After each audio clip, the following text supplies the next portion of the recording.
Yes, you read that title correctly. I'm really gonna sit here and rank every single episode of The Simpsons. You may be thinking, well, there's gotta be some kind of catch to this, right? You're not actually gonna properly sit through and talk about every episode of The Simpsons, are you? Yes. The Simpsons is the most popular animated show of all time, yada yada yada. I've made like 5 videos on it at this point, I don't gotta start with that whole spiel again. I love The Simpsons a ton, and with over 600 episodes of The Simpsons, I started asking myself how these episodes would truly rank in order from worst to best. So that's what I'm doing. Let's just go into how I'm gonna organize this. I'll be talking about each episode in order, no duh. Then after talking about my thoughts on it for a bit, I'll put it into 2 different ranks.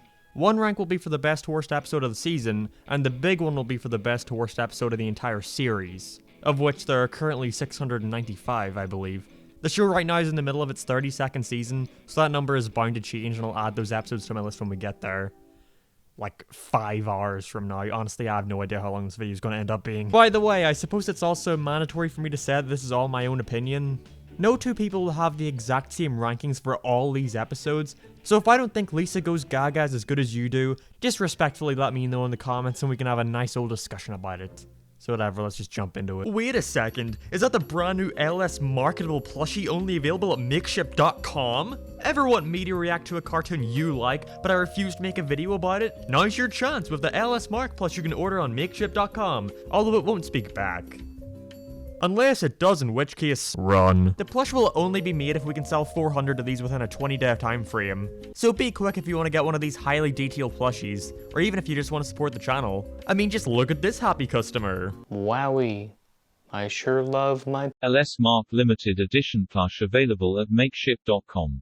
So again, go to makeship.com for this limited edition LS Mark plushie. Links in the description, or you can hit this little notification thingy up here.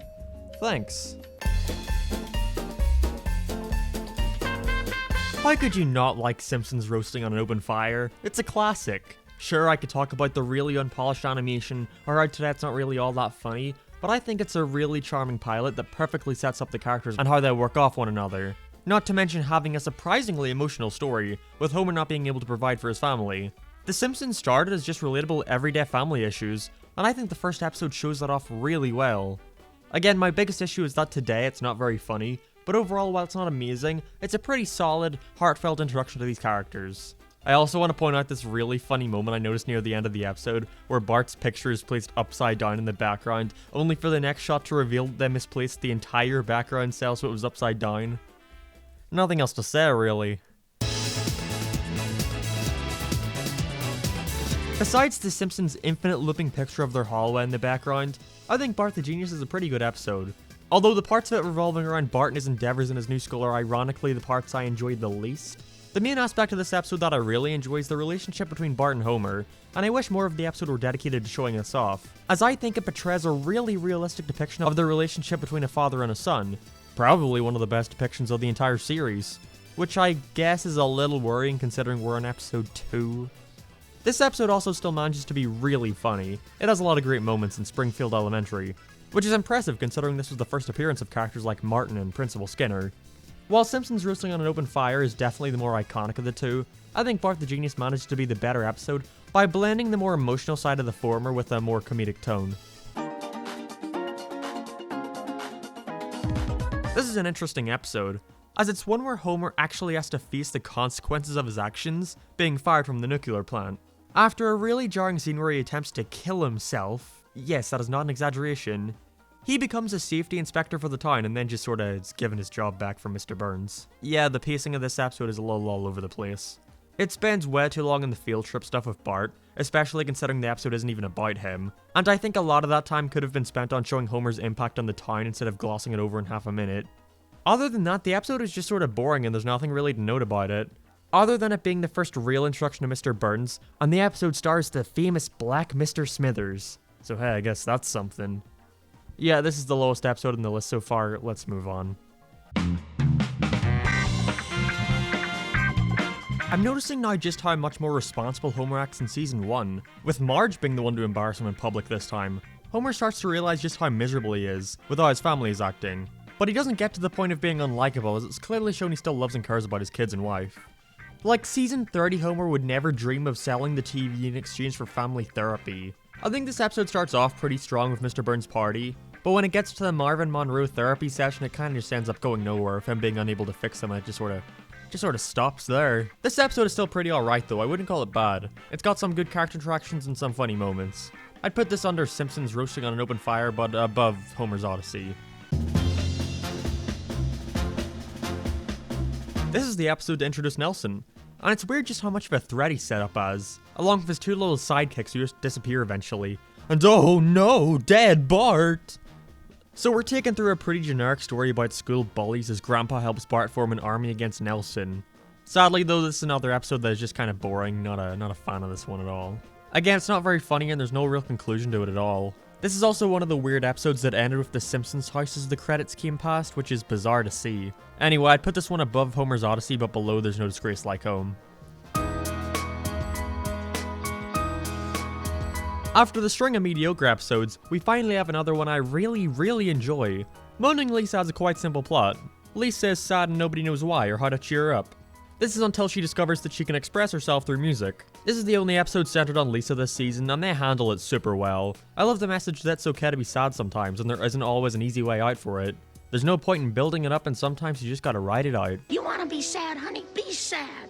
We'll ride it out with you. And when you get finished feeling sad, we'll still be there. I love this episode. There's even a pretty fun side plot with Bart and Homer for some humor to contrast against the serious main story, but Lisa and Marge's relationship steals the show. Love it. Number 1 episode so far. This is where my bias kinda starts to seep in with this stuff. I do not care for jungle settings. No, not even the Rugrats meet the Wild Thornberry, sadly. And Call of the Simpsons was not an exception. The Simpsons venture out in Homer's new RV he gets to try one-up Flanders, and the family ends up lost in the wilderness.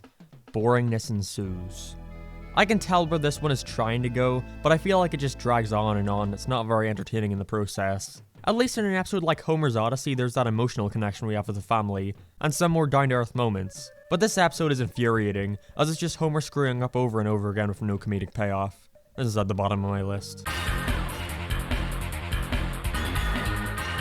I actually really like the interaction between Bart and the bullies in this episode. They're not just a group of one-note bad guys there to be a plot device who beat Bart up.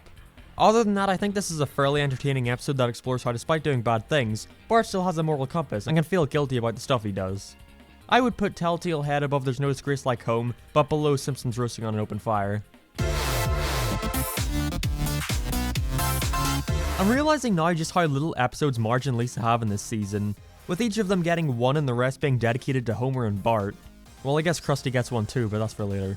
Luckily, I actually enjoyed this episode quite a bit, with it going over Marge's temptations and cheating on Homer, with her side still feeling somewhat justified, as they really do go out of their way to show Homer's ignorance.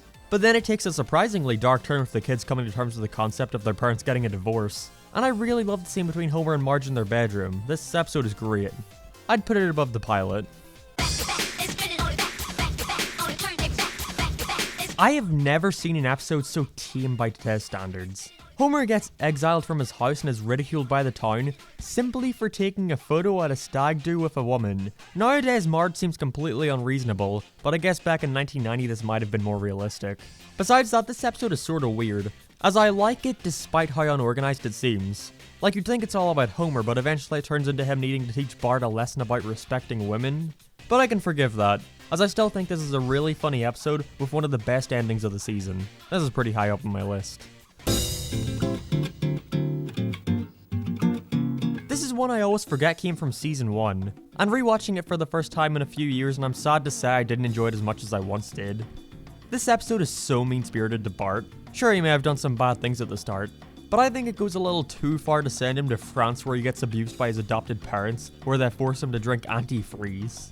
Aside from that, I think the stuff with Adele and the family is pretty fun, and while I don't think it's a great episode, I still don't think it's the worst of the season. It's more mid-tier if anything. Here we get introduced to a lot of fan-favorite characters, Krusty the Clown, Itchy and Scratchy, and of course Sideshow Bob. This feels like one of the more traditional episodes of the season, as in it seems like by this point they were really starting to get used to the characters and their dynamics. We see a lot of stuff later seasons would do, such as a Bart and Lisa team up an investigation, a Sideshow Bob con, My biggest issue is what I've said about a lot of Season 1, it's just not very funny. It's a good episode still, just not great. I'm putting this one below Telltale Head. This episode is fine. I like the stuff with the babysitter, although it seems like it's building up towards the joke of her not actually being the burglar, but no, she was. This is also the episode everyone posts that segment from on Twitter where the animation looks really good for 5 seconds. Did you know there exists animation from this episode that looks even better than the final product, but the people higher up in the show thought it was too well animated? Has nothing to do with the episode itself, it's just kind of an interesting fact about an otherwise decent episode. I'm putting this one below Krusty Gets Busted.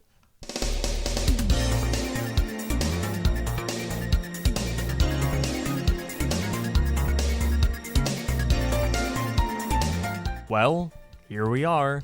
1 down, 31 more to go. A lot of people look back rather negatively on Season 1, but I personally really enjoy it for the most part. Sure, it's not all that funny, but I think it more than makes up for it with the characters and how realistic they and their situations feel. There are a surprising amount of more slower and emotional scenes here than I remember, and they executed them really well in my opinion. Season 1 is a good. Let's not stand it for too long as we've got like, I don't know, 680 episodes left.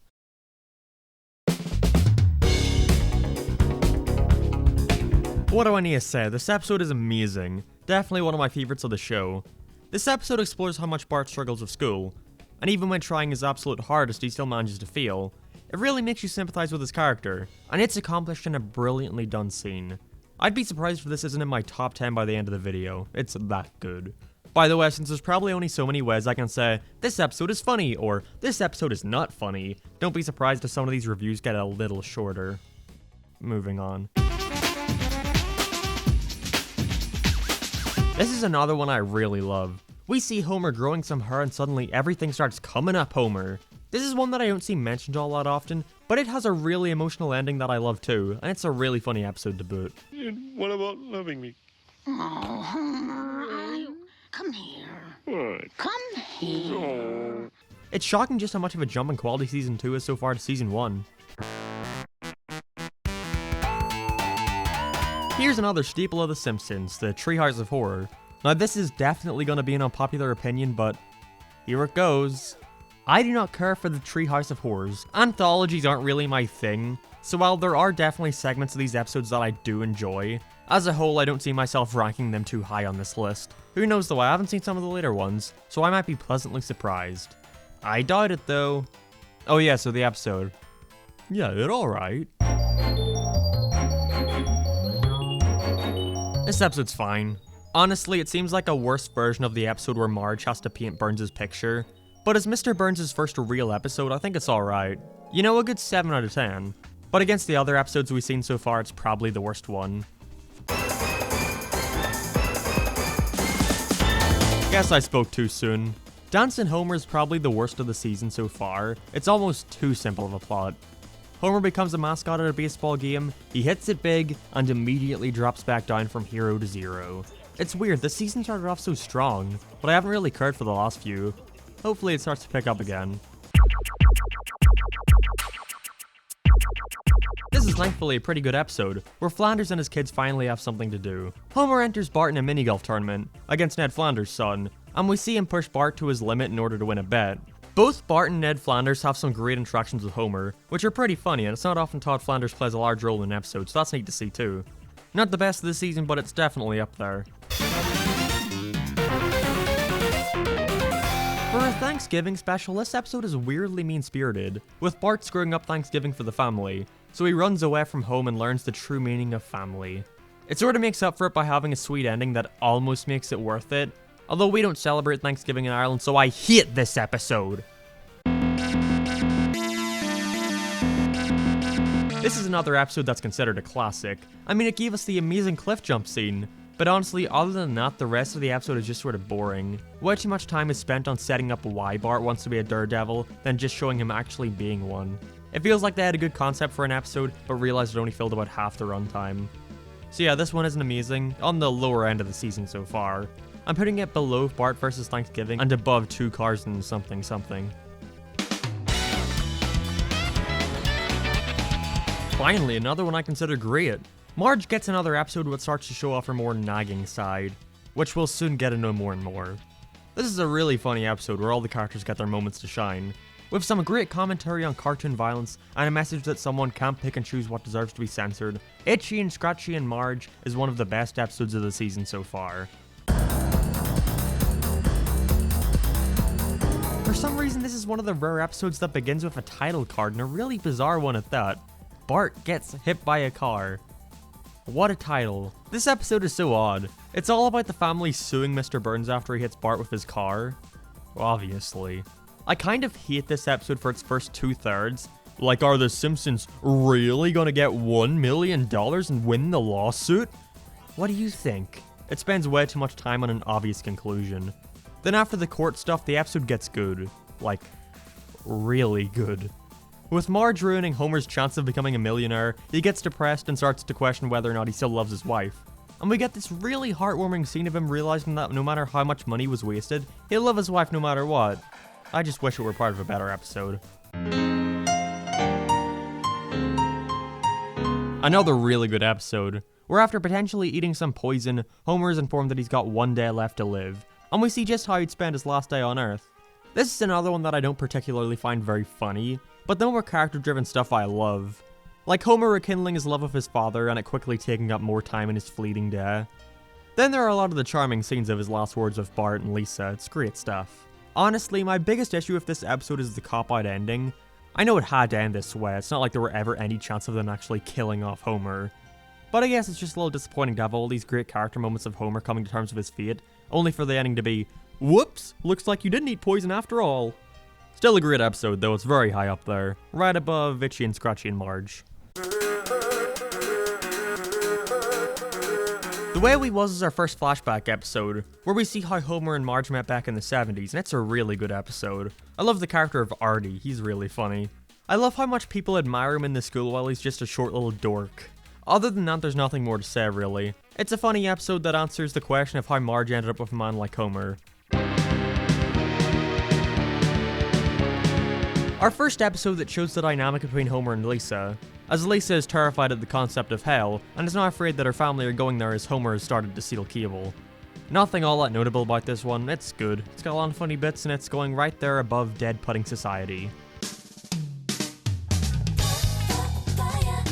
Marge's sisters finally have something to do other than just irritate Homer, as this episode pairs them up with Principal Skinner of all characters. I love how they added this one tower to Springfield Elementary just to get this one shot with them. Yeah, it was a neat shot though. It's nice seeing a more human side to these characters who are usually just used as one-off jokes or foils for another character. This episode is pretty good. I'm sticking it between Homer vs. Lisa and Dead Pudding Society. In this episode, we see Homer discovering that he has a long-lost twin brother who's rich and famous. Yeah, it's just Despicable Me 3. You think this leads to an episode about Homer feeling inadequate and that his family would prefer to live with his brother, which is definitely the more generic and cliche way to do this episode. This episode has everything going against it with this jumping the shark kind of concept, but it manages to stand out and be great by having Homer messing everything up for him unintentionally. He still manages to stay on the likable side though, as you can tell he tried his best to do good. So yeah, good episode. Despite having one of the best titles of any other Season 2 episode, it's just sort of alright. They do a good job at making you sympathize with Bart's relationship with Santa's little helper, but yeah, it's decent. This is a really sad episode. We see Grandpa fall in love with a woman at his retirement home. Then he dies before he could properly get to know her. It starts off really strong, with Grandpa coming to terms with the fact that his son had wasted his last chance to spend with the woman he loved. But then it completely nosedives into this pointless and boring stick of him inheriting a ton of money and not knowing what to do with it. What follows is a bunch of unfunny scenes of people trying to get the money from him. Then he goes to bet it all at a casino, but then he gets nothing out of it and then decides to spend it on renovating the retirement home. I think if the episode were focused more on the relationship between Grandpa and Homer, it would have been a lot better, but as it is, I do not care for this one. This is what the Three-Eyed Fish episode should have been. Instead of focusing on Mr. Burns versus some random lady, the focus is on Mr. Burns wanting Marge to paint him a portrait, showing how brilliant he is, with her simply being unable to do it. With a lot of laughs and a great foil for Mr. Burns, I think this episode is really good.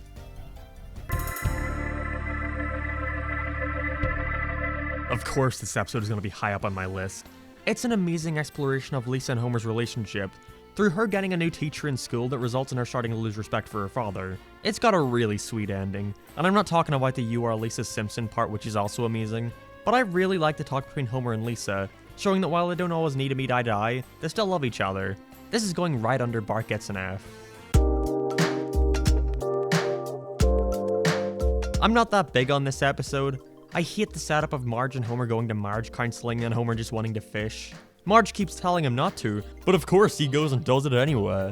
How humorous. It manages to somehow be even worse since he wasn't even going to go through with leaving in the end, but a wacky scenario caused him to get taken away in a boat. It's a sort of contrived thing where Homer can easily explain the mishap, but just doesn't for some reason. This episode isn't great.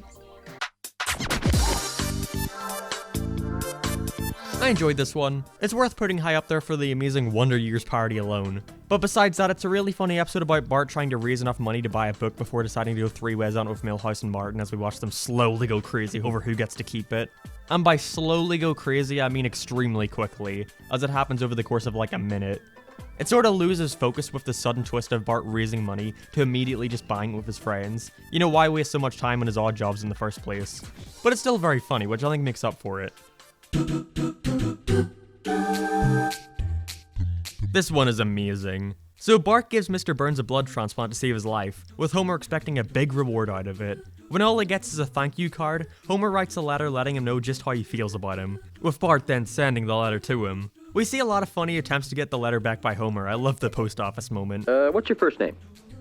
I don't know. Great plan, Bart. This is one of the best episodes of the season. I put it right below Simpson and Delia.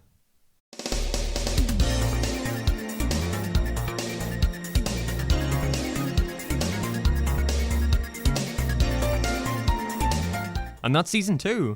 It's amazing just how much they were able to refine the setting and characters in just one season. And despite a few decent episodes here and there, it's a really strong season with plenty of other great episodes. It's definitely a good sign when the worst episode of the season is just average. Let's get right on to season 3 and see if they can keep up this streak. Stark Raving Dad? That's funny. I don't remember this episode at all. I think this must be a typo in my list because I'm looking at my Disney Plus right now and I see no Stark Raving Dad. I guess that means it must have never existed, because that's how it always works. Despite this episode being blacklisted for guest starring Michael Jackson, it's a shame because the episode itself is really good. Homer goes to a mental ward for wearing a pink shirt, where he meets a man pretending to be Michael Jackson. This is another one that manages to brilliantly blend really funny moments with a pretty sweet story about Bart getting his sister a birthday present. It's just too bad it'll be lost to time. If only there were another way for me to try and find this episode. I know! What if I get NordVPN and use its super fast servers, unlimited bandwidth, and double data encryption to go snooping around for the episode someplace else? This video is brought to you by NordVPN. If you go to nordvpn.com/lsmark, you can take advantage of the many perks, such as an ad blocker, protecting your data from public places, and unlocking different streaming services in other regions, such as me finally getting US Netflix.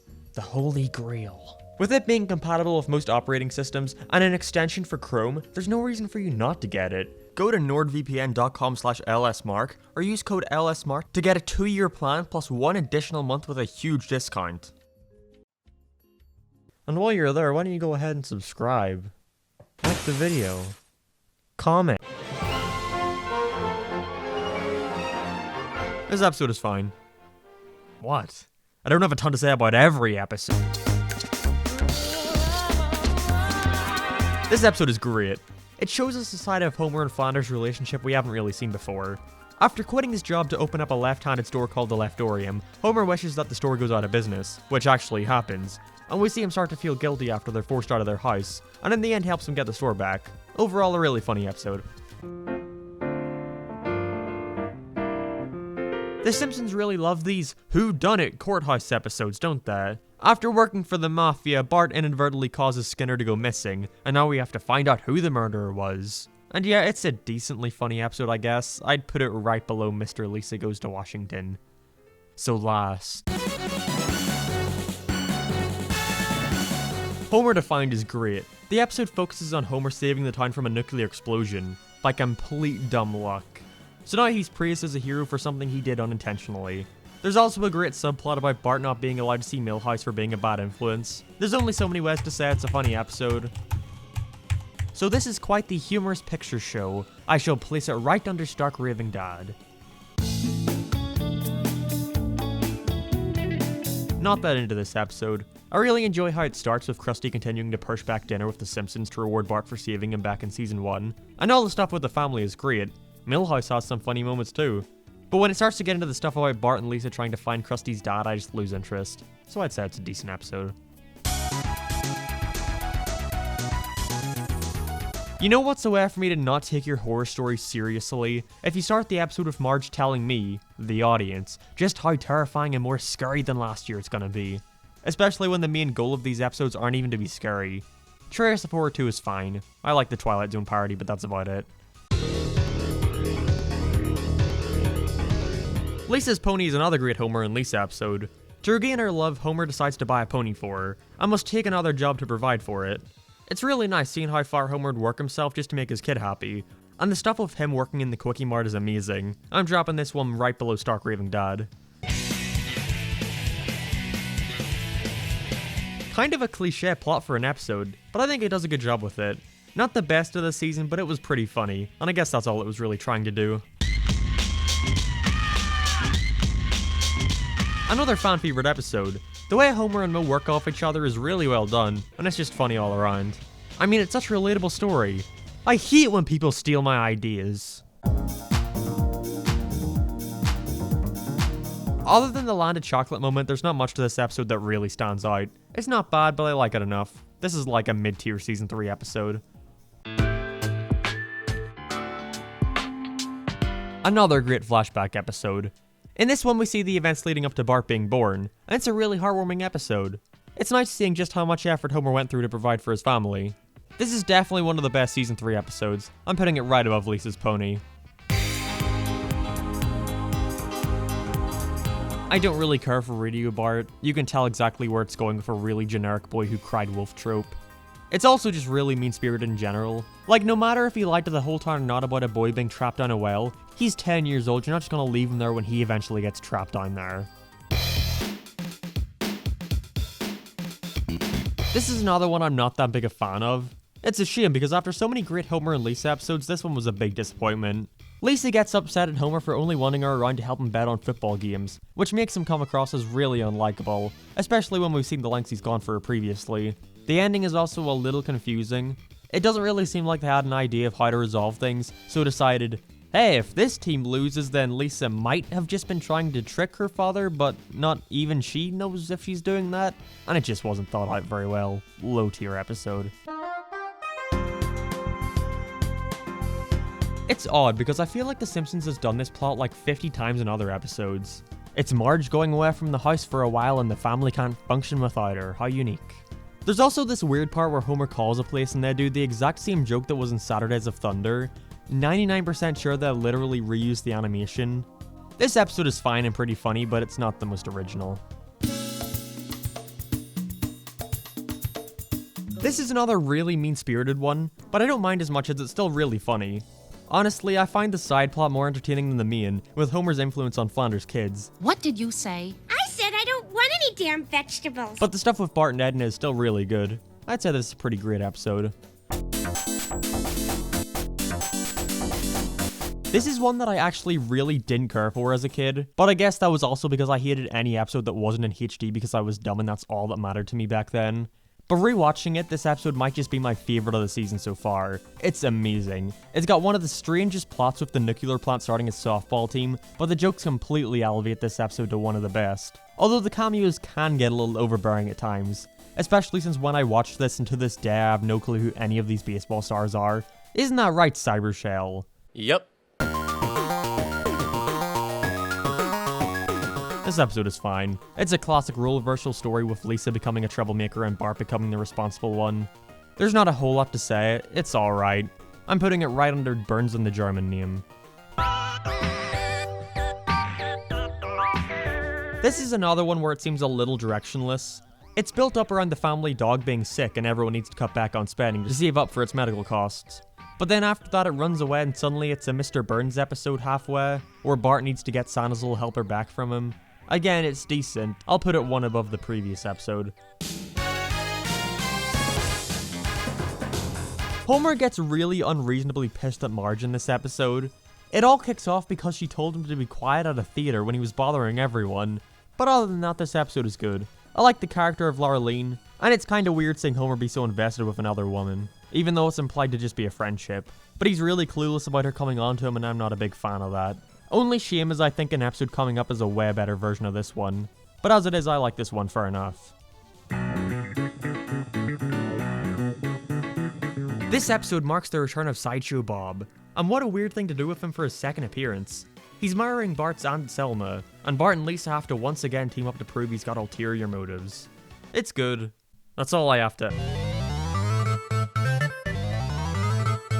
I always forget about this episode's existence. Otto gets fired and has to stay with the Simpsons, so Homer needs to help him get his job back.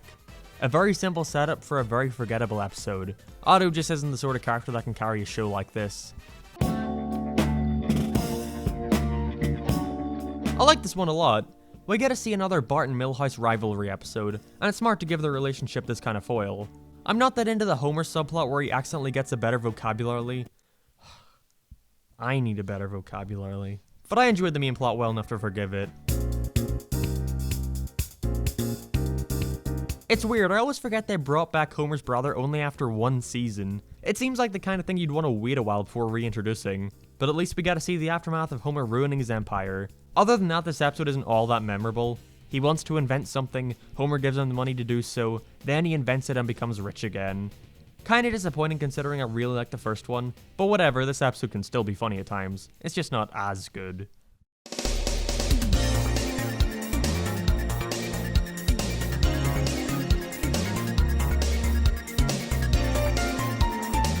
And there we have it, we finished season 3. While I don't think it's as good as the second season, there are still plenty of amazing episodes here that are among my top 10 so far, such as Homer at the Bat and When Flanders Failed. Are you getting tired yet? Because we're not even a tenth of the way there. Oh joy. I honestly don't see why everyone likes this episode so much. Bart and Lisa go to what's supposed to be the most amazing camp of all time, so of course by the laws of comedy it's actually the worst place on earth. Maybe it's just me, but I don't find this episode very funny at all. I was surprised to find out this concept was originally going to be used for the Simpsons movie, and that just sounds awful. Don't care for this one.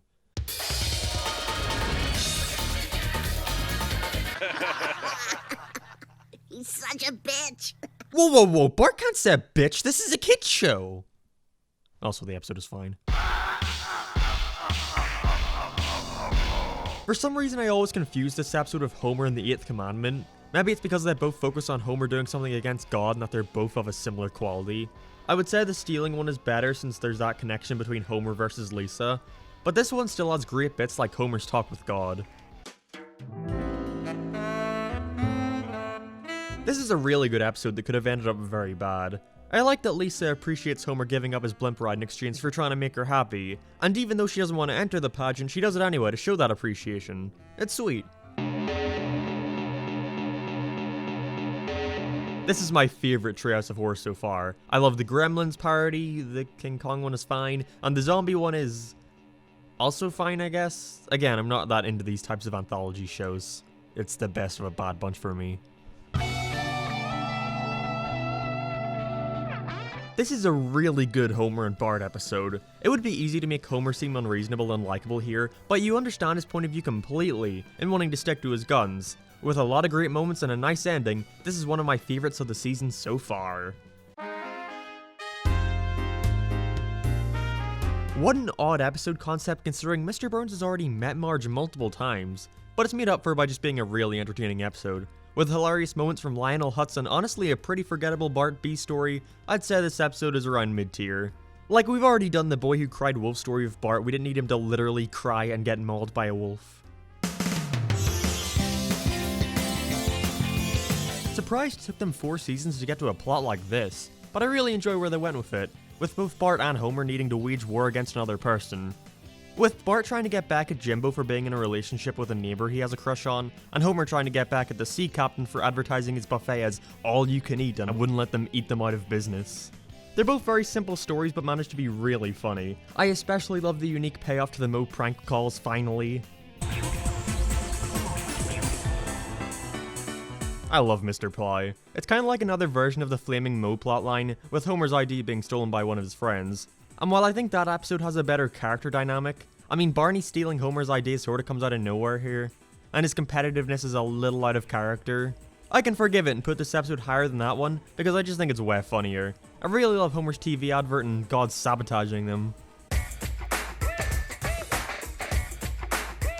Here we go, episode 69. Aw yeah! Here we have the season's traditional flashback episode that goes over Bart's jealousy of Lisa after she's born. This episode has a good blend of comedy and emotional moments, with an amazing ending. This is probably the best of the season so far. This episode has a lot of brilliant moments of animation with Homer's heart issues, but other than that, this episode feels a little directionless. Homer wants surgery. He buys a cheap one, and it works. There we go. It's still really funny though, which raises it above a lot of the other episodes of the season. I think it's time for my most controversialist of controversial opinions. I am not that big a fan of Marge versus the Monorail. I don't think it's a bad episode at all, I just personally don't see all the hype, it's just like, okay? But the song, Mark! You're forgetting the song! Says YouTube personality Nintendo, and to that I say, the song sucks. Yeah, I said it. It's like 30 seconds long, and I'm sorry, Simpsons crowds should never sing because all I can hear are like 50 slightly different voices from Yardley Smith and Nancy Cartwright. Fight me. Selma's choice is pretty good. Not the best, but it's got some funny jokes. That's about it, it's a little forgettable. This is the episode that stars the acclaimed actor Dead Bart. What an honor! And the episode is pretty good too, so that's great. Homer's fight with Bart's big brother is very funny, although it's obvious that the later episode Simpsons guy had the better fight scene. Nice try, season 4 writers. Better luck next time. This is a great episode, I love it a lot. Ralph finally gets an episode all about him, and it's clear they hadn't exactly figured out his character yet, with him being all serious at the end. But honestly, I kind of prefer him to just be a clueless weird kid than a wacky one-liner character, like in his newer episodes. So this was a nice change of pace. Here's another good episode. With Homer needing to give up beer for an entire month, we see just how greatly it's impacted his health, and relationships with others, especially Marge. It's really nice, and my biggest issue is the conformity to the status quo, with him obviously needing to be a drunk again by the end of the episode, to the dismay of Marge. But hey Marge, you can't blame him too much since he was just listening to your advice. Another classic episode that I actually don't think is all that amazing. It's okay and it has a lot of really funny moments, but between those funny moments are scenes that are just kind of boring with a really forgettable plotline about the plant workers going on strike.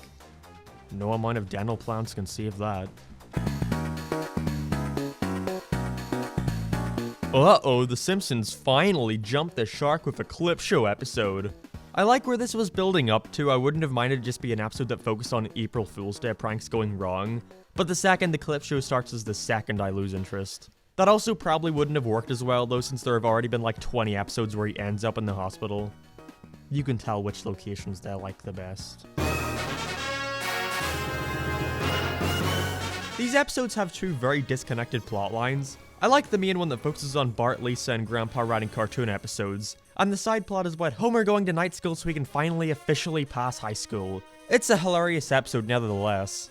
Of course it's got the great John K. jab, but it still manages to be good throughout. And that's not even to mention the Ned Flanders moment at the end that comes out of nowhere. They 100% just didn't have enough time to fill 22 minutes and added this.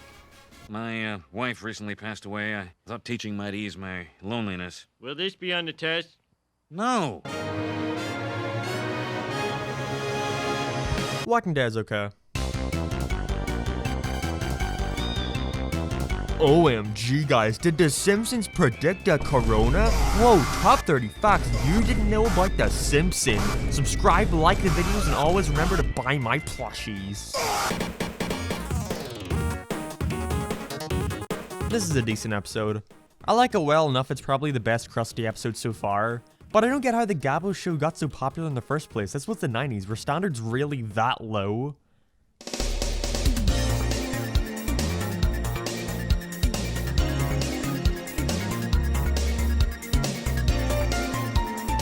Anyway, season 4 was a pretty good progression from the previous two. None of the episodes managed to be better than the best of those ones, but for the most part this season is consistently good. Let me specify again that just because an episode is at the bottom of my season list doesn't mean it's bad, it just means it's the least good. On to season 5. Season 5 is starting off strong with another flashback episode I really enjoy, with Homer telling his kids about the time he spent as a one-hit wonder. And to be fair, Baby on Board is a really catchy song. So with all that and a lot of great jokes, I'd put this at the top of my season 5 list so far. Oh yeah, it's the only one. Another Sideshow Bob episode, and it's actually my favorite one so far. With Sideshow Bob trying to get out of prison to finally kill Bart once and for all, the Simpsons have to go into witness protection to get away from him. There are a lot of great moments in this one. I love Homer's chainsaw bit, and the musical part at the end is really funny. Wow, season 5 is really good so far. And this episode is not an exception. With Homer not having a college degree, he's forced to go back and get one, otherwise he gets fired from his job. It really shows how great this character is when you can put him in any setting where you think he wouldn't belong, like a college dorm or something, and he still manages to work greatly. I also love his roommates. My biggest complaint would be by the end of the episode when the nerds get kicked out of school, it kind of turns into another one of those, whoa, a random character has moved into the Simpsons house and the family has to deal with their wacky shenanigans type of things. But it's still good. I'm putting this at the lowest of the season, but again, we're 3 episodes in, it's still a great episode. Here we have an episode that tries to go into the backstory of Mr. Burns and how he wants to get a burr back from his childhood, after it winds up in the arms of the Simpsons family naturally. This is another frustrating one as once again it features the family being offered $1 million for the burr, but it is sweet seeing the torture Homer would put himself through for the sake of his daughter. It's weird just how many episodes feature the Simpsons almost getting rich before some minor complication comes in at the last second and messes everything up. This episode also starts up the show's long-lasting feud between Mr. Burns and Maggie. This episode's pretty good. I surprisingly enjoy this Trios of Horror quite a bit too. I like the Homer selling his soul for a donut segment, the vampire one is pretty funny, but I don't really care for the Bart one at all. It's one of those cliched trope stories where Bart sees something nobody else can and nobody believes him about it, with him seeing this small little gremlin thing on the side of the bus, and everyone thinks he's crazy, which just isn't funny to me, it's annoying. This is nowhere near my favorite of the season, but as Trios of Horrors go, this one is alright. This episode is sort of forgettable. The main story is about Marge going on a night out with her neighbor and having a great time as Homer and Chief Wiggum chase him down. I think the subplot is way more entertaining with the kids being babysat by Lionel Hutz of all characters. But yeah, I mean, this one is fine. I'm putting it right above the Trios of Horror. This episode sucks, it has no direction at all. Marge is upset about constantly being seen as nothing but a nagger, so she gets into these self-help books by a guy called Brad Goodman. So you'd think this episode is about that and how she's gonna try be less naggy, but no, they go to one of Brad's seminars where he fixates on Bart, and suddenly everyone in town wants to act like him. Then a bunch of stuff goes wrong and everyone decides to stop acting like Bart. Like, how did we go from Marge stuff to everyone acting like Barge? Barge, what? It's so unorganized and not very funny in the process. If you want to go and watch this episode, just sit through the beginning, which is the amazing trampoline escapade, but when that ends, just stop and move on. Low tier episode. This is another one where it's like, how did we go from here to here? Bart and Milhouse find $20 and go on the kids' version of a drunken binge. And then Bart wakes up the next day realizing he signed up for the Boy Scouts. There must have been an easier way to get here, right? I think the Boy Scout stuff is boring as well. Then they try to bring some kind of Homer and Bart relationship thing into it way too late, and again, like the previous episode, it just feels unorganized. This season started off really strong, but it's starting to wane a little. Hopefully it picks up again with... This is what Colonial Homer should have been. It's that episode, but 10 times better. Instead of giving Homer some random country singer to potentially cheat on Marge with, because we obviously know he wouldn't do that, they pair him up with basically the female version of him, which creates more stakes in the matter. It's quite the sad episode at times, but I really enjoy how much they push Homer's temptations on him, to show at the end that he really would never cheat on her. Great stuff. This episode's alright. Mr. Burns opens a casino to help the local economy and Marge starts to develop a gambling addiction. It's weird just how much it's slowly turning into the Mr. Burns and Smithers show, but hey, I'm not complaining because this episode is good. The stuff with Marge is a little uneventful, which makes me more inclined to put this to the low to mid end of the season, but it's still a good watch. Security system takes control of Squidward's house and begins attacking the city, leaving the mayor to give Squidward community service for the damage he caused, even though SpongeBob— Here's another whodunit mystery episode, a staple of each season. The characters don't even figure out who it is. There's just a bunch of neighborhood watch shenanigans before Grandpa hops in and tells everyone who did it. Then it randomly starts to become a short little 3-minute ending story about the characters trying to find his hidden millions, but like, why? The episode could have just ended well enough after they got their possessions back. It just comes off as padding. Again though, it's the sort of episode where I can forgive the predictable plot because overall it's a funny episode. It's around mid-tier. This one is pretty good, thankfully. Bart gets famous with his classic catchphrase, "I didn't do it." But after countless days of saying the line, he starts to fall back into obscurity. This is another good meta-commentary in the show itself, with how quick your success can go away, while still managing to be funny at the same time. To join the rankings of episodes that feature random characters staying at The Simpsons, we have Apu staying with them this time after he gets fired from the Quickie Mart after giving Homer food poisoning. The stuff with James Woods seems a little random and just having a celebrity cameo for the sake of having a cameo, but it's still good. And the Homer and Apu stuff really elevates it all. I really love the song too. How could I not? I think you'd have to be insane to not enjoy this. Even if he did end up lying to us through it. I hate when people do that. This episode is fine. I just can't do it. I can't take this shit no more, man. You probably should ignore that. I don't care for this episode all that much, really. I like the space training stuff a lot more than I actually like the space part itself. The idea of Homer going to space is funny, but I don't know, maybe it's just that I didn't see the episode when it first came out. So to me as a kid, Homer going to space was nothing new, he's done it a bunch.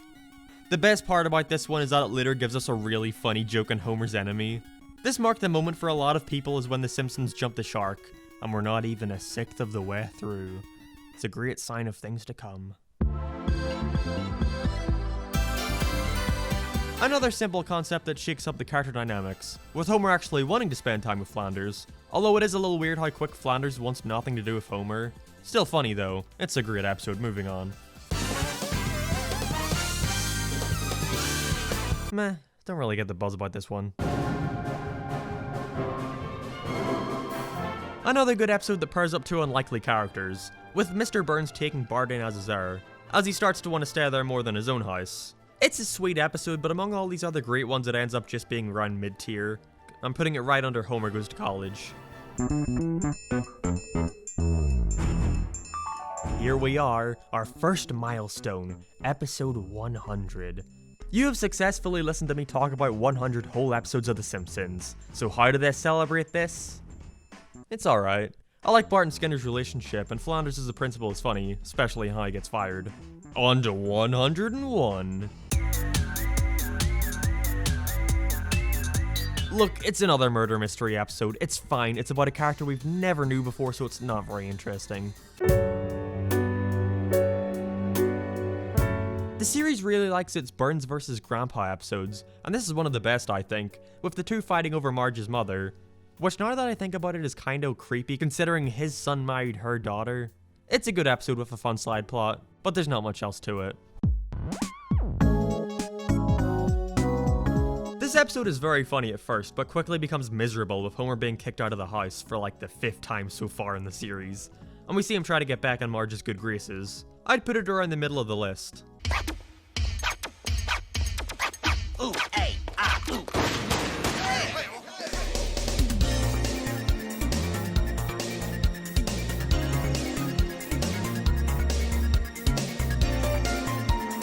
So that's season 5.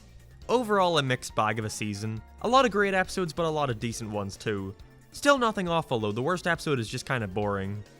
On to season 6. I don't know what to say at this point. It's yet another murder mystery episode, this time about Flanders. Did he really kill his family? What do you think? Still a funny episode though, so you're at the top of the list for now, Bard of Darkness, but I swear to God it won't be for long. Giving Lisa someone better than her creates some good character moments, and I love the stuff with the girl's family. It's not the most memorable episode, but still I really enjoy this one. The title says it all. Only 2 episodes later and we have another clip show. This one actually has a pretty good setup that I think could have been used in an episode that doesn't rely on just playing clips of older ones. With Marge wanting to teach the kids about love, and ends up talking about what happened with the bowling guy back in season 1. I guess theming their clip shows around an idea like love works better than just a bunch of random clips, even if they don't entirely commit to it, but yeah. It's another clip show. I always loved these sort of episodes as a kid where characters go to a fictional theme park. It allows them to get really creative with the visuals, and Itchy and Scratchy Land doesn't disappoint. So, Mr. Itchy, you think you're God's gift to women, do ya?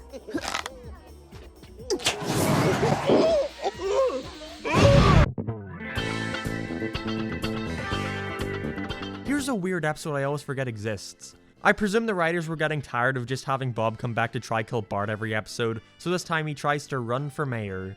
The episode is fine. I like the stuff of Lionel Hutz, but I won't lie and say that watching these in order is making it clear just how many of these episodes wind up in the courtroom for some reason.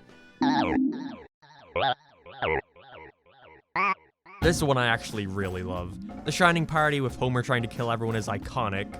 I'm always a fan of time travel episodes, and the teachers becoming cannibals and trying to eat the students managed to creep me out a lot as a kid. Wow, a treehouse of horror that actually managed to deliver on the horror? Color me impressed. This episode's okay. It's a little mean-spirited to Bart for no reason, but still, it's okay. Another sweet episode that focuses on Bart and Lisa's relationship, and shows that while they fight a lot, they do care for each other in the end. I like this one. Homer Badman is an episode that's much more relevant today than it was back when it aired.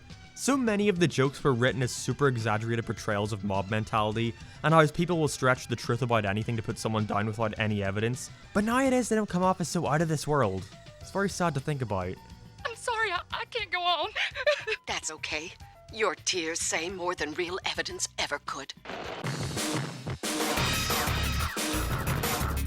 I wasn't that into this episode at first, but when they get to the farmhouse where Homer grew up, I start to really get into it. It's just a shame that's when the episode ends. I love the opening to this episode that sets up how Homer gets banned from the bar. It's so mundane. And the scene with Homer in the lesbian bar is amazing. It's interesting to see more about Marge's past, especially her father, who we don't really see too often. And the payoff at the end is great. I wish it had gone a little deeper with it, as they get into the therapy stuff a little late to explore it all that much. Another iconic episode. While the idea of a secret cult is a little surreal for The Simpsons at this point, it's an amazing episode that's hilarious and full of great character moments. I'm putting this episode at the top of the season, and I honestly don't see it moving from there. I guess we'll see. Maybe I spoke too soon, because this is my favorite flashback episode, with Homer telling us the story of how Maggie was born. It's again a really great episode that shows how far he's willing to go for his family, with him quitting his job at the power plant for a more fulfilling one he enjoys, but eventually deciding to give it all back and go back to provide for his family. And do I need to even mention the ending? Top tier episode. Bart's comment is decent. While not bad, it sort of gets lost behind the way better episodes the season has given us. This episode feels like a natural byproduct of them initially wanting Krusty the Clown to be Homer's alter ego, as Homer goes to clown college and starts to reap the benefits of people thinking he's Krusty. I love all the build up to Homer deciding to go to clown college, and him abusing his power is always funny. The Simpsons are finally starting to go abroad, with Bart pissing off the entire country of Australia after calling a boy to ask about the direction in which their toilets flush. After this, they have to travel to there to apologize, in which he doesn't. Good episode all around. Next. Man, they really love these character versus episode titles, don't they? I always remembered this episode more for the Bart subplot about him doing ballet and learning to love it, rather than the main one about Homer needing to borrow money from Marge's sisters, who start to make his life miserable or else they'll tell Marge about what he did. This one is really mean-spirited for both the plots and just ends up making me feel bad. Still funny, but not the best. Our first crossover, with the short-lasting TV show The Critic. Despite Matt Groening's thoughts on crossovers, this episode manages to be one of the best of the show to me, just because of how funny it is. As a kid, I had no idea what The Critic was, but still loved this episode. Of course, some standout moments include football in the groin, Flanders film, and how could I forget Don't Cry For Me, I'm Already Dead. Top tier. Boy, they sure do love their flashback episodes this season. Or I guess flash forwards in this case. Thankfully though, this is one of my favorites like the last. Seeing Lisa bringing her boyfriend back to her home to meet her family and being embarrassed by them seems like a very realistic scenario. I love the ending to this one. It's really nice, showing that she wouldn't give up her relationship with her family in exchange for a boy who doesn't accept where she came from.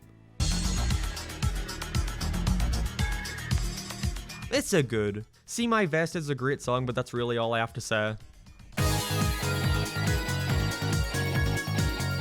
Forgettable. This is a good episode. Not a great episode, but it's nice to see them bring back Bleeding Gums Murphy from season 1, even if it is to kill him off. With a sweet ending and some good jokes, I'd put this one around mid-tier. Seriously, there are so many amazing episodes this season, not everything can go at the top. Good episode. It's fun seeing Marge being put in such a position of power. I loved this one as a kid, and even today I really enjoy it. Seeing that Shelbyville, which we've only really heard about up until this point, is just this weird backwards version of Springfield with counterparts for each character is hilarious. It's hard to look at this one on its own considering it's meant to be a part 1 that holds you over to the next season, but up until the end it stands as its own episode for the most part. Because of that, a part of me wishes they had kind of got to the point a bit sooner. I mean, we already know that everyone in town hates Mr. Burns, we didn't really need to establish that. But since it was meant to be an actual mystery for people at home to try and discover themselves, I guess they did need to give specific moments for certain characters. As it is, I like this one well enough. It's pretty good, nowhere near my favorite though.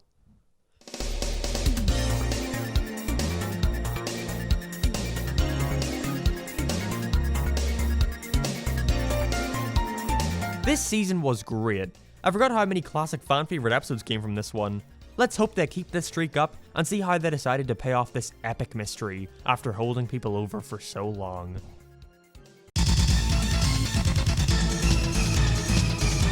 The thrilling conclusion to Who Shot Mr. Burns takes us through an investigation of all the possible suspects set up in the first episode. So who was it? Skinner? Mr. Smithers? Maggie Simpson? Oh. While funny, this payoff seems kind of like a cop-out to me. Of course, it was somewhat set up in the first part, although very subtly. And I know they couldn't just send one of the main characters to prison and write them out of the show, so making it Maggie would just be easier. I don't know, I think this episode is really good and my only issue with it is the reveal itself being kinda lame. This episode's pretty good. Milhouse is one of my favorite secondary characters, so more of him can only be a good thing. Finally, an answer to the question everyone's been asking for the past 7 seasons. Why have the kids not been taken away by child services at this point? This is a great episode. I love seeing the kids staying with Flanders, Rod and Todd get a lot of great moments, and the ending with Maggie is really charming. Top of the season so far. This season so far just keeps topping itself. Bart sells his soul is one of my all-time favorites. We see a side of Bart we don't usually get the chance to see. With him selling his soul to Milhouse and the lengths he'd go through to get it back. And that's not even to mention this episode's most defining aspect, Alf being back, in Pog form. With an amazing Bart story and an equally funny side plot about Moe trying to turn his bar into a family-friendly restaurant, Bart Sells His Soul is going to be very high up on my list. I can see where they're going with this episode, and while I do like the overall message from Apu, that you can think however you want as long as you don't shove your beliefs down other people's throats, This episode makes Lisa extremely unlikable for no reason. Like suddenly after 7 seasons of happily enjoying meat, she wants to take the moral high ground over the other residents of Springfield after a day or two of becoming a vegetarian. The thing about a lot of these episodes though, is that even if I don't necessarily enjoy the story or the characterization, they've still got a lot of great jokes. The only reason I remember this one is for the don't touch Willie joke, of course. And obviously the Homer Cubed segment, which was extremely impressive for the time it came out for TV CGI. But the other two just aren't really all that enjoyable to me. Very funny episode. I love seeing Homer get even fatter and how much he embraces it in the end. Especially since the only reason he did it was so that he could work from home, which is hilarious. What else is there to say? It's a good episode. Fantastic one.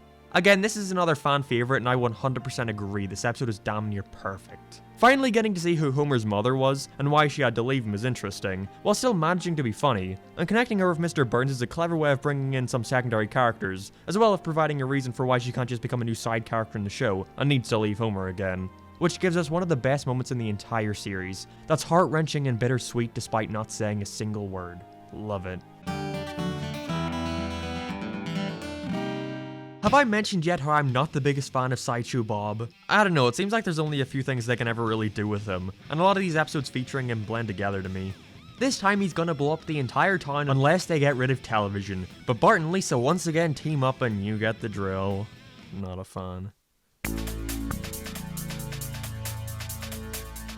Oh wow, another clip show! Although I actually like this one quite a bit. Being completely meta about it is a way better way of doing an episode like this. And getting to see some deleted scenes is neat, showing some of the old Tracy Ullman shorts, as well as the new material written for the episode with Troy McClure, which is always good to see.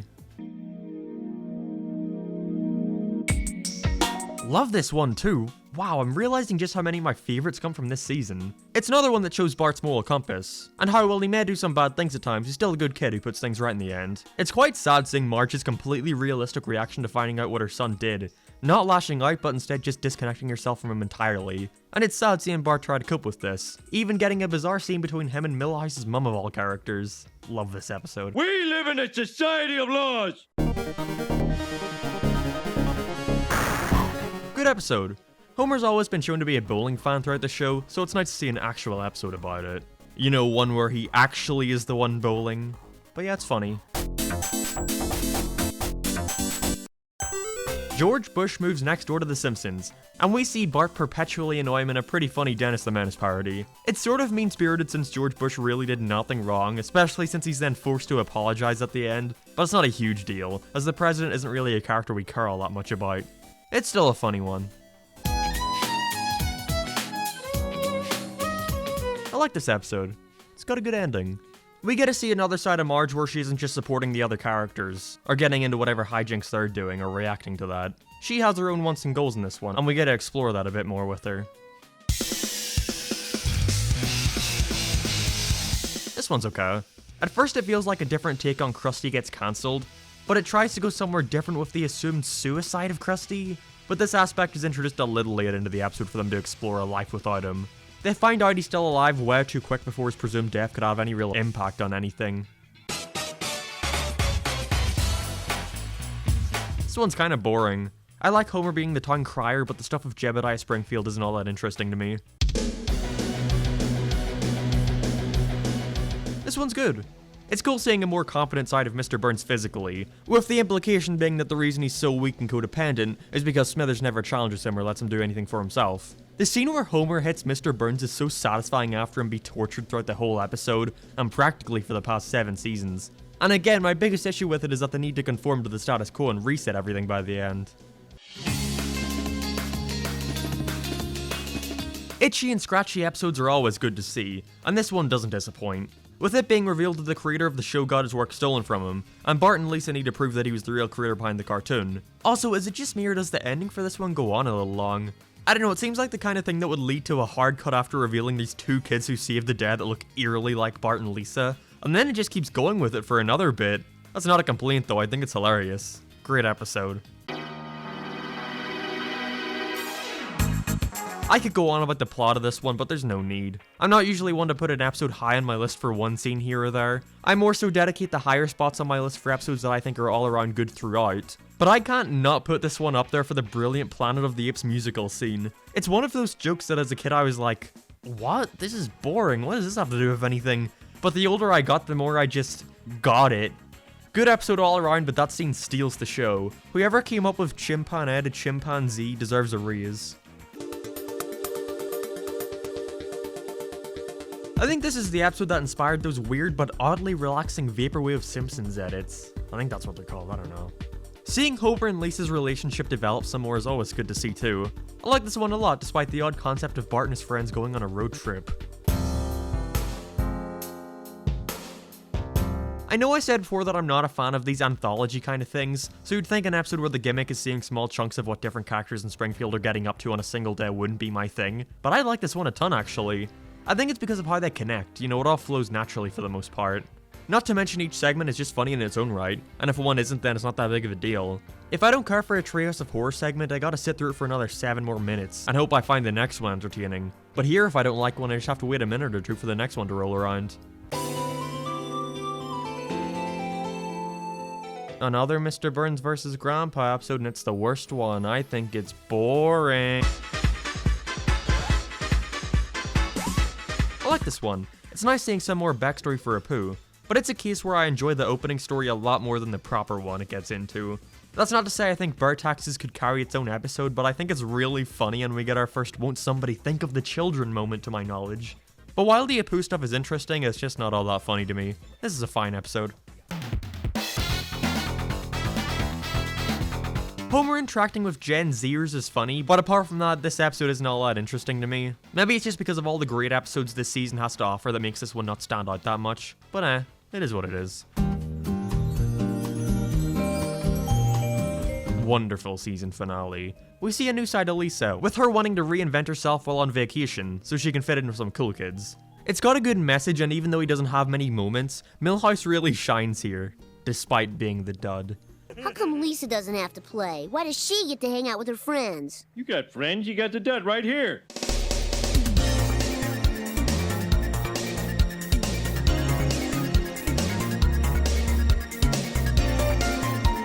I know I said this for season 6, but I think this might be my favorite so far. A lot of my favorite episodes are in here, like Mother Simpson and Marge Be Not Proud. How you holding up? You doing okay over there? Getting tired yet? Well, I hope not, because we're only 22% of the way there. Kill me! Yikes, not starting the season off strong for me. Thankfully though, I like 2 of these stories. I'm always a fan of evil twin stuff, and the one about Bill Clinton and Bob Dole being Kang and Kodos in disguise is entertaining. It's just the Lisa one I'm not that a big fan of here. One of my favorites, this episode is hilarious. Hank Scorpio is a great character, and I'm honestly kinda glad they haven't brought him back since his appearance. Who knows though, they'll probably drag him back in for season 33, since the show currently seems obsessed with referencing the golden era.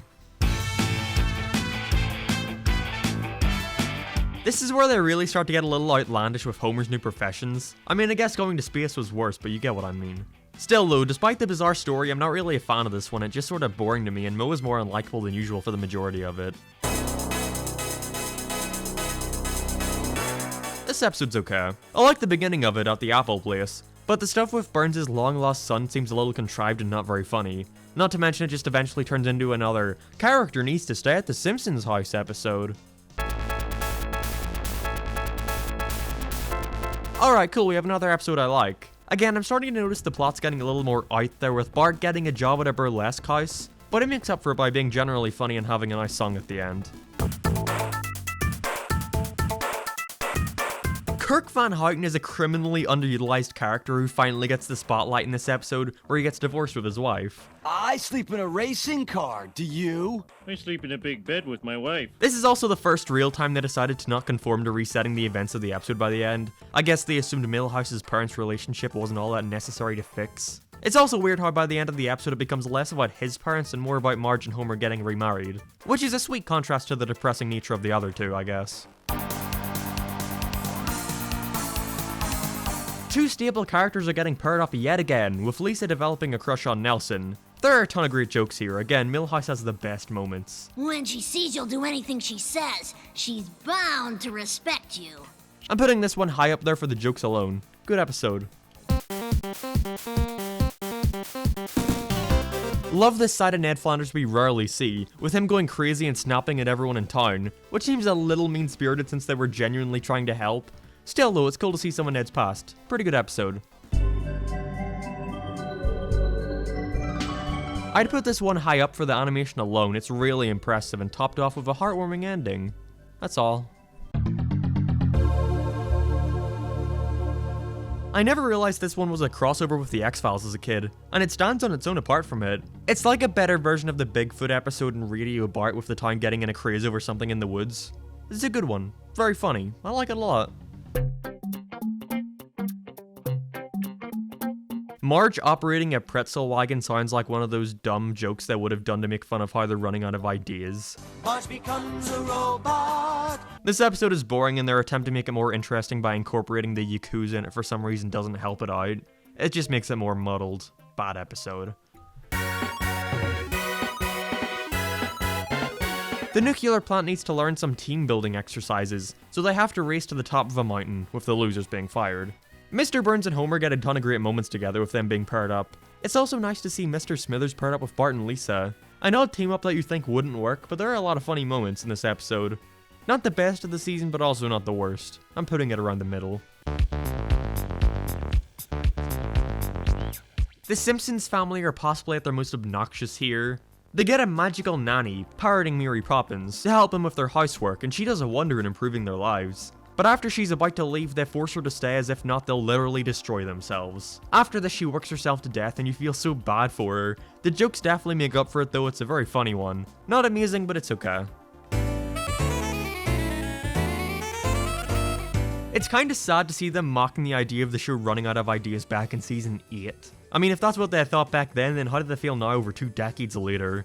As it is though, this episode is amazing. Tons of great jokes, it manages to be meta but still stand on its own at the same time, and Homer's cartoon is hilarious. It's weird how inconsistent this season is. Sometimes it has some of the best episodes the show has to offer, and other times it just has some of the worst. Boy, I sure hope somebody got fired for those blunders. This episode could simply not exist today. Having your main character be openly homophobic is such a weird concept, but it still manages to work within the episode, while making sure Homer is still a likable character at the end. Homer meets a man who turns out to be gay and starts to worry that he may start to rub off on Bart, so tries his best to steer Bart in his preferred direction. I love this episode. I like the character of John a lot, he's just a genuinely nice guy. One of my favorites of the season. It's another Sideshow Bob episode, I don't care, I'm sorry, it's fine, moving on. This is the most cruel episode yet. Lisa has to babysit Bart and he's gonna make her go through hell and back for having a job and doing good for herself. I like the go to bread joke. I hate watching this one, it's too mean for me. Worst of the season. With the town of Springfield having beer banned, Homer and Bart start to smuggle it into town. It's a funny episode, but it's not one of my favorites. It's one where I feel like they've done the same episode 10 different times just with a different thing being banned, whether it be beer or sugar. Yeah, you'll start to see just how much they're running out of ideas soon. This is where Principal Skinner and Edna's long-lasting relationship starts up. And while it reminds me a bit of Bart the Lover with him being the person who acts as an in-between, it still stands out by not just having her be with some random made-up character. They also managed to do a good job at making sure they don't just go back to normal at the end of the episode by keeping it a secret between the two, so they can get into it again at a later date. I like this one. Meh, this one is a little directionless. It's the problem that comes with the average Simpsons episode starting with them in a scenario that seems mostly disconnected from the main story they eventually get into. Sometimes they can be a little too random and go on for a little too long. I still really like the ending of this one with the blind man, so it's not the worst of the season, but I find it a little boring up until then. It's fun getting to see Mr. Burns and Lisa finally start to interact. You know, they have such contrasting personalities and views in the world, but it's just sort of boring. The Mr. Sparkles subplot is fun, but Reverend Lovejoy isn't a character I'm particularly that fond of. I don't not like him, but I don't really care that people aren't paying attention to him. It's whatever, and the ending with the monkeys trying to maul Ned Flanders is a little too nonsensical for me. It's kind of below average. Here it is, my favorite episode. Not of the season, but of the entire show. To be fair, I haven't seen each episode of The Simpsons, as there's some later on we'll eventually get to that might be better than this, but Homer's Enemy is my favorite right now. It's not the most touching episode or has the best character moments, but it's my favorite because of just how damn funny it is. Just about every joke in this episode lands. People accuse Homer of being too unlikable here, and that this is the start of the jerk-ass Homer, but I don't agree with that personally. He does everything in good faith, and the worst things that happen to Frank Grimes are a result of him trying to get back at Homer. Favorite episode, 10 out of 10. Possibly the most bizarre episode so far. We see 3 disconnected imaginary spin-offs with the secondary cast of Springfield. I think they're all funny, this episode is good. I like it well enough. A great finale. Bart gets sent to military camp and Lisa joins too to challenge herself. I love all the nice little character moments in this episode, like Lisa's recording for Marge. With lots of good jokes, they ended the season on a high note. Which is fortunate because overall this was a mixed bag of a season. Some great episodes, some decent episodes, and some truly awful ones. This is when most people say the golden age ends and the show starts to go downhill, which is worrying considering we're only like a quarter of the way done. But for now, let's quickly get on to season 9.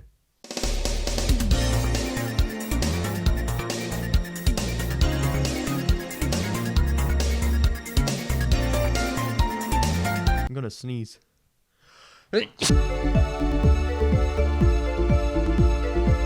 Whoa, did The Simpsons predict 9/11?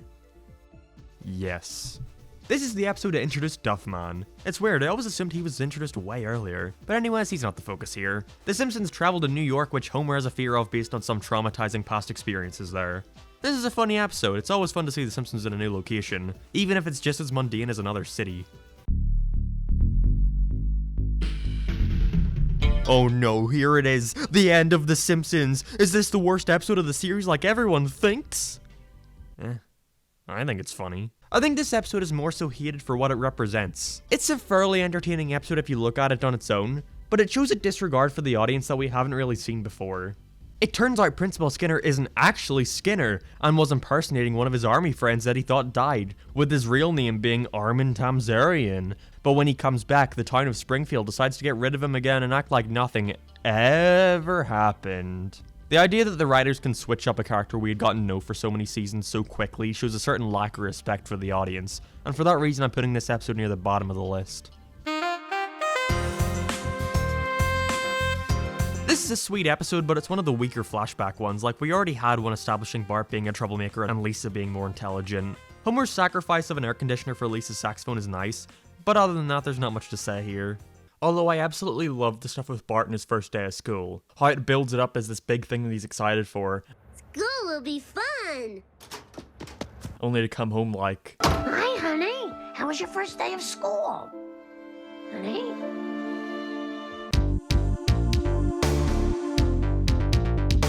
this one's forgettable.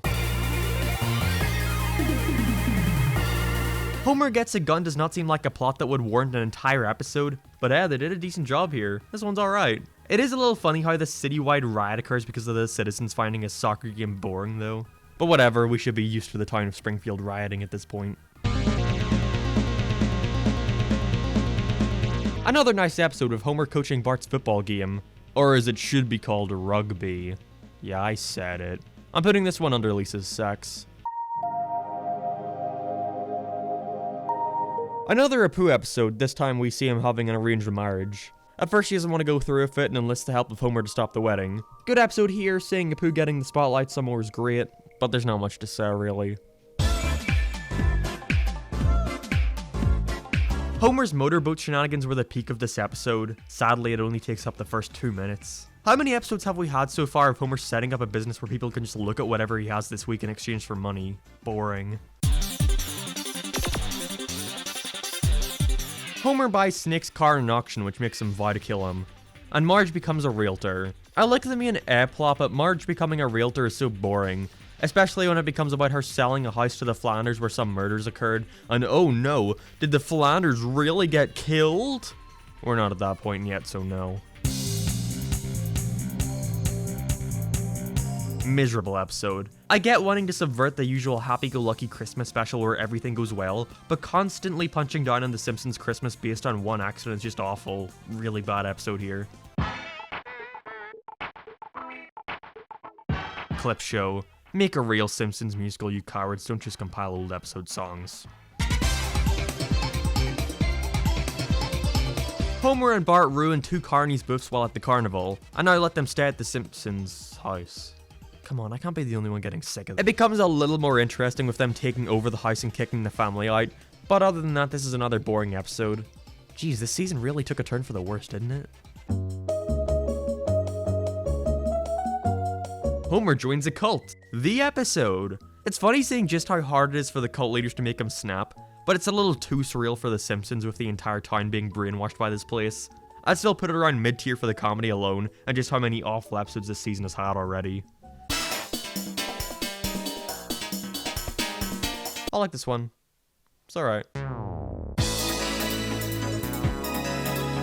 Meh. I don't get why adults not being entertained by Krusty is such a dilemma. He's always been a kid's entertainer in the show. Dumb and contrived. Mo gets a girlfriend, and it's nice getting to see more of him outside the bar. This is a sweet episode, but again, status quo is God, so he's gotta end up miserable. Kinda reminds me of the SpongeBob episode actually where Mr. Krabs gets with Mrs. Puff and spends too much money on her. This episode probably premiered first though, I just thought it was worth mentioning. Mo becomes very unlikable by the end of it, with him letting Homer take the fall for his crime. Probably the oddest title for an episode, but hey, whatever. This one's forgettable. The Simpsons gene is a dumb concept, and it would have made a more interesting moment if Lisa didn't have the automatic reassurance that she'll be smart and have a good life just because she's a girl. It's nice getting to see more of Ralph. We've never really got to see much of him interacting with Bart either, but other than that, this episode isn't very interesting. You may be thinking I'm being too short with my thoughts on these episodes, but look, we're almost 200 in. There's only so many ways to say a certain episode is boring. I'm sure whenever we get to the later seasons I've never seen I'll have much more to say. Bart becoming a gamer is just an inherently more interesting topic than Bart being friends with Ralph. Boring. This one's fine. Homer committing tax fraud and being forced to work for the FBI is a funny concept, but when it beelines into a Mr. Burns story is when I stop paying attention. This episode also screams running out of ideas, with Homer getting a helper monkey due to being lazy, and Bart and Lisa becoming rival news anchors, which is like the most cliched Disney Channel sitcom plot ever. A recent report from the Union of Maritime Workers found that male employees still make 30% more than their female counterparts. Way to go, guys! Let's shoot for 40!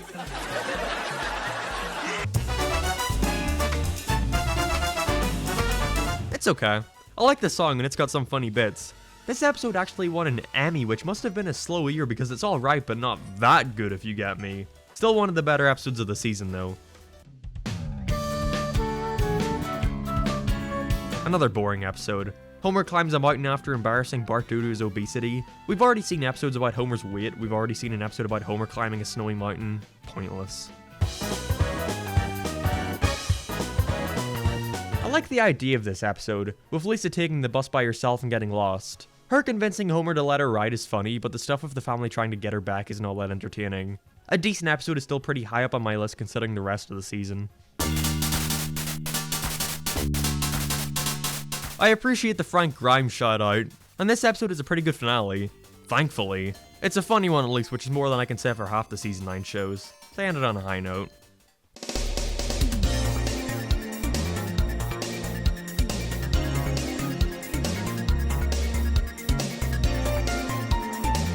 Damn. This season both sucked and blows. It's crazy just how drastic the decline was. I remember it being a lot more gradual. Maybe this was just a fluke, you know? Maybe the next one will be better. While there are a few episodes I find funny, a majority of them are simply uninteresting, with some that I think are flat out awful. This isn't a great sign of things to come, is it? Yet another episode of the plot, Homer and Bart try to become rich by selling something random. This time it's... grease. Alright. Lisa's also showing the new girl around, when she ends up becoming more popular than her. It's kinda quaint how the thing that wins them over in the end is that she has a phone. I honestly prefer that. I don't know if it's just me, but anytime I see a character pull out a smartphone in a cartoon and talk about the Facebooks and Snapchats, a part of me dies inside. Love this episode. Homer's inventions are really funny, especially the makeup shotgun, and that automatic hammer doesn't seem outlandish at all. I'd want one too if I did any modicum of physical labor, which I don't, so episode 206, am I right? I like the stuff with Bart nursing a bird back to health after shooting it, but then being outlawed lizards and rampaging the town is where I lose interest. Starting to realize I like episodes that focus on the character dynamics a lot, and I'm not a fan of the ones that feel like they need to end on some kind of action scene. And this episode is like half that and half another Springfield and Terror plot. Cartoons coming to real life is always a concept I'm a fan of, so I like that segment a lot here. I also enjoy the Maggie one where it's revealed that Homer isn't actually her dad. The Snake one is decent too. Pretty good Trios of Horror all around. Surprised how much I enjoyed this one. This has to be a contender for the weirdest opening to an episode. I still like it though. Other than that, I found this one kind of boring. The celebrity cameos are also getting a little overbearing at this point. The episodes now revolve around the idea of them getting the famous person in the show rather than creating a character that would fit them. In a search to find out what his middle name, Jay, stands for, Homer sets out to his mother's old commune, where he starts to embrace the hippie lifestyle she adopted. It's alright. I like the reveal at the end where he finds out that Jay stands for, well, Jay, but the rest of it isn't anything worth raving about. Lisa cheating on a test is a plot I'm surprised it took them 10 seasons to get to, but hey, it's a good one. I like the reason she did poorly in the first place was because she got obsessed with Crash Bandicoot of all things. And the B-plot about Homer raising a lobster sounds awful, but manages to somehow work. I think this is the point where we get our first glimpse of Homer being a really awful person. Okay, so first of all, he doesn't let his father get out of the car to go to the bathroom, and because of this he has kidney failure and needs a new one. Homer initially offers up his kidney, so he somewhat redeemed himself, but at the last minute he chickens out and runs away. Then after realizing what he's done, he finally goes back to help out his dad, before he once again runs away. Then he gets knocked out, and the doctors force the kidney out of him. How sweet. Another episode that just makes you feel miserable. I have no idea how they thought this would be funny, it's going way too far. And sadly, this is a trend we're gonna see continue with most of these characters. Mayor to the Mob is okay, I guess. I like the stuff at the sci-fi convention, even if it was just an excuse to shoehorn in Mark Hamill. But it comes back in a funny way later on, so it works. Another alright episode. Another episode where we get to see a side of Ned Flanders not really explored much, with him going on a trip to Vegas with Homer and the two accidentally marrying some random women. I like the jokes at the beginning about the continuity of the show making no sense, and it manages to be entertaining throughout. High point of the season so far. The kids getting punished with a curfew for something that was so obviously Homer's fault is a little bit of a stretch, but this is still a good episode. I love the song at the end, it's one of the few Simpsons songs I really enjoy, and still listen to every now and then. The Children of the Corn stuff is also pretty funny. Good episode overall. This was the Big Simpsons Super Bowl special, which is impressive considering just how much of the episode doesn't take place at the Super Bowl. Not a fan of this one at all. It's way too boring for me and I'm not that big into the football and baseball centered episodes. Homer at the bat was obviously an exception of course, because it did something this episode couldn't do. Be funny. Homer really takes a liking to his own name after a TV show airs of a character sharing his name being presented as strong and handsome. But once he's changed to a bumbling buffoon, Homer suddenly wants to change his name to brush off all association. I think everyone has had that one point in their life where they thought about having a different name, so this episode is pretty relatable for me. Now everyone will know my hidden desire to change my name to Norville. I'm with Cupid is boring, there's only so many ways you can do a Valentine's Day episode. So Apu is upstaging the other man in Springfield with his extravagant gifts. so in an attempt to ruin his present, they inadvertently make great gifts for their own wives. Hooray, that sure is interesting. Marge getting into cars and having pretty bad road rage is a good concept for an episode, and for the most part it delivers with a ton of great moments, but it sorta drags near the end and I start to check out. This one is okay, around mid to low tier. Another really mean-spirited episode. Bart is a massive asshole to Lisa in this one for no reason. She's forced to share a room with him after Homer gives up hers, and he's deciding to make her life a living hell because of it, which is weird because there was nothing hinting the sort of animosity previously in the episode, which is too bad because I think it has a pretty strong start with Homer destroying the Bill of Rights. Opening is fun, the rest is boring. Next.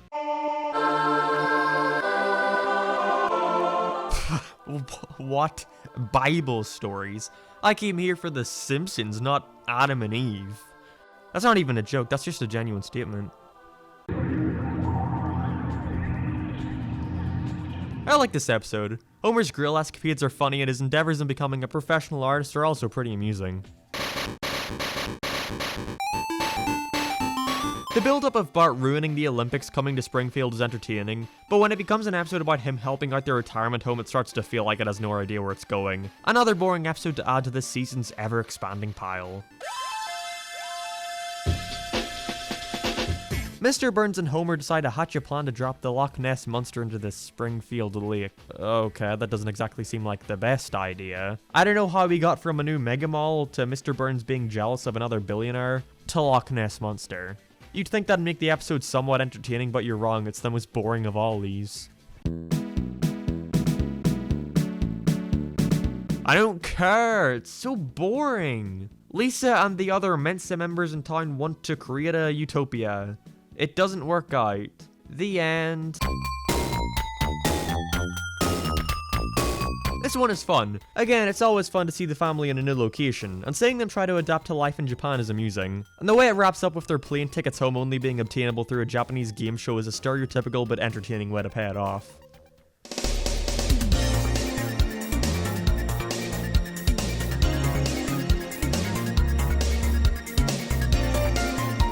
Season 10 was a lot better than 9, but was still quite the mixed bag, with episodes I absolutely loved like Wizard on Evergreen Terrace, and episodes I absolutely hate like Homer and the Kidney Machine. That's not even the name of it. Look, it's 5 AM. I'm really tired. I just want to go to bed. I could just stop here. 10 is a nice round number and it definitely ended the golden age.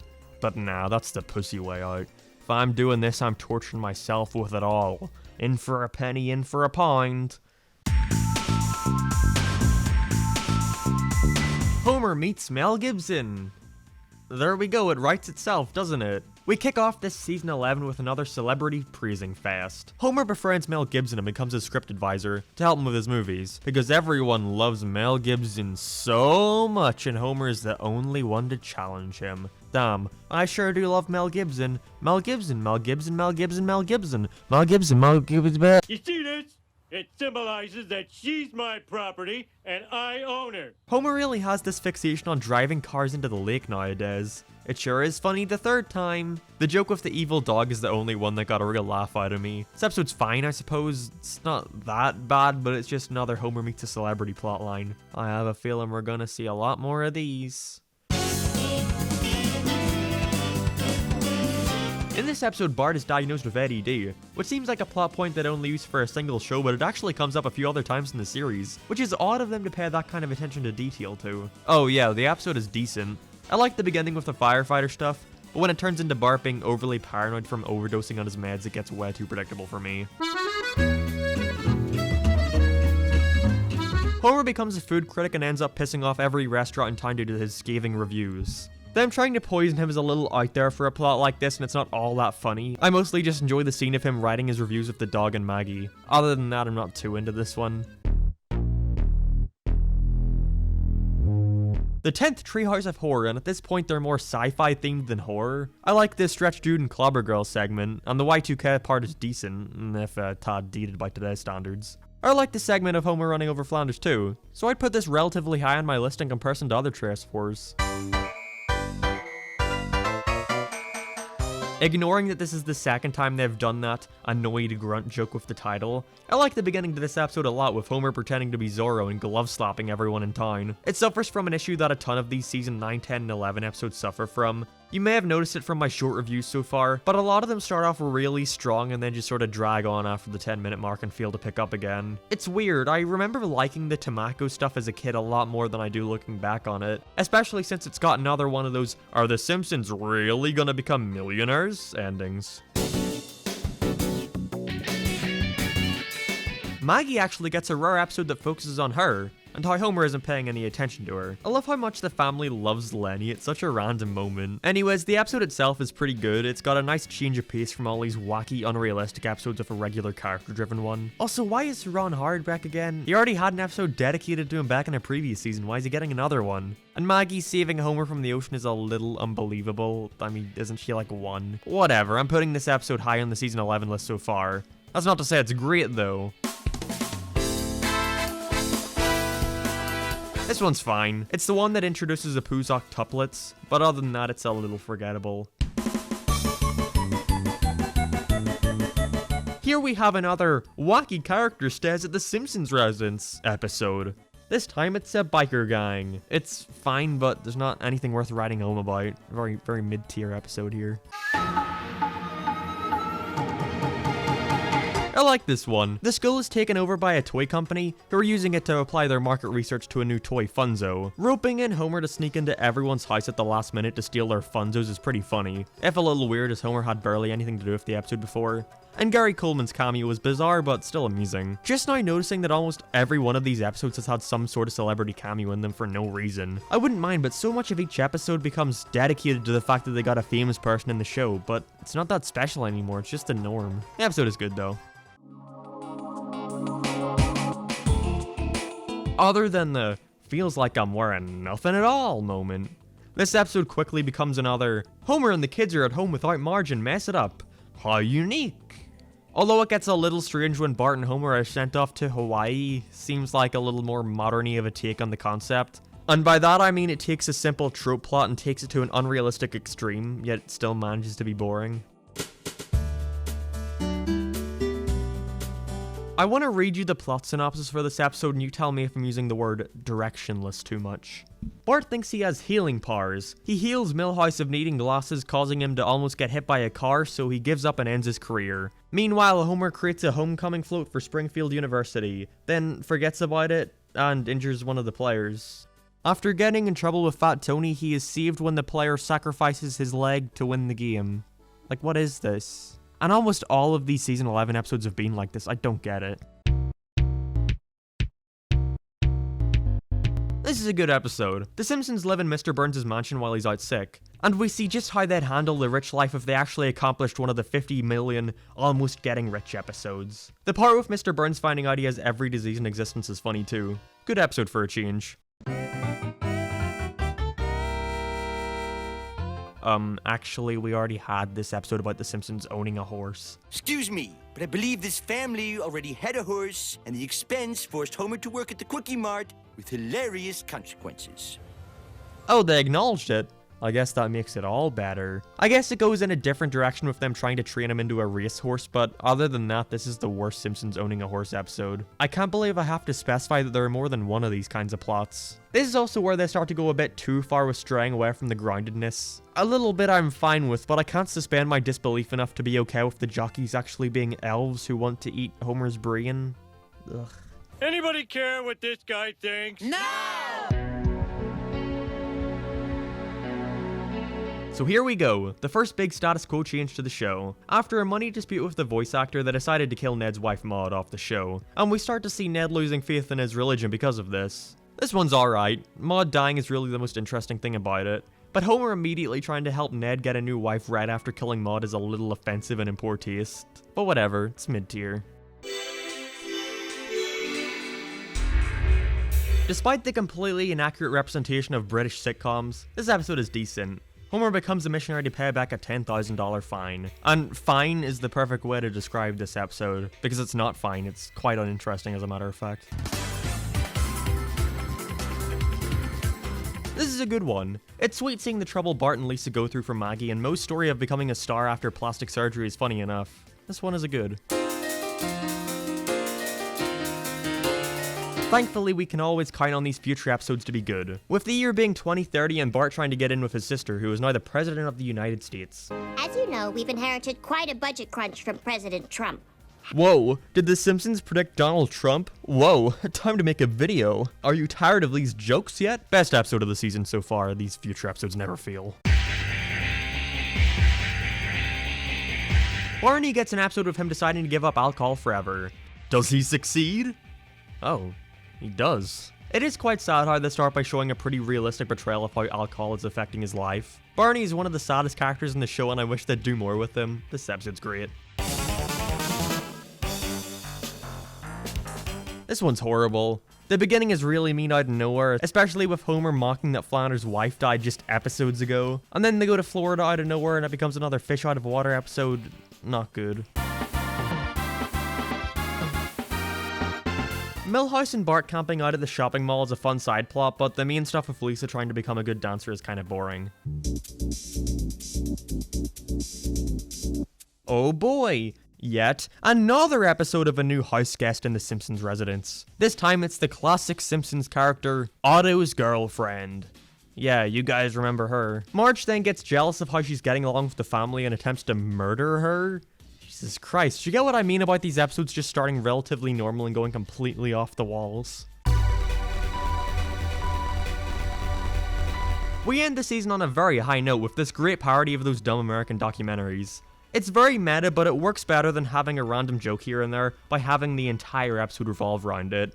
It's another one where it gets really bizarre by the end with the family all hating each other outside of the show, but it works in its favor, you know, since it's such a weird concept to begin with.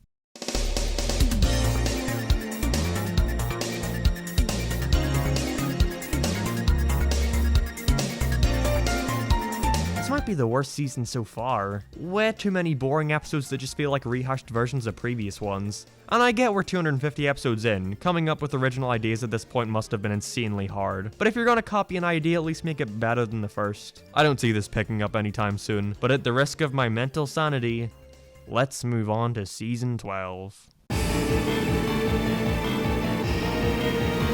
This is a pretty decent Treehouse of Horror.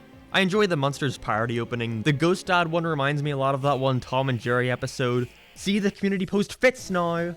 The Hansel and Gretel one is mediocre. Maybe it's just because of how many fairy tale parodies we're gonna see them do later, but I suppose I can't fault this one too much for what comes after. And the Dolphin one is definitely the best. It's great. Good Treehouse of Horror here. Okay, episode. I like all the complications that a simple area code causes Homer, and the town dividing leads to some funny moments. I like this one well enough. Although the celebrity cameos is, again, getting a little too gratuitous. A character having a lost kid they never knew about is a very cliche trope, but it honestly works for a character like Krusty. With a young girl revealing to him that he's actually her father, after a one-night stand with a soldier in the Gulf War. It's cool to see more of Krusty's past, and I like the stuff of him trying to get parenting advice from Homer of all people. This is a sweet episode, I like their relationship a lot. Meh, another Lisa environmentalist episode, but I guess this one works better for having the motivation you'd expect from a little girl, that being to impress a boy. These preachy Lisa episodes aren't exactly my cup of tea. I'm putting this one at the bottom of my list so far, but that doesn't mean it's that bad, just the worst of a pretty decent bunch. Brilliant return to form, and by that I mean we have another plot about the Simpsons being broke instead of slightly upper middle class. In this one, Mr. Burns decides he'll pay Homer for pulling pranks on people in town, which can be funny at times. Although sadly I think it peaks in its comedy with the first pudding cup prank. Yes, this is the one with the infamous Homer gets you-knowed by the panda bear. This isn't funny as I think they thought it was while writing it. I only wish we got to see more of Mr. Smithers' Malibu Stacy musical. Good episode though, even if it does eventually turn into yet another will Homer get $1 million plot. The Simpsons is finally starting to catch up with modern technology, with Homer deciding it's time to buy a computer. He creates his own website and dubs himself Mr. X, where he posts gossip about people in town. It's okay. Again, it's another that dabbles into absurdity by the end from being drugged and sent to a mysterious island, but again, it's okay. Oh joy! Here we have another get-rich-quick story starring Homer and Bart. Never seen one of those before. To be fair, I actually enjoy this episode quite a bit. Instead of the two just having one set goal in mind like sell beer or sell grease, they're trying to guilt trip people in town into giving them money. Con artists, essentially. And it's fun seeing their different ways of trying to trick people, even if it does make them a little unlikable. But at least they're taught a lesson by the end. But it's a case where the comedy can override a negative aspect like that. This is a forgettable one, generic snowstorm plot with the kids in school being trapped within, with Homer trying to rescue them. Not bad, but nothing special. Seems like a fully realized take on that one subplot from the one episode where Homer gets a better word I struggle to pronounce. After realizing the cause of his stupidity was from getting a crayon shoved up his nose, Homer gets it removed, becoming smart again. Despite the complete disregard for Simpsons continuity, as we previously learned that all Emil Simpsons are simply just born stupid. Boy, I sure hope somebody got fired for that blunder. I think this episode is sweet. I like seeing Homer able to bond with Lisa more now, and it's sad when he eventually gives it up in the end so he can once again fit in with the common man.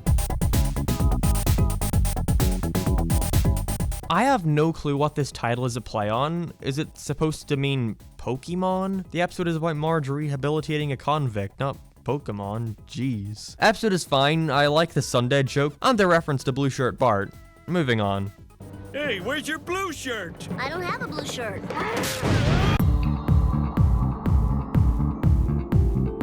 Worst episode ever. Not in terms of the list, that's just what it's called. Bart and Milhouse have to take over the android's dungeon after comic book guy is injured for some reason. Child labor doesn't exactly sound legal, but what do I know? This episode is good, I enjoy it quite a bit. Maybe that's just because I love any episode of Milhouse. I would have brought back the LS Milhouse me for this video, but I'll spare your eyes.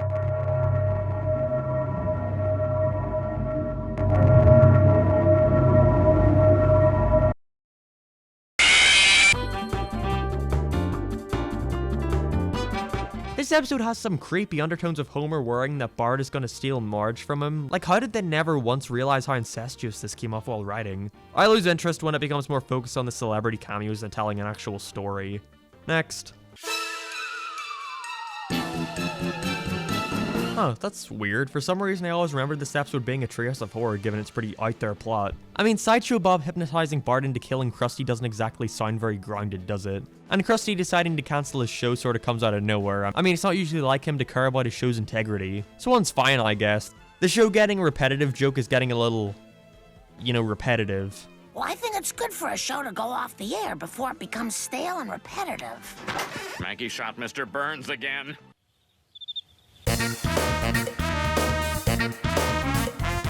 It's taken 262 22-minute segments, but I finally become stumped on what I think about an episode. This one is weird, man. So Bart, Nilsson, Milhouse, and Ralph all become members of a hit boy band, fit with special guest stars NSYNC. It's in sync! But then it's revealed their music is being used to subliminally get kids to join the Navy of all places. I have no idea, man. The cringy boy band stuff I like, but when it jumps back into the army plot, I tune out. Homer goes on a hunger strike after finding out the Springfield isotopes are about to be moved to New Mexico. The stakes are high with this one. It's fine, I guess. It's not all that funny in my opinion and gets a little hard to watch at times with how far Homer's hunger strike goes. Low tier for sure. Shocking turn of events here. They've added in a new bully character that isn't just the same one they've been using for the past decade. Wild stuff. And this time it's a girl as someone to try and challenge Lisa, who's really deserving of nothing that happens to her. Literally. They try to get into this thing about how bullies are only bullies because they're attracted to this specific smell that only comes from nerd sweat. Alright, okay. I like the Homer side story about him getting into the baby proofing business, but other than that, this episode is pretty run of the mill. See, look, I learned a new word for forgettable. I mentioned it earlier, but jungle settings really bore me and this is no exception. I like everything with the animal cracker stuff up until I finally get to Africa, but after that I could care less. Again, this video is very subjective if you couldn't tell by this point. Just what I was waiting for, another episode focused on 3 different stories. Thankfully I like this one quite a bit. It's following the parallel plot structure with each character, Homer, Bart, and Lisa, going through their day with each other's stories interconnecting at times, to in the end telling one big cohesive story, and it's impressive how well they pull it off. This is a good episode, even if again Milhouse steals the show with his amazingly sad "this is where I come to cry" moment. This is where I come to cry. Cool. This is another weird one. Ned finds out about his wife Maud's dream of opening a Christian-themed amusement park and decides to make her dream a reality. Like, what the hell is that? This sounds like a fake episode. Other than some funny moments, I barely remember anything that happens in this one. Mid-tier. This episode is kind of cute. I like seeing how much enjoyment Homer gets from taking care of the kids and how much they seem to like him. Even if it can be a little annoying about how not observant he is about the fact that Bart and Lisa are jealous of this. Nothing much else to say. I hate this episode. Not because of anything necessarily in the show itself. As it is, it's a fairly regular Simpsons anthology. Although, did we really need another one? But over in the UK, The Simpsons aired on Sky for me, and someone over there must have really loved this episode because they would play it all the damn time. You'd think that having 700 episodes to choose from would make it fairly easy to make sure you're not playing the same episodes too close to one another, but I guess that's just asking too much. Don't care for this one.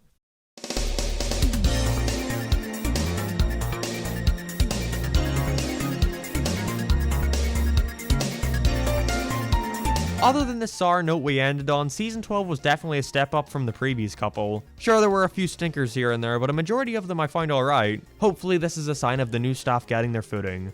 Guess there's only one way to find out.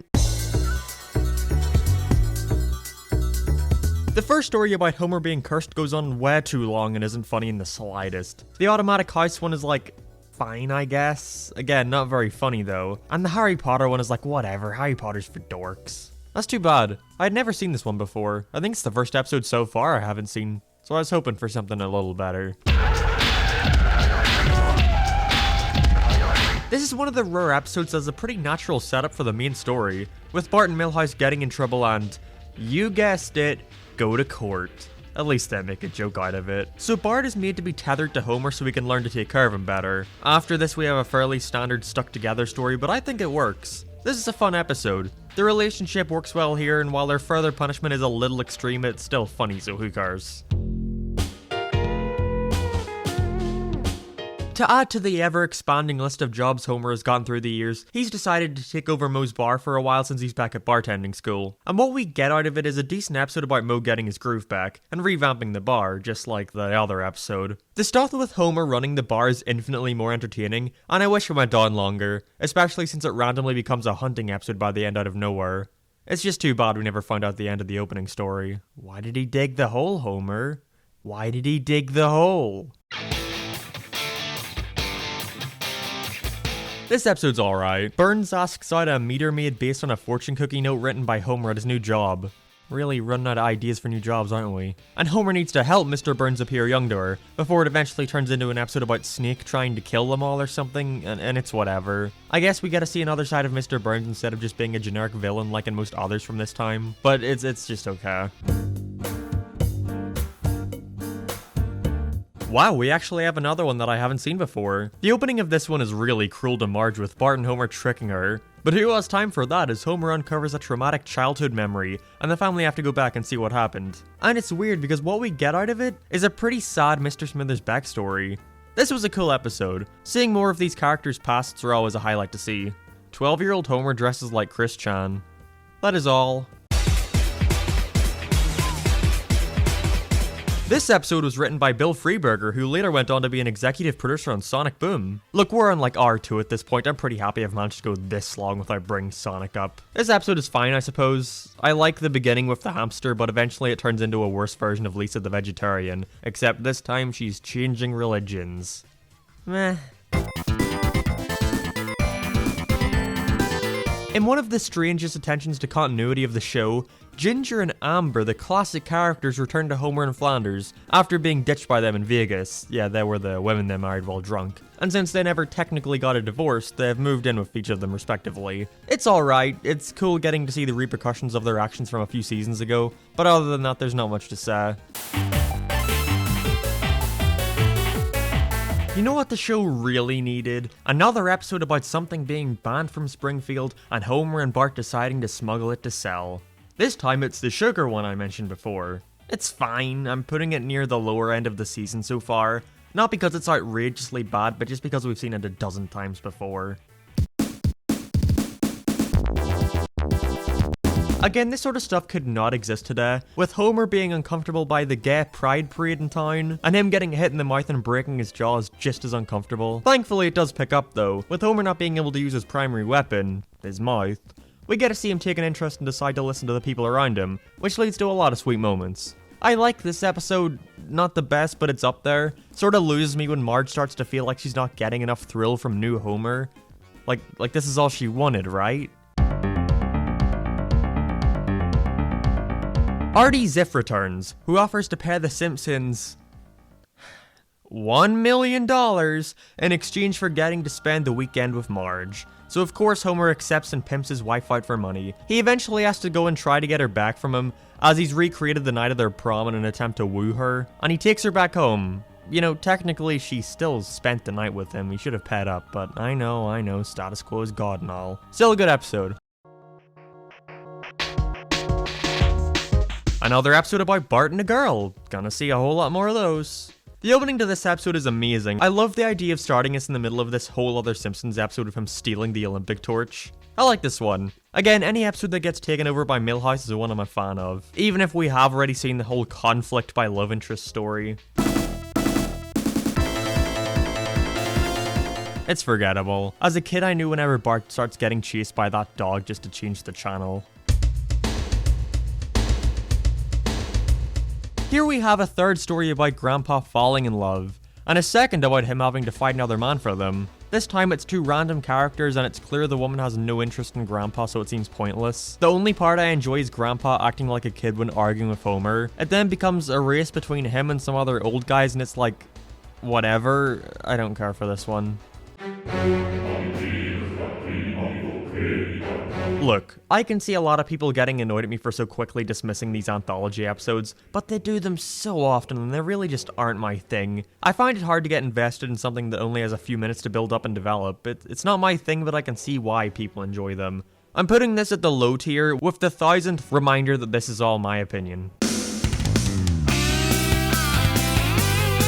The Simpsons traveled to Brazil because of Lisa sponsoring a young orphan she was sponsoring. This episode is fine. Homer eventually gets kidnapped by the cartel or something, and the family now needs to raise $50,000 to save them.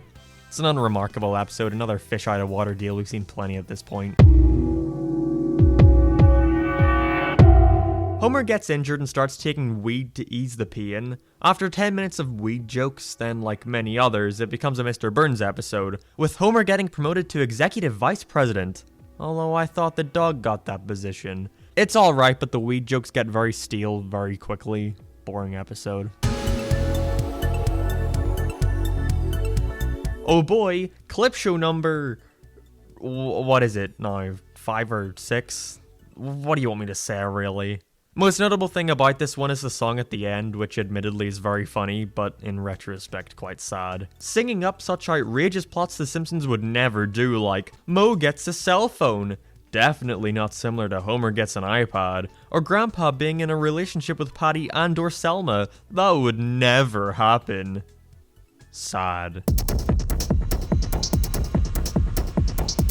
Bart creates a Flash cartoon for the internet. Yep, we're getting to that point. I like this episode actually. Angry Dad is a funny short and it becoming about Homer's anger issues is a natural progression. Good episode. This episode is quite sad. Apu cheats on his wife and filled with guilt he attempts to kill himself. Seeing him try to make it up to her is nice. Not a great episode, but it's kind of touching, I guess.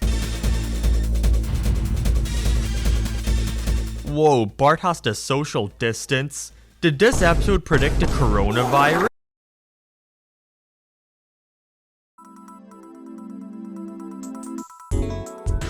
One of the weirdest episodes of the series. So it starts with Homer getting Marge a pond as a gift, but it has an endangered screaming caterpillar on it.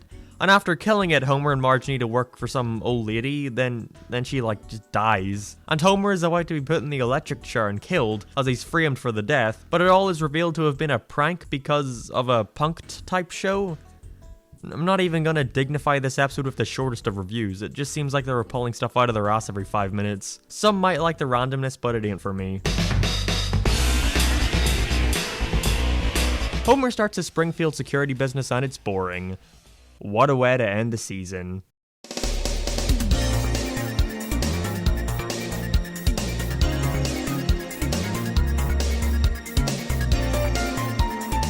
This season overall was a little worse than the last, but still not as bad as 9 or 11. It was decent. You can definitely feel the show becoming a little too complacent in its mediocrity, and I guess all I can do now is wait for it to become truly awful. Each season has at least had one episode I enjoyed. I fear the point where we don't even get that. This is the episode that features Furry Marge. That's the only notable thing about it. I like the Family Guy gag too, but that's about it. The Billy the Kid one isn't great, the Island one isn't either, the Clones one is the only one I really enjoy. Jesus Christ, my throat is getting really sore from reading all these. Let me go get some water. Here's an episode about Homer talking crap about his family on TV without knowing, saying he wishes he never got married and all that. It starts off real strong, but the payoff for this is the reveal that his family have bought him a ticket for rock and roll camp to say thank you for the sacrifices he makes for them. Okay, it's just an excuse for more celebrity cameos. The episode itself is decent, but I just wish it was more of a character-driven story, you know what I mean? Is he gone? Alright, y'all, please. Marcus had me trapped up in here editing this video for the past month. Like, I don't even like The Simpsons like that, bro. Somebody please get me out. Okay, thanks, I'm all better now. Bart has moved down a grade in school while Lisa has moved up a grade, putting them both in the same class, which of course leads to a ton of complications, with them fighting and eventually getting lost in the woods. It's alright, there's nothing that memorable about it. Wish it stayed more in the plot of them being stuck in the same class. I don't really care about it whenever they get into the woods. Here's a good episode. I like the El Homo joke at the start a lot. Marge tries to get liposuction in fear of Homer not finding her attractive anymore, but accidentally ends up with breast implants. There's also a fun B story about Krusty needing to make a show more safe. There's a fun song in here too. This episode has a lot of good stuff about it. Although it's probably what inspired most of that creepy Simpsons artwork online. The Simpsons need to find a temporary house and wind up on a game show where they'll live in a house like it's 1895. I'm not that into this one, it's boring. I guess it's fun to see them start to adapt and work well with each other in this new setting, but other than that I barely remember anything about this one. And I've just watched it. Perfect, we get to combine two of the staple Simpsons stories. Not only does Sideshow Bob return, but he also has to stay with the Simpsons. Because of his murdering past, he's brought to find out who's been attempting to kill Homer. I like this episode. I especially love the reveal that it was Frank Grimes' son, Frank Grimes Jr., who was trying to get revenge on him for his father's death. One of the better Sideshow Bob episodes here. I'm conflicted with this one. Bart nominates Edna for the Teacher of the Year award so the family go out to Florida to attend the ceremony, but being afraid of losing her, Principal Skinner sabotages her so she loses. But it's all okay because he asks her to marry him. Kinda weird and cruel, like their marriage is based on a lie. But whatever, the rest of the episode is fine. Not bad, but not good. Meh, it's boring. I like the diary stuff, but I don't care for Colt as a character very much. After being mugged, Marge starts to work out and gets on steroids, causing her to become too aggressive and ends up with her wrecking Moe's bar and beating everyone up. It's a very weird episode. The beginning with Marge being mugged is well done and is treated quite seriously, but after that it just falls flat in its face. It's just uncomfortable, especially the part where Marge forces herself onto Homer. Look, I don't even want to get into it. Bad episode. They're really pushing the boundaries of this one. Instead of someone coming to live with the Simpsons need to move into another house. The House of God. With Homer winning the deed to the church, he starts throwing parties and wrecking the place. It takes way too long for the family to move into the church, so they don't really get to do much with it. This is a rather unremarkable episode. Bart moves out of the house and lives by himself, in the same building as famous skateboarder Tony Hawk. Did I just say Tony Hawk? Yes, Tony Hawk. Thanks for the lift, Tony Hawk. I gotta go now, Tony Hawk. Cool guy, Tony Hawk. Bart, you know Tony Hawk? Mediocre. Lisa goes to an exciting spelling bee, while Homer goes on a ribwich tour with others, also try and get the limited run sandwich, which is a very clever and subtle spoof of the McDonald's McRib. This episode runs with the season's long string of average shows, with this one being no different. It's kind of funny and I like the celebrity guest stars character, but nowhere near the best of the series. Pretty sure we've already done this reference as a title pun with A Star Is Burns, but okay. Celebrating a local event for the first time without his wife, Ned Flanders gets depressed and lonely, until he meets a woman called Sarah who turns out to be a movie star. This is a good episode. Killing off Maud was definitely a good move. They managed to squeeze a lot of episode concepts out of it. James L. Brooks' cameo was also funny. Krusty the Clown runs for Congress. Sounds made up, I know. The plain stuff is funnier than the actual story. Don't care. It's nice to see Homer caring about his job for once. That's all I have to say, I enjoy it. Great episode. I like the documentary setup, it's a neat way to switch things up for a bit. Bart stealing Fat Tony's hood ornament is fun, and while I don't think Lisa's meteor shower stuff is as good, I still enjoy this episode a lot. But maybe that's just because it's a good episode in a bad bunch. Homer is kicked out of the house for the millionth time and moves in with a gay couple. He's really come far since Homer's phobia. That's what I call character development. Weird Al has a funny cameo and a nice song parody, and even though it's another Homer and Marge fight and break off story, it's one of the better versions of this plot they've done. Not the most emotional, but definitely makes up for it by being funny. Another good one. Homer creating a hate song about Ned Flanders is hilarious and the lyrics are great. F-L-A, don't yell at Ned. D-E-R, his life is dead. Lisa's plot isn't as good. It's set up as another one motivated by her interest in a boy and it follows a pretty predictable setup. Still though, this is a good episode, near the top of the list for me. Sanazil Halbert becomes the new mascot for Duff, and because of this newfound fame, his original owner from Simpsons Roasting on an Open Fire comes to declare ownership of him. It's okay, not that into it. Again, like most of the season, it's just a little boring.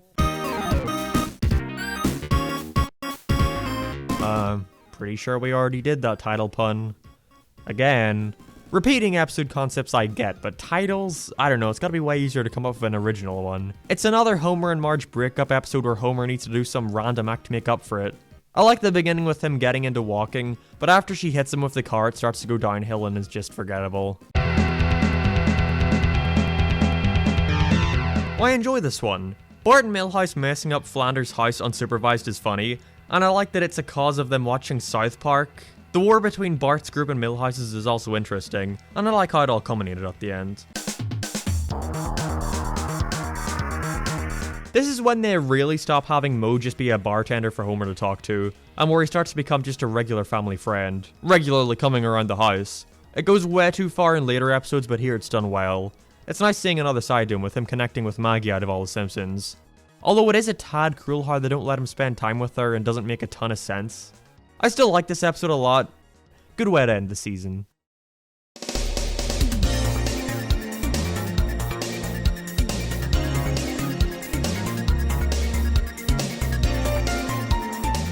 And a pretty mediocre season at that. Most of the episodes here were just boring and unmemorable.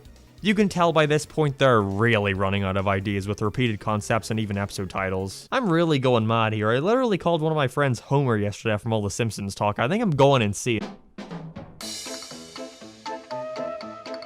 Just like the classic Tim Allen film Santa Claus, after killing Death, Homer now needs to take up his responsibilities of killing people. Okay, so it's a mix of Santa Claus and the Family Guy episode. Weren't they mocking Family Guy for copying them last Trios of Horror? The showcase of how people can no longer die without death was very reminiscent of that. I still like it. It's a fun short about Homer abusing his powers before needing to kill Marge. Then the Frink one is mediocre with his reanimated father collecting the organs of people in town. And finally the time-stopping one I enjoy. I always like those kinds of stories. Although I'm noticing more and more just how much of this has drifted away from horror and is almost entirely just sci-fi concepts. I guess it's not a huge deal since they've done 14 at this rate. I know ideas must be hard, but it's just food for thought. Homer's mother makes her grand return with him noticing someone contacting him through the newspaper. Boy, it sure is a good thing that he just so happened to be obsessing over the papers that day. If I ignore the fact that it leads us up to another goddamn courthouse scene, it swiftly moves on and becomes a great episode that shows Homer finally getting to spend some quality time with his mother, which we never got to see a whole lot of in the last. It's not as good as Mother Simpson, but I very much enjoy this one too, but geez, they just love to put Homer through the ringer here. Oh, looks like they finally did that musical episode I was hoping for. While I think the plot of a student body president election between Lisa and Nelson is a tad generic, especially since they make Skinner's plan obvious from the start, it's definitely elevated by the songs based off some musical I don't know the name of, and don't really care enough to learn the name of. Good episode. The same cannot be said about this episode. It sucks hard.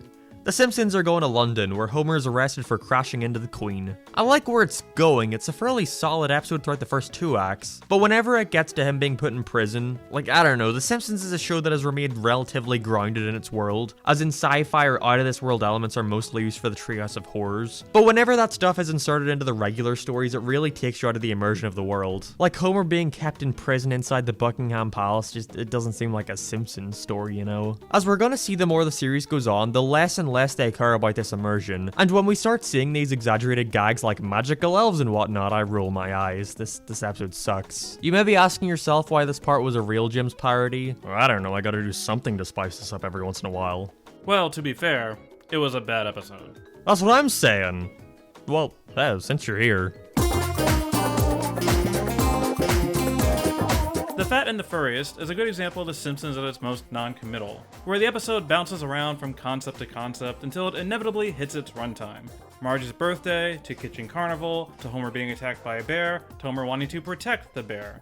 The main conflict revolves around Homer's trauma and his feeling of embarrassment. The humiliation aspect doesn't really work since, you know, he was attacked by a frickin' bear. And then when he befriends it, the character shift is rushed and meaningless. There's no character journey here, it's just a bunch of stuff that happens. Poor Marge gets stuck with the job of trying to summarize the moral at the end. It's worth watching if you want to see bear imagery torture Homer in Act 2, or see him in a funny costume in Act 3. The jokes as a whole are generally fine. A couple groaners, but generally fine. Also, hey, it's got a scene in the rumpus room. But even still, unless you're really into bears, The Fat and the Furriest probably isn't going to leave a long-lasting impression on you. In fact, you might say, I barely remember watching it. Okay, I'll stop now. Krusty has a bar mitzvah and Homer takes over his show while he's gone. It's boring. The best part is the callback to the 201 Greyhounds episode, but that's all. Let's hope this Christmas special is better than the last. At least I think that was the last. To be honest, each season is starting to become a bit of a blur. I like the Christmas parodies they did with the stop motion. I appreciate it when they go all out on stuff like that. Other than that, it's alright. It focuses on Homer needing to be less selfish and help the people in town, which causes him to make Ned Flanders jealous. Pretty sure we already did that concept, but whatever, it's still a funny one. I think we have a new contender for the longest episode title. All I gotta say, this one is boring. Again, I thought we already done that title joke a few times now. Homer and Bart enter a robot fighting competition, sorta like Saturdays of Thunder. But I enjoy the Lisa side plot way more, with her cat Snowball 2 dying and each new replacement also being quickly killed. They also have a fun acknowledgement of the principal and the pauper by the end, which is funny. This is a good episode overall. My job was to keep Lisa's hope alive, but instead she's really depressed. You think you got problems? Look what I just pulled out of my arm. Homer becomes a car salesman and then an ambulance driver in the same episode, while Marge writes a book, in which the subtext causes him to believe that she's in love with Ned Flanders. Spoilers, she's not. It's a funny episode, but that's all there is to say about it. I do not care about anthologies. They go to the library where Marge decides to tell the kids stories about history. It's boring. Man, I am not looking forward to the comments of this video. Milhouse is moving and now Bart must try and fill the void. In the meantime, Homer's pretending to be pathetic in public for money to get Marge an anniversary gift. He's really sunk into new lows. This is a good episode. I like the relationship between Bart and Lisa in this one. It's high up there on the list, but that's also because the best one of the season is just pretty good. Lisa gets jealous of Maggie when it's revealed she has a higher IQ than her, and so like a loving sister she purposely tries to hamper her learning. I don't care for this one. It shows the more jealous side of Lisa, and those are usually my least favorite, even if the "You Are Lisa Simpson" callback was hilarious. This episode also has special guest star Simon Cowell. We'll see him next time when we get his second cameo.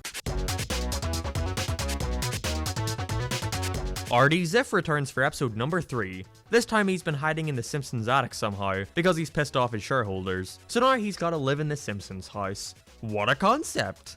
It's decent, it's nice getting to see him interact with the other members of the family that aren't just Marge and Homer. Also, why does the critic make a random appearance here? That's a genuine question, I would like to know. It's like the Marge gambling episode, except this time she's become a drunk alongside Homer and ends up at rehab. It's genuinely really awful. They paint Homer as such an unlikable person by literally pinning a DUI on Marge. Yet he never really gets reprimanded for this. They'd rather focus on Marge realizing that she really enjoys having fun with Homer, no matter how much of an ass he is. I enjoy Bart and Lisa's subplot, even if these Star Wars parodies are getting a tad old and repetitive, but this is very low on my list. Bart is sent to juvie after scamming the town with a fake wedding, and ends up escaping with a girl. I like how they work off another one, it's a pretty funny episode too. Good show, I'm putting this one above The President Wore Pearls.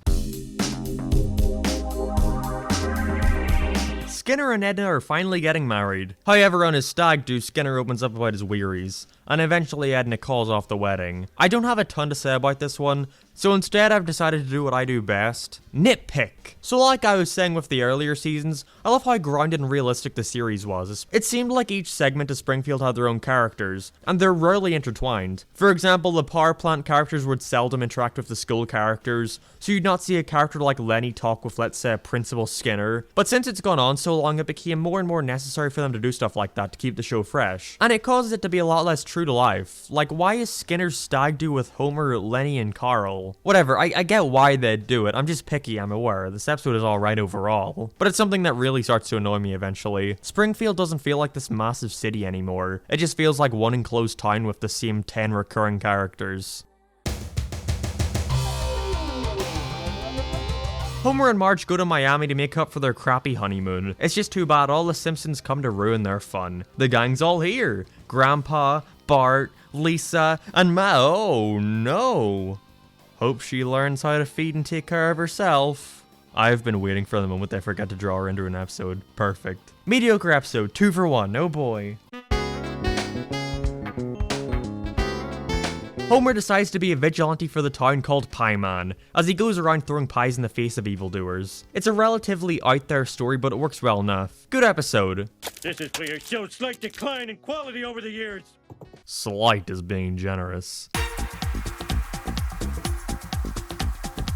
Flashback episode. Again. You know, all these flashback episodes have made me want to try to flash back to the past to talk about this one.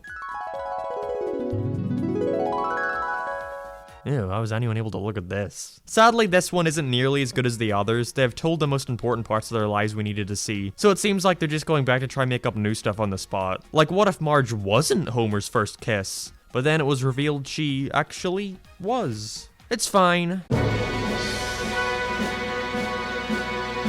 Bart goes deaf, then people think the Simpsons hate America. Whatever, it's boring, I don't care. While Mr. Burns is presumed dead, he realizes nobody cares about him, so he tries to buy up Lisa's newspaper column to write positive things about himself. And it's decent, I suppose. We've already seen Burns and Lisa's conflicting views clash in an episode before, but I guess this one is also okay. Oh look, it's every relatable Twitter comic.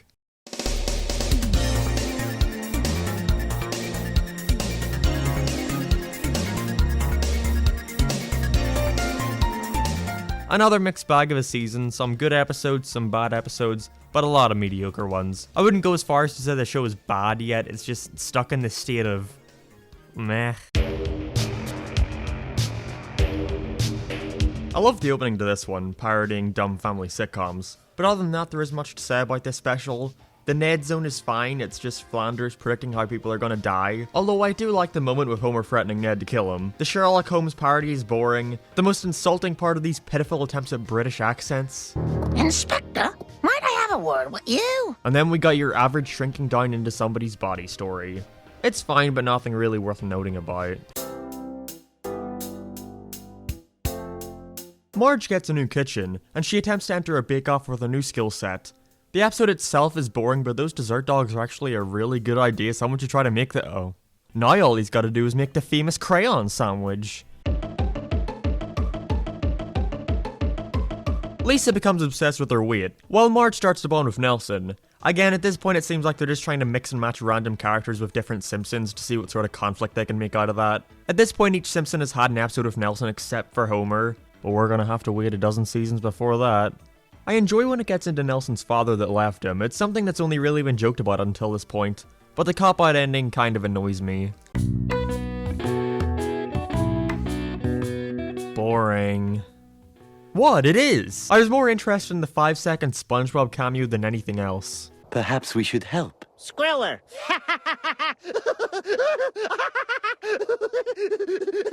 I feel they could have taken the Bart story a lot further in this one. After feeling as if he's matured, Bart creates a t-shirt selling business, where he reaches wide success before getting conned out of it by this Willy Wonka type parody. But after that it shifts into another Homer and Lisa story with him wanting to help her out in the science fair project for like 2 seconds before getting right back into the Bart stuff, with them both trying to get the rights back. It's unstructured, but I still think it's okay. The drugs in Springfield go up in price to the point where nobody can afford them, and so Homer must struggle the drugs into— come on, really, how many more of these can we do? It's forgettable, what else is there to say?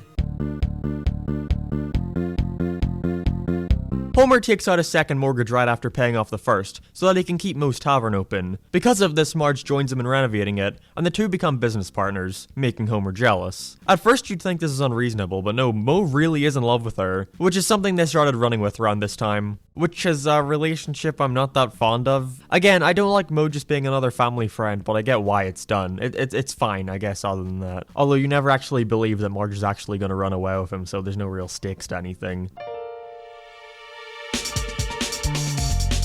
Homer becomes an internet sensation after doing a funny dance that isn't actually very funny, and now has a new job helping sports athletes create new dances. Other than the epic Gamer Mario reference, Basta. Take my picture with the internet mamaluka. there's not much worth noting. I enjoy Ned making his Christian home movies, though Homer's Super Bowl halftime show was a bit disappointing. Overall, mediocre episode. Bart becomes a totally radical hip-hop rapper in an episode that definitely hasn't become insanely dated and cringy. Thursday the 12th is the only good part about this one. This, I don't know how I'm gonna talk about this one. Okay, so Patty comes out as a lesbian and wants Homer to wed her and her wife, since he's not a priest. Everyone is for this except for Marge, who is fine with gay people as long as it's not a member of her own family. It's not even the worst of it, surprisingly. So it's revealed by the end that Patty's partner is actually a man dressed as a woman, and we're taught the excellent lesson that it's okay to be gay as long as you aren't changing your gender. Oh well. Maybe it's a good thing the later season episodes are forgotten about. Lisa gets a restraining order against Bart and life becomes a living hell for him, with him needing to live in the backyard. But they don't really go anywhere with this. Marge just says, "But what about all the good things he's done for you?" And they quickly forget about that nonsense. Homer's subplot isn't good either. We already had the joke about Grandpa working as a greeter at Sprawl Mart in a previous episode. We didn't need Homer to get the same job. It's not that ripe for comedy. Selma is running out of time before she can have a child, and decides to adopt. However, when she needs to sign her husband's name down on the adoption sheet, she writes Homer's, meaning the Simpsons are going to China. The adoption story is just an excuse to let them visit a bunch of random Chinese landmarks, and it's pretty funny. I like this episode, but I don't know if I love it. When Marge insists on buying life insurance, Homer blows the money on a caravan, or as the Americans call it, an RV. This causes the two to fight over loyalty for the children for some reason, and so Bart and Lisa go return it. It's alright, I enjoy it well enough. I'm not a fan of Homer getting all his convoy friends to live in the backyard, kinda goes nowhere and isn't all that interesting. Or as the Americans call it, interesting. What? I enjoy Shelbyville the musical and how they present the Springfieldians. Or is it Springfieldites? Whatever. But besides that, there's not really anything to say. I like Homer becoming a prison snitch for Mr. Burns, but I don't really think how we got to that point of their concert hall becoming the prison works well. I like the subplot about Bart and Lisa finding out Snowball 2 has a double life with another family. You know, it finally gives the cats something to do, but it barely takes up any of their runtime. Nah, we're not at the Futurama crossover yet. We're at episode number 350. Otherwise known as the halfway point. Yep, we're already halfway there. Halfway. It's another future one. This time we see Bart and Lisa as teenagers getting ready for their prom. It's amazingly sad just how far they assume technology would advance in just 8 years. But I like the twist of Homer and Marge actually being separated here. I wish more time was spent on that, and maybe I'm asking too much here, but I would have preferred if that angle weren't taken completely comedically, and had a bit of weight to it. But I get it, it's strictly a comedy now, sadly. Moving on. What a weird episode. Homer befriends a guy called Ray, but for some reason nobody else can see him. I guess Homer really is going insane to imagine all this. But nope, Ray is real. Nobody else can see him for a bunch of contrived reasons, and this whole thing was pointless. Wonderful. Bart gets addicted to sweets and must go to fat camp. But to pay the bills, the Simpsons must turn their house into a German youth hostel. What the hell? It's a fairly dull episode, I have nothing else to say. Look, okay. You repeat an episode title pun once, whatever, but twice, it's like, isn't there someone around to fact check this? Lisa enters a singing competition and Homer helps her write the music. It's not as good as the other Homer and Lisa episodes, but it still works. It's alright. The high point is definitely Lisa's song though, both of them. Alright, you know how it works. Every week we eliminate one contestant based on the votes cast by you, the audience. Disclaimer, all ballots were lost and vote totals made up.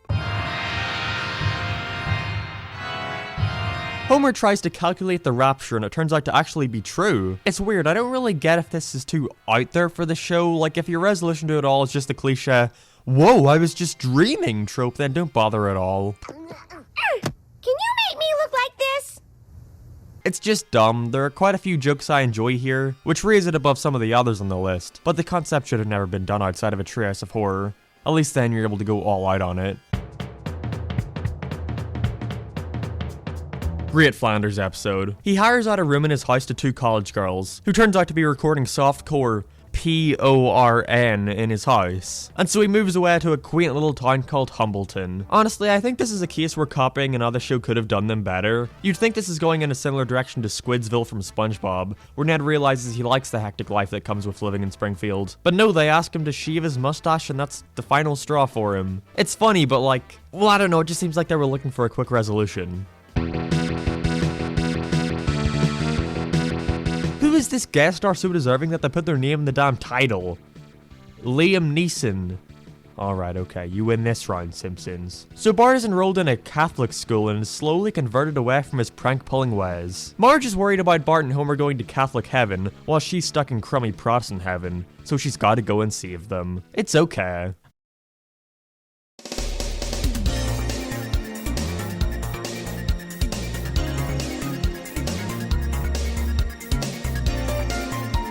And that's the perfect way to sum up this season. Okay. Can't believe it, we're in the second half now. Kinda weird to think about, but hey, let's keep this train rolling. Not starting with the Treehouse of Horror this time, thankfully. After Homer gets caught shooting an adult film at their house to pay off a debt, he has to save some manatees from a gang of jet skiers to impress Marge. Wait, those two things don't correlate at all. Coming up with Simpsons episodes must be near impossible. You don't just have to come up with one episode concept, but two to fill up the first 7 minutes. I always wonder if they planned it out that way, or if they just start writing an episode about Homer owing Fat Tony money, and it somehow winds up becoming an environmentalist episode of Marge. Anyway, it's dull, I don't have a lot to say. At this point I'm so desperate that I'll put an episode high on my list if it even makes me laugh once.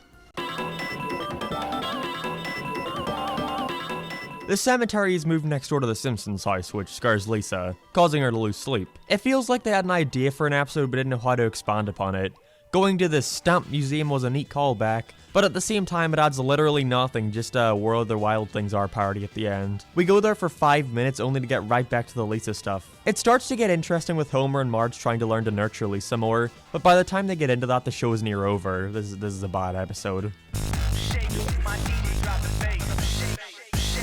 With Maggie having the chicken pox, Homer throws parties at their house so the other kids can get them while they're young, in exchange for payment naturally, which in turn causes him to get the chicken pox, while their Milhouse's parents get together again. It's quite a sad Milhouse episode actually, seeing how big a toll the divorce had on him briefly. But he then becomes the unlikable one, with Bart and him trying to get them to split up again. I like this joke. Hi, Bart. I baked you some cookies. Skanks for nothing, Lamarella.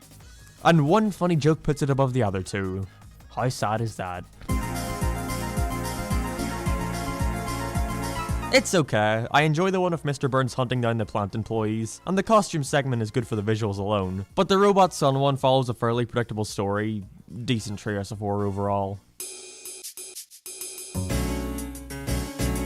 Finally, another Bart and Marge episode. That's not sarcastic either, I genuinely like their dynamic. The two of them start to bond more, causing Bart to be seen as a mama's boy. It's like a more expanded upon plot as the one in the earlier episode. I'm calling it that because I forgot which one it was. It was like a B story of the two going shopping or something. It's funny how a realization comes from seeing Skinner and Agnes. This is a good episode, it's sweet. Hey, Mom, can I have some money to buy Dad a present? If I give you money, how is the gift really from you? Where do you get your money? Here's a 10. Make your own card. I love that joke. I like the whole episode actually. Lots of funny jokes, and again, it's great to see a Homer and Lisa bond. Not a fan of how dismissive he is at the start towards her homemade present, but it makes up for it in his attempts to make it up to her. I don't like how much it deviates from that relationship though and becomes more focused on Homer's new job, but this season is so devoid of good episodes so far it's still high on my list.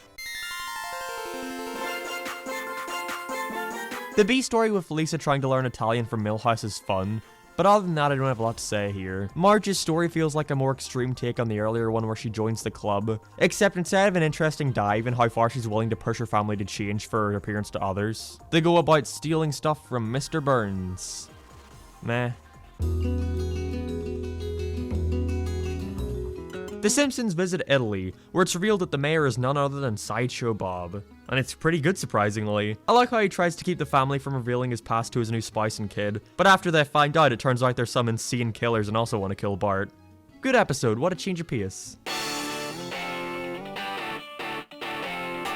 The Simpsons each tell their own stories about Christmas-related topics, so we have an anthology. We see such classics as The Nativity, The Nutcracker, and Grandpa in World War II. Okay. It's not that I think these random anthologies are bad, I just have nothing to say about them. This one is fine. Everything we own is in that house! How often have you driven by a fire and thought, how can this benefit me? That's it, that's all it's worth talking about with this one. Other than the really sad flashback moment with Homer and his dad, with him realizing all he's done to him. Wish it had more of that, and maybe also possibly wasn't part of this dumb, is Abe not Homer's father story? I mean, they're designed to look the exact same. What do you think? Homer has to drive Bart to a behavioral camp, and in the meantime Lisa and Marge throw a yard sale only to then start selling drugs. I like the talks between Bart and Homer at first, and how well they get on, but the story itself isn't all that interesting to me.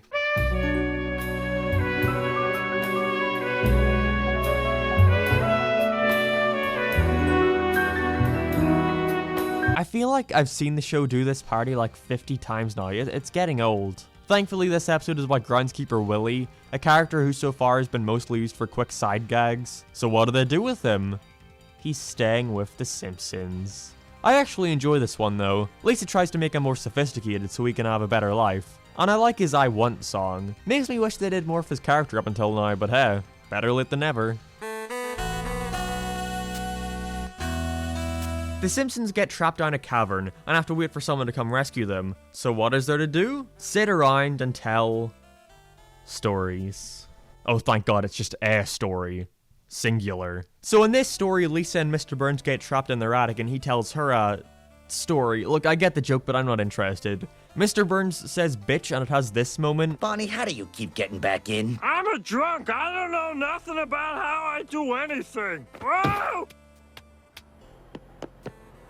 But despite that, this episode is horrendously boring. The pacing is awful because it wasn't even a Mr. Burns episode. It's about Mo getting into a relationship with Edna. I get the joke is that it's a story within a story within a story within a story, but like, that's not funny to me. Might be the worst of the season so far. Rod and Todd finally have something to do, with Marge starting to take care of them. I love this episode actually. It's one of the rare ones where I think every part works well. The Christian carnival and subsequent duck race is funny, Ned's overprotectiveness is always great, and the ending, while a little extreme, is still fun. Rod and Todd are wonderful characters, I really wish we got to see more of them. If you haven't seen this episode, give it a watch. I'm gay, Daddy! I'm gay! Mrs. Simpson made me gay! Marge enters in a mother-switching TV show to get the family a new TV. Ricky Gervais gotta write this one. It's all I have to say, it's okay. They did a good job. This episode sucks. Grandpa becomes a bullfighter for some contrived reason, and when it's not doing that, it's being incredibly cruel to him for a dumb mistake. Watching him genuinely contemplate being euthanized just makes me feel miserable. Worst of the season. Burns starts outsourcing plant work to India, and so Homer must move there. And meanwhile, Patty and Selma are finally getting to meet their hero MacGyver. In a pretty underwhelming way, honestly. They've been talking about this character for nearly 20 years and they're just randomly here at this convention with no build-up. It's not great, there's not much else to say, it sort of just blends together with that previous episode where Homer works overseas.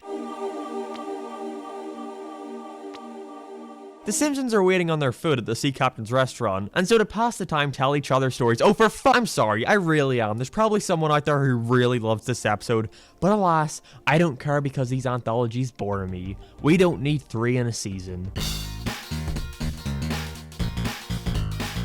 Lisa pretends to be a boy so she can enter the boy end of the school after they're split up. It's good. I like the moment between her and Ralph.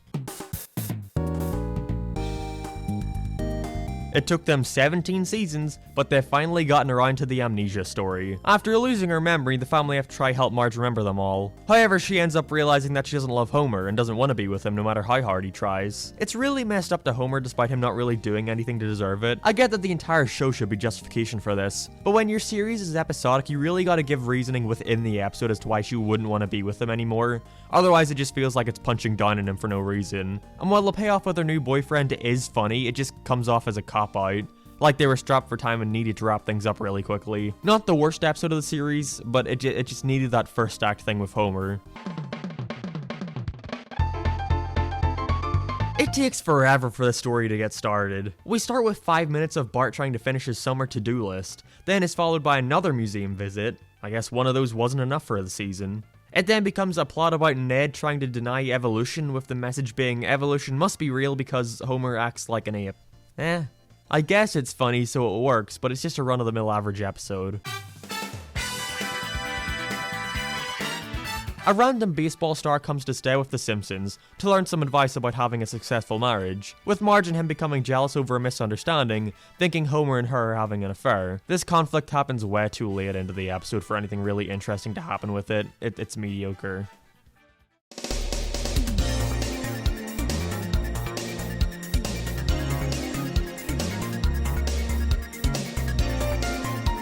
Damn.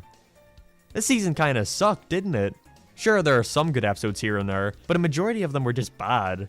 It seems like they're so strapped for ideas that they're grasping at any straw they can to see what mileage they can get out of it. At this point, I can only really hope until the show gets so bad that it turns back around and becomes interesting. I get it might seem weird to only have a line or two to say about certain episodes, but it really is that dull now. They just start to blend together at a certain point. Homer and Bart must take over the mafia after Fat Tony is put out of commission. I'm not that big a fan of Fat Tony's son, he's a little too boring for me, but any episode of Fat Tony has at least one thing going for it, that being that it has Fat Tony in it. It's alright, but the conflict stems from a character we've just met and will almost never see again. But when it turns into a Homer story, I start to enjoy it a lot more. Bart gets into the drums and starts to overshadow Lisa, So to fill the void, she starts adopting animals to take care of. Bit of a jump, but I can forgive it because this is a pretty good episode. I like the two jazz musicians, they got some funny moments. You know what we should do? Hold a benefit concert. Out of sight. In the pocket. Groovy, groovy. Hey, am I still married to your sister? No, she died. But I don't see why Bart needed to give up the instrument so easily. Again, it seems like a way of them quickly trying to go back to the status quo, when I don't think Bart being a good drummer is that much of a shake-up they need to reset. This one also randomly starts with Homer's Las Vegas wife from ages ago dying, so that's something, I guess. This is the Polybius episode. Anyway, it's really mean-spirited with both the stories. Marge becomes a carpenter, but no one will hire her because she's a woman, so Homer must pretend to be the one doing all the work and eventually gets a big head because of it. Meanwhile, Bart finds out Skinner is allergic to peanuts and abuses this knowledge to torture him. I don't know, I don't find that very funny, but maybe that's just me. Not a great one, but I wouldn't call it flat out bad, because there are a couple funny jokes here and there. The Blob segment is funny, but that's about it. Don't care for the others.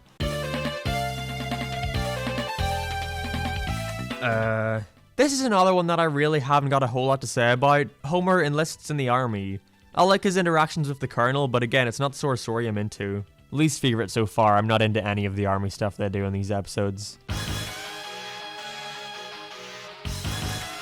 The beginning of this episode is depressing. Up until this point, most depression has been used for laughs, but here it's taken fairly seriously. But it quickly becomes one of those generic, I'm gonna take all the credit and become fame-hungry stories. Still though, before then, Moe and Lisa, while an unlikely duo, are quite a good match and I enjoy seeing them interact. This one's okay. Homer becomes an ice cream man and we get to see the wacky shenanigans that come with that. I'm a unitard! Meanwhile, Marge gets in a depressive state over feeling her life has no meaning, and gets into popsicle stick art of all things. There's not a whole lot to say about it, it's a fairly simple plot. I like it though, it's nice and has a sweet ending. Well, excuse me for having enormous flaws that I don't work on! Bart and Nelson become best friends despite him not really being used as the bully character for a while now. But still, I like this one a lot. The boycott against his party makes me feel really bad for him, and I always preferred the relationship where he and Bart were friends rather than enemies. I mean, we already have bully characters. And it's a nice twist to show that neither of them are necessarily in the right, and both were bad friends. Also has a pretty good Homer and Lisa B story where they get into Harry Potter. Alright, who else is there that can live at the Simpsons house?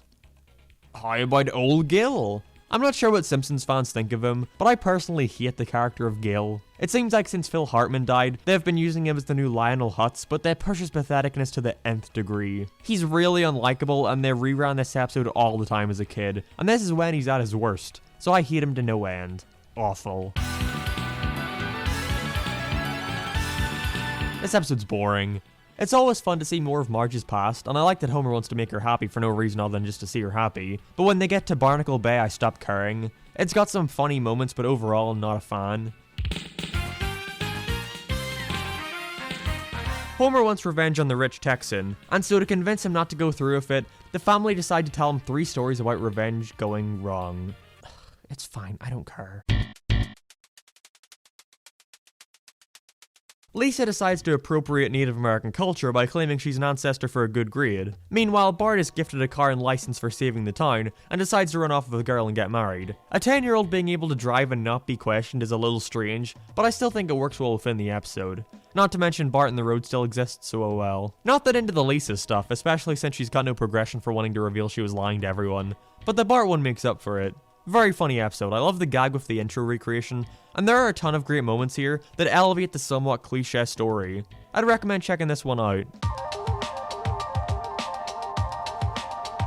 I like the framing of this one. And all the guests will say, "Why, Lenny, that's a fine cake." Then, yes, I'll say.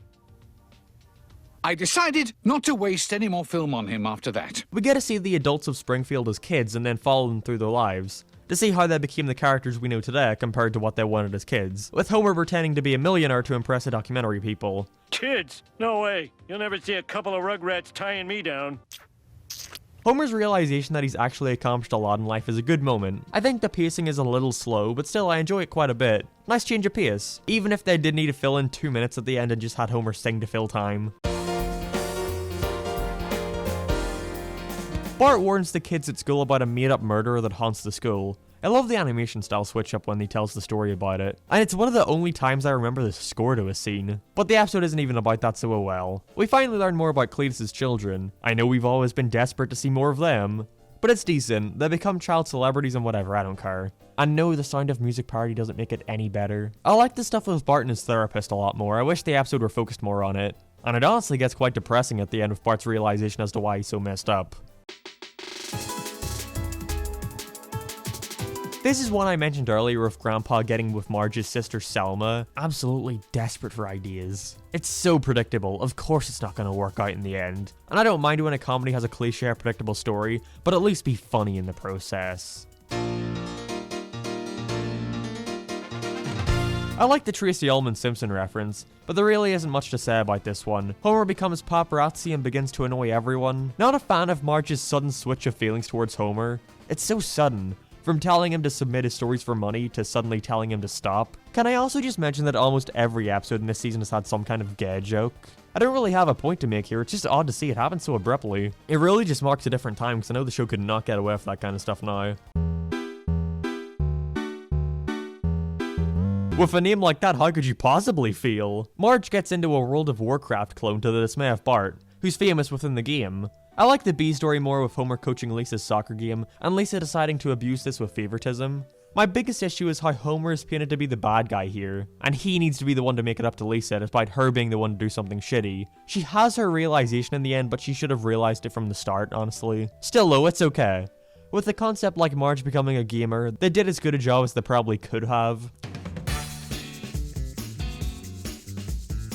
This might be my least favorite episode of the show so far, like of the entire series. Bart causes his team to lose a baseball game, and so the entire town of Springfield decide to torment and abuse him for weeks on end to the point where he's gone absolutely insane and is on the brink of suicide. That's not an exaggeration either, he's literally encouraged to jump from a water tower, which he ends up doing, and even while he's in the hospital recovering, he still gets abuse from the townsfolk. I get this is an adult show and stuff, so it doesn't always need to be sunshine and rainbows, but it gets to a point where torturing a character for doing nothing for 22 minutes isn't funny and it's just miserable. Not to mention it makes every resident of Springfield completely unlikable. Your show may be episodic, but I still remember that by the next episode. Worst one so far.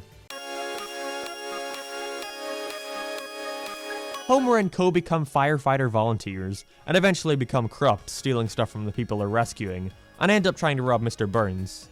For the second time. It's alright, but out of all the Homer Gets a New Job episodes, it's one of the weaker ones. It's not particularly funny either, but it has its moments. Santa's little helper becomes a police dog while Bart gets a pet snake to fill the void. It's boring. It's very similar to the one where Bart gets the new dog who becomes a police helper, it's just the other way around, not a lot to say. This entire episode is a parody of a TV show called 24, which I have never seen, so the parody is lost on me. I think it's a decent episode anyway, but maybe I would like it more if I watched the show it was referencing. That's the issue with doing these kind of parodies. Oh wow, here's another one I haven't seen before. This one randomly starts with an old Tracy Ullman short. I guess that's to celebrate the 20th anniversary. Whatever. This one short was more entertaining than the rest of the episode. Kent Brockman says an obscenity on live TV and is fired over it. It's dull and boring and I have nothing to say. He gets fired way too late into the episode, so they quickly rush into him just getting his job back. I never really particularly cared about Kent as a character, and him staying at the Simpsons house is the most cliche thing they could have done with him. You can stay, but you have to give us an 8x10 for our wall of casual acquaintances who came to stay for a while. And no acknowledging it doesn't make it any better.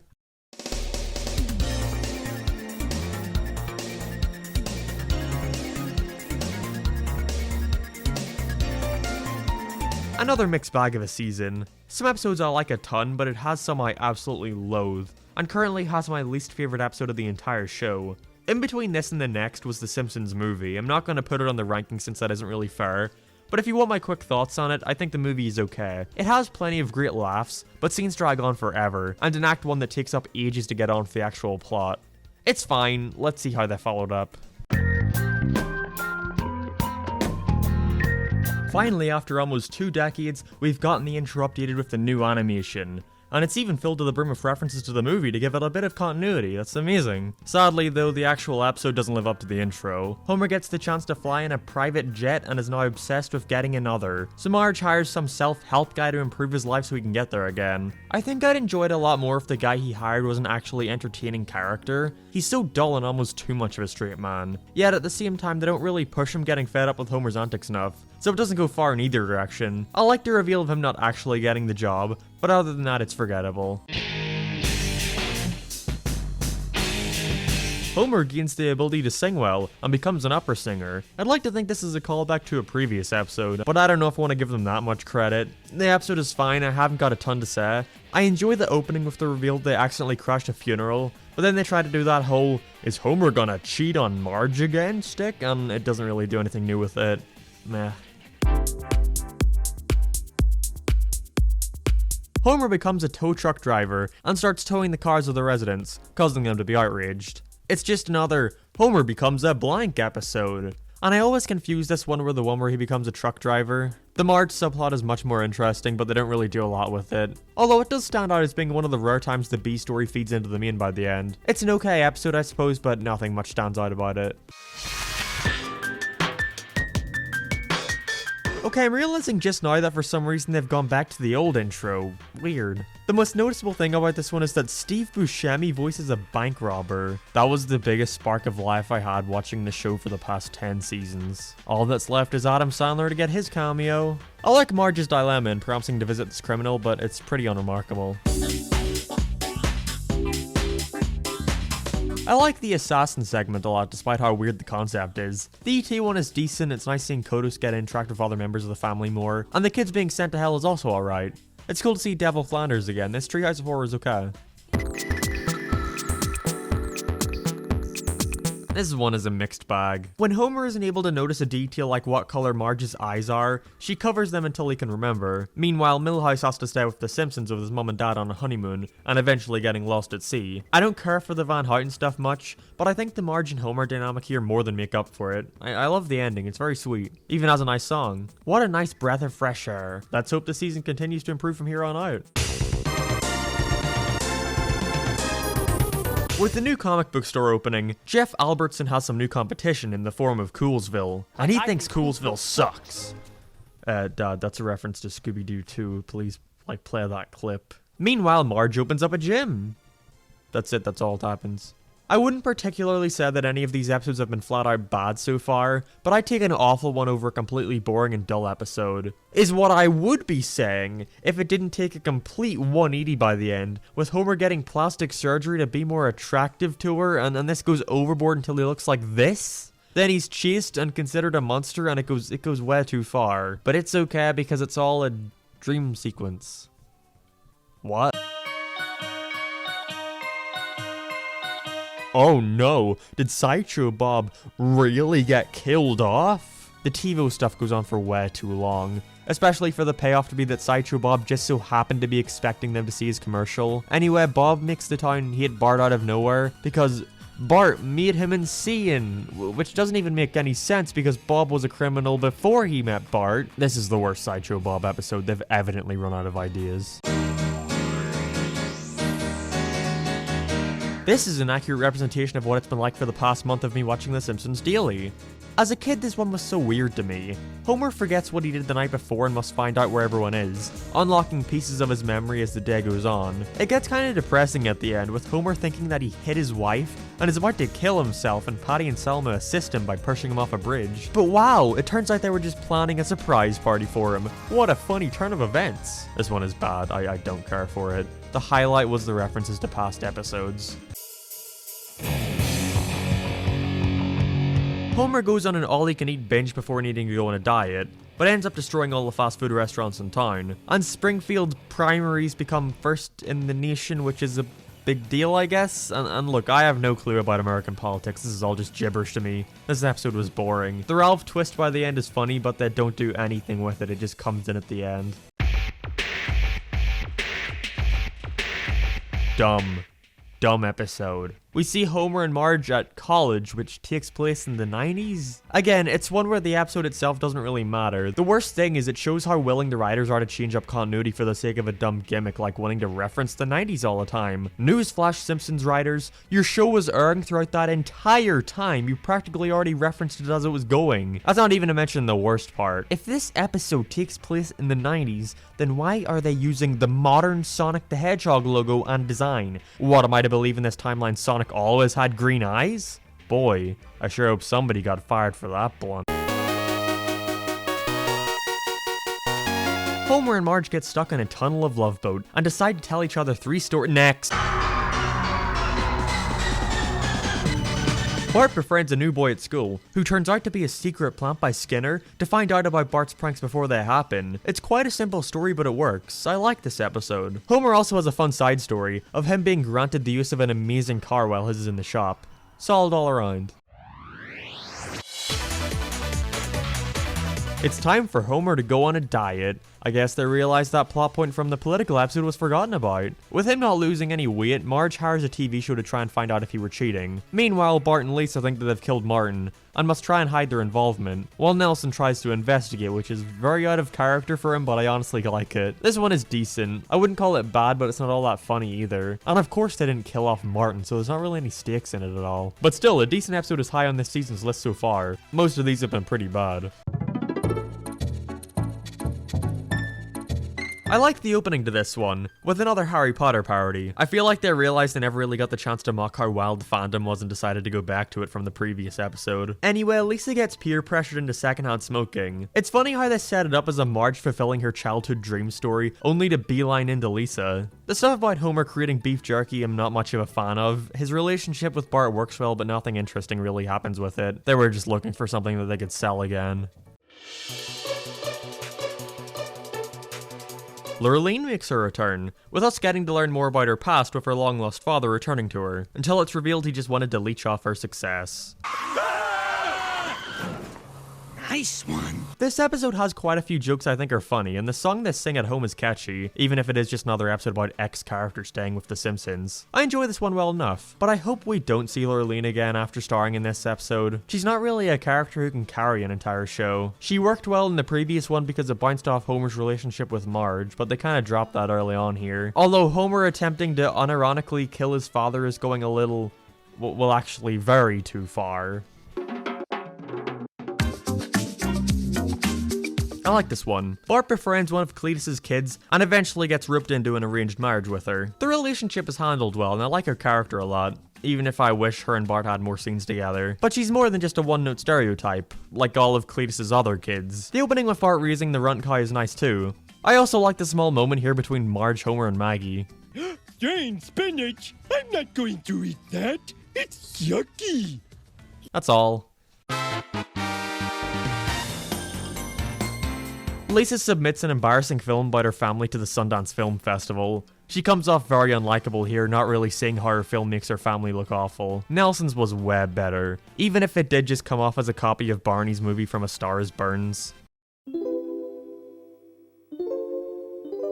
Sadly, I'm not a fan of this one considering it's another one about Homer's mother. It's a shame because I love the beginning, with Homer's mother coming back but him not willing to get attached to her again because of her constantly leaving. But before he can make amends with her, she dies. That's heartbreaking, I love it. But then the rest of the episode focuses on Homer needing to climb a mountain to spread her ashes down into some Mr. Burns scheme and... I feel like the episode could have entirely focused on her and Homer and left out this dumb stuff that happens after she dies. The beginning could have been stretched out for the whole runtime and I think that would have benefited from it. Disappointing. Lisa becomes Krusty's new assistant and ends up stealing the show. It's boring.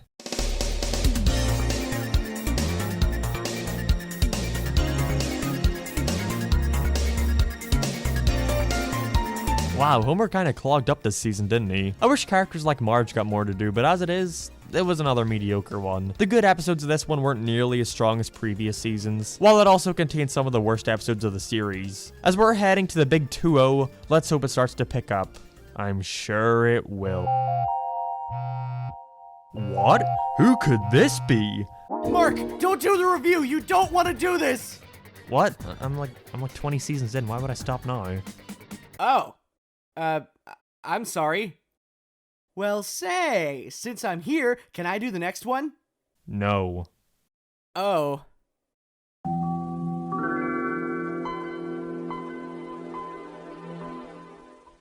Well, that was unfunny.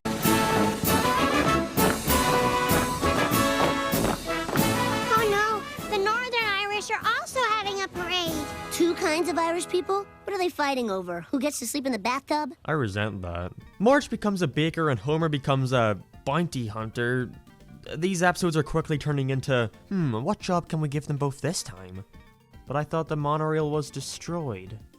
I guess we're at the point where making references to the Golden Age takes priority. Don't care much for Marge's story with the bakery being an, oh no, erotic bakery, the horror. It's not like she can just quit or something. I much prefer the mean. It's always good to see a nice old Homer and Flanders getting along story. Although their breakup is very forced and the chase feels like a poor attempt to try and replicate the chicken fight. And there's not even a resolution, Homer is just stuck in prison by the end. Still though, it's a decent premiere. Bart wanting a cell phone is such a quaint plot that I really like. I personally hate in modern cartoons how every kid has a smartphone to get them out of any scenario. I prefer the old times when that wasn't really the case. Who knows, maybe it's just because I find it more relatable. Anyways, this episode starts to go downhill when it turns into Bart stealing Dennis Leary's phone and starts pranking people, which causes Marge and Homer to put a tracker on him. I wish it were more 3 men in a comic book and less, I don't know, celebrity pandering and horrible parenting.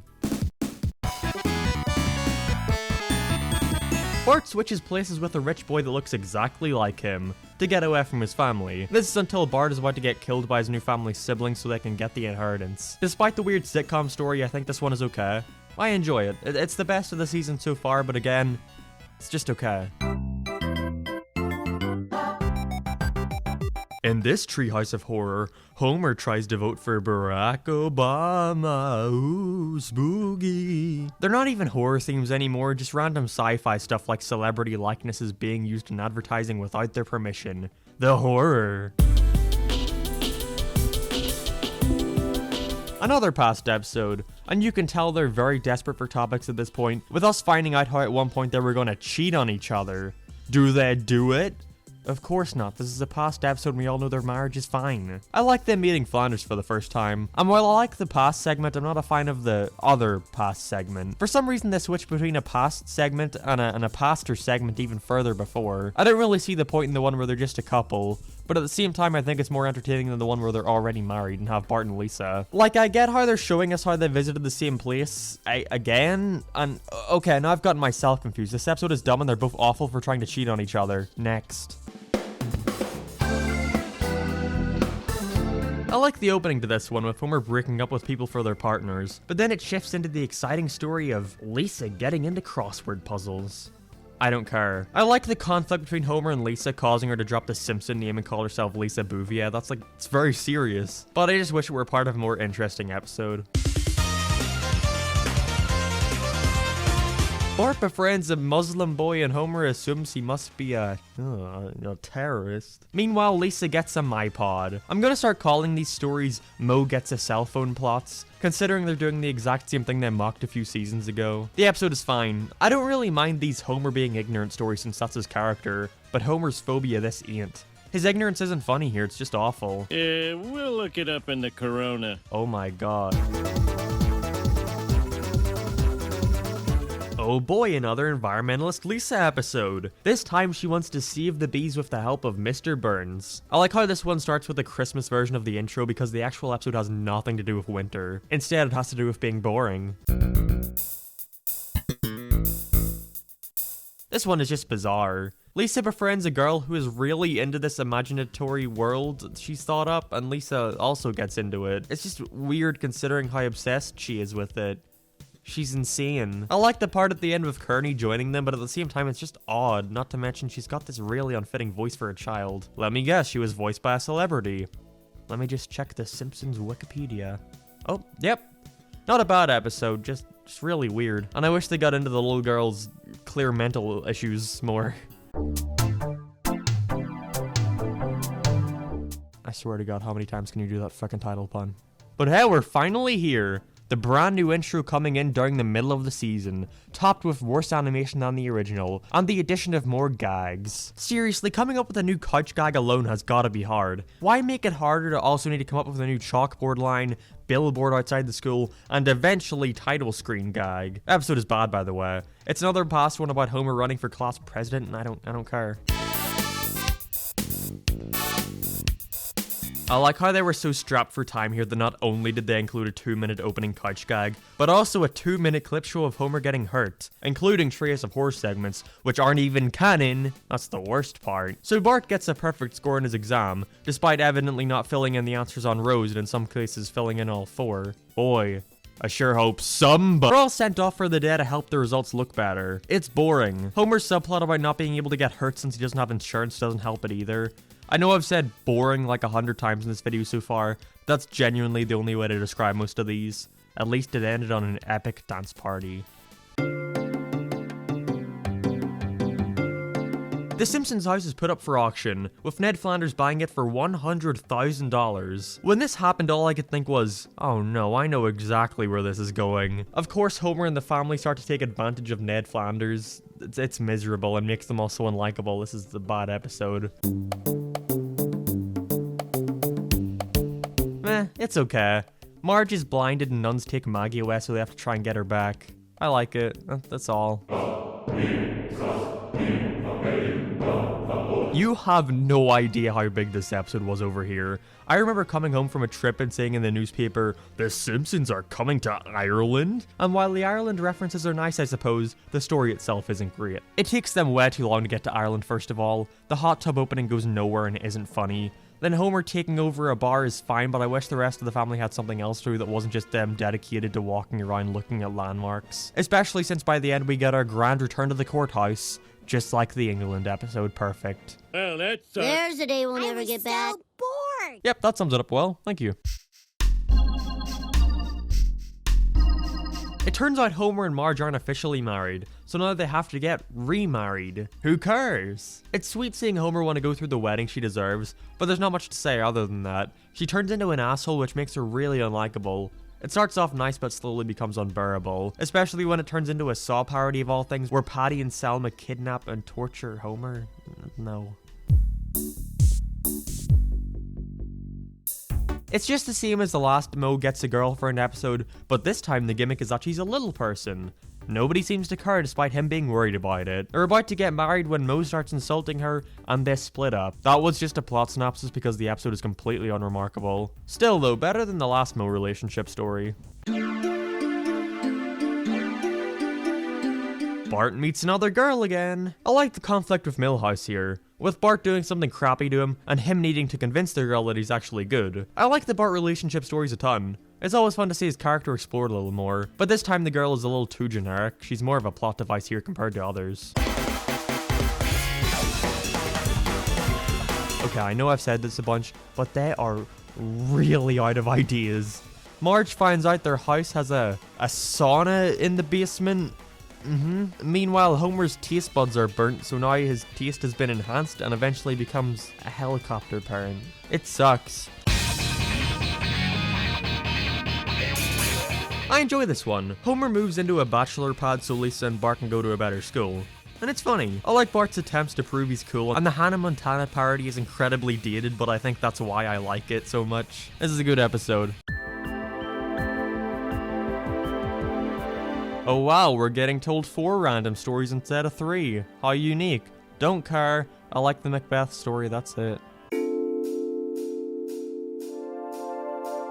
I like the first half of this one, but the stuff with the wall and its quick conclusion seems a little rushed. It's hard for me to care about characters we've never met before being kicked out of Springfield.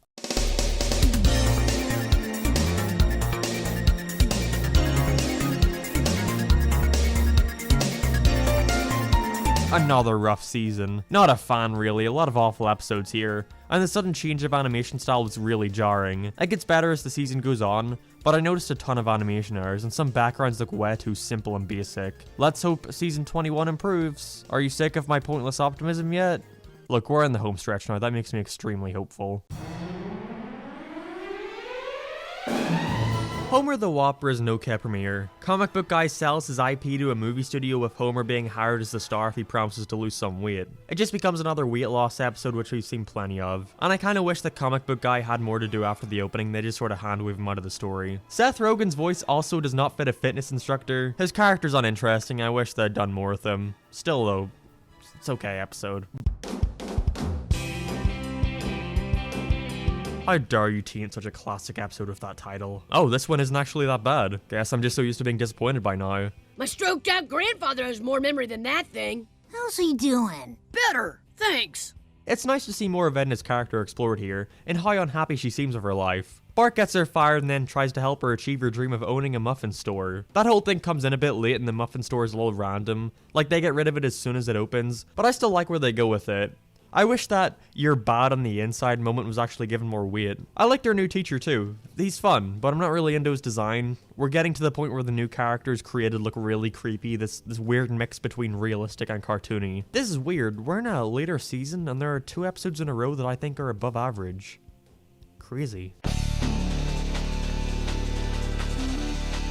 It's like Itchy and Scratchy and Marge too. Call me a killjoy, but I think that because this is not to my taste, no one else should be able to enjoy it. Except they push it to its extreme here, with Marge accepting a fight with the owner of a UFC competition in order to shut it down forever. The out there premises made up for it just by being a funny episode. This season has started out relatively strong. That's a big relatively, none of these are anywhere near the best of the classics. But for modern season material, we're alright.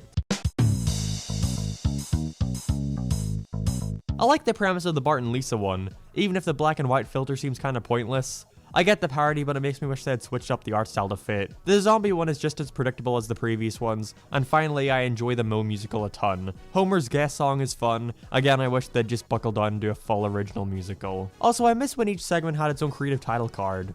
Oh well.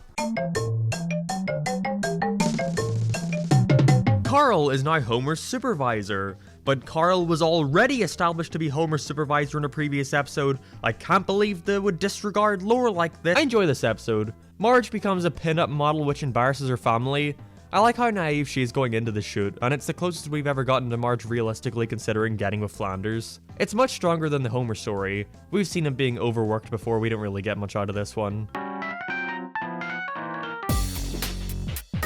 Not that into pranks and greens. Bart meets the greatest prankster of Springfield Elementary and tries to get his groove back. Seeing his prank on Skinner isn't really funny, it's just mean. And the dumb fake out where he gets a job with Krusty was coming from a mile away. Minor bump in what so far has been an alright season. Let's hope it bounces back. Lisa befriends 3 practicing witches. Alright, this isn't the strongest one. Homer befriends Cletus over a mutual appreciation for alcohol, but nothing much happens with it. The twist with everyone becoming blind is way too surreal, and the reveal that it was just the moonshine that caused it is so contrived. Like everyone just so happens to go blind from the water, right when the witches put a curse on the town to become blind. Although it does give us a pretty good moment. Could the court reporter read that back? I'm a big dummy with a stupid job. Hey! I did notice a lot of animation errors here though, with these backgrounds constantly switching between night and daytime. I'm shocked the concept of Bart being jealous of Maggie and Lisa hasn't been explored before, with him wanting a baby brother. Other than his dream sequence going on like, I don't know, 2 minutes too long, and Lisa being really mean towards him for no reason, it's still okay. Jesus, what a forced way of doing a South Park parody. Don't care for this. With Abe befriending a man who seems genuinely interested in him, the reveal that he actually wants to kill Abe so he can make his manuscript about him more profitable is a bit of a stretch. Not to mention the Bart side plot is really underwhelming, with Lisa and him just needing to find some lamb plush for school. Krusty's ratings are once again low, so to appeal to girls they add in a female co-star. Suddenly no one wants him and all the attention goes towards her. He ends up in a relationship with her, further ruining the show. It all leads to a predictable stop the wedding moment. Except it doesn't because they end up together anyway, but I'm not sure she ever shows up again. Whatever, not a fan of this at all. Homer's side plot also doesn't stand out much. He's poached to a new power plant and within one scene he's brought back. Exciting stuff. Oh great, this is the episode where Lisa buys the retirement home a Wii. Or should I say, A Z? I mean, the Wii just came out. I see why they'd want it. Wait, this came out in 2010? Jesus Christ. Literally nothing even happens here. That is no exaggeration. They play the Z and enjoy it. Wow. Meanwhile, Homer finally, after 21 seasons, becomes a millionaire, but can't spend it without Marge getting mad at him. What a stupid workaround. She would not care about him missing a wedding if she knew they were millionaires. Their song is cute, though. Come on, line, move. Maybe it'll speed up if I make... Oh, can you believe this? Noises. Wow, that is like such a Family Guy joke. How weird. Marge gets into curling and enters the Olympics, but screw that, I care way more about Lisa collecting pins. It's like a better version of that one where Bart gets into coin collecting, and the ending joke of her putting Homer's face upside down and making a pin out of it is hilarious. Reminds me a lot of the Mr. Sparkles days. This time we're going way into the past, with Lisa looking for an ancestor to talk about, with them realizing their ancestor was a little girl who tried to rescue a slave. It's a fine episode, and wait a second, that golem thing was from a Trays of Horror. What even is canon anymore? I like the Jetsons parody opening, but despite that the rest of the episode seems a little too sitcom-y. I know, The Simpsons is a sitcom and all, but this one is a little too Disney Channel. Marge and Homer decide to ignore Bart after not doing his homework at school, which is like, you know, child neglect. The best thing about this one is seeing Homer be the one who cares about his education, while Marge wants to nurture him. Nice dynamic, but South Park did the better ignoring a character episode. I have an unwanted boner. Have an unwanted what? Did you hear that, or am I going insane at this point? To reiterate, they really like these Bart relationship stories. This is one of the best, thankfully. Her design is really bad, but it's the first time they actually try to give him a girl that's similar to him. And I like how he goes to Grandpa for help. They really start to build up their bond later on. And it's funny how his advice that may have worked when he was young is considered creepy today. That's a good twist. I don't like Lisa's subplot though. With her feeling a test and becoming popular suddenly, then it's immediately revealed she actually passed and everyone hates her again. Seems like this was just added as an excuse to include the Michelle Obama cameo. I like this one though, best of the season so far. Not a fan. The Simpsons go with Flanders to Jerusalem, where Homer starts to believe that he is the Messiah. It's just annoying. Homer is ignorant of other cultures to the dismay of Flanders. Haha, how humorous. And the tour guide takes up way too much time. And it's just annoying, they're trying way too hard to make him quirky and random.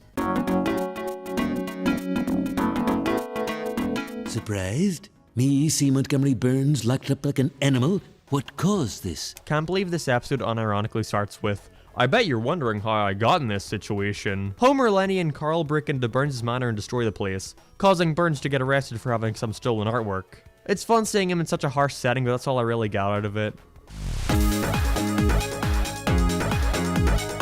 Despite the cliche, this thing is cool until the parents start to like it. B-story with Bart. I think the Homer and Wiggum stuff more than makes up for it.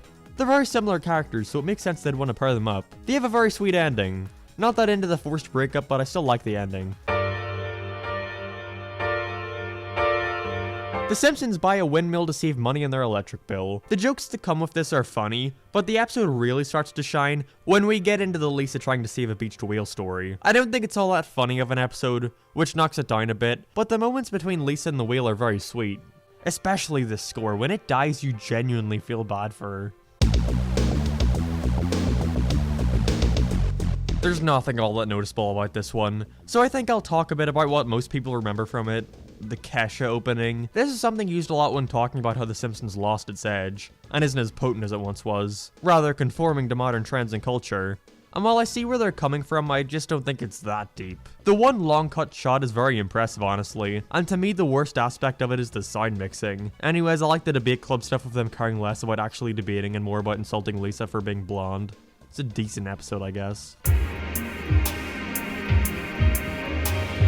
The framing device of Mo Letter Blues is very well done, with Mo talking about the different marital issues he sees going on at the bar, although it is weird how packed his bar seems to be now. They drop it quickly though, which is a shame, with a few of the men going on a cruise and finding out that one of their wives is going to be leaving them. I could somewhat believe that, but then we find out they're going to be leaving them with Mo, and that completely just gets rid of all the stakes. We know that's not happening. I could do with all that CG though, yikes. A new neighbor moves in, who Bart believes to be Sideshow Bob in disguise. So of course he gets paranoid and it turns out to be him. I don't know, I saw this coming from a mile away, so the entire episode was just spent waiting for the reveal. And as well as that, it's not very funny either. The scene of him tearing their faces off was also very disturbing. Seems like it'd even be creepy for a trace of horror. Meh. Mo becomes a prodigy to Simon Cowell. It's boring. Simon Cowell already had his cameo. Why bring him back to do the exact same thing with him?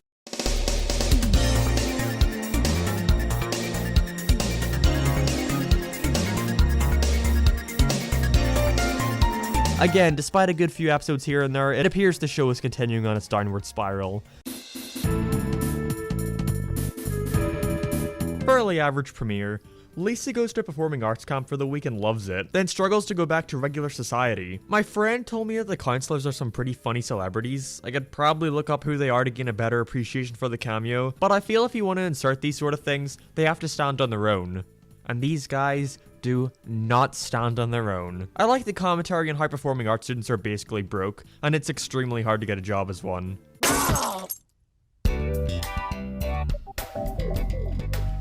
That's the kind of humor we've sunk into. Kinda wish they did more for the Up parody they open with. Either way, Lisa loans Nelson $50 to open a bike shop business, which I think is quite nice. I love it a lot actually. There's this part where he's updating her, and we see him treating his mom to some nice living expenses. It's not the most funny episode, but it definitely makes up for it in character moments. Chris Hansen's character also caught me off guard the most, in a good way, although it's kind of weird that that's how they end Homer's returning shenanigans, like what? And they got Mark Zuckerberg to seem like a weird freak before most. It's ahead of their time.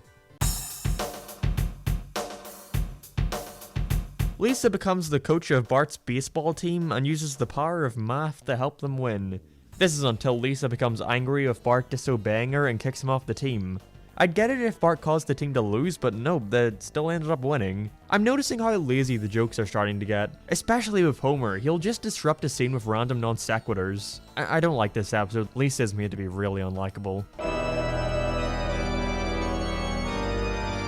I like the first board game segment, with it coming to life. That's always a fun concept. Even if Milhouse killing himself is a little weird. But I'm not that into the other two. I understand parroting stuff is just kind of their thing now, but honestly it seems like you should probably focus on mocking more timeless stuff rather than Twilight. Just what this season needed. Another Lisa episode. After finding out Marge was an honor roll student just like her, Lisa's afraid of ending up as nothing more than a housewife. How insulting. I like the opening with Homer trying to find Maggie the specific toy she wants, and it's cool to get more insight into how Marge was before meeting Homer. But it's another one about Lisa fearing for her future, except this one is a lot meaner than the last. Her getting rid of all her hobbies as to not get distracted seems like a forced way to introduce conflict. And she doesn't deserve having Marge work herself to death so she can go to the school she wants. Like, she was an asshole the whole episode and she's being rewarded for it. Mr. Burns gets amnesia, and so the town decide to treat him like crap while he doesn't know any better. I'm not that into this one, especially with the twist of, it's actually Mr. Burns' cruelty that keeps him alive. Dumb way to try and reset the status quo. I could forgive it if it was funny, but it's not even that. You may have noticed that I'm not really going much further beyond saying something is or isn't funny. It kinda seems futile to try and describe why a joke does or doesn't work. Much easier to speak in general how the show's humor is decreased. Bad episode either way. Seems like a more focused version of that last Bart nursing a bird back to health episode. You know, with it actually being a bird this time. I like Santa's little helper eating it, and then Bart needing to decide whether or not to forgive him. It happens a little late though. The pacing isn't that strong with this one. They make you think it'll be about racing, but instead it just gets eaten. Also, Danica Patrick makes her second best cameo here after Sonic All-Star Racing transformed. Solid episode right here. We have 4 Christmas-related stories to go through, and I'm not going to talk about any of them, because the only one worth noting is the final one, which is a Muppet-style short of special guest star Katy Perry. It's cool visually, and I appreciate the attempt to stand out, but the humor itself is really cringy and seems a little too indulgent in promoting Katy Perry. Bad Christmas special, probably the worst so far.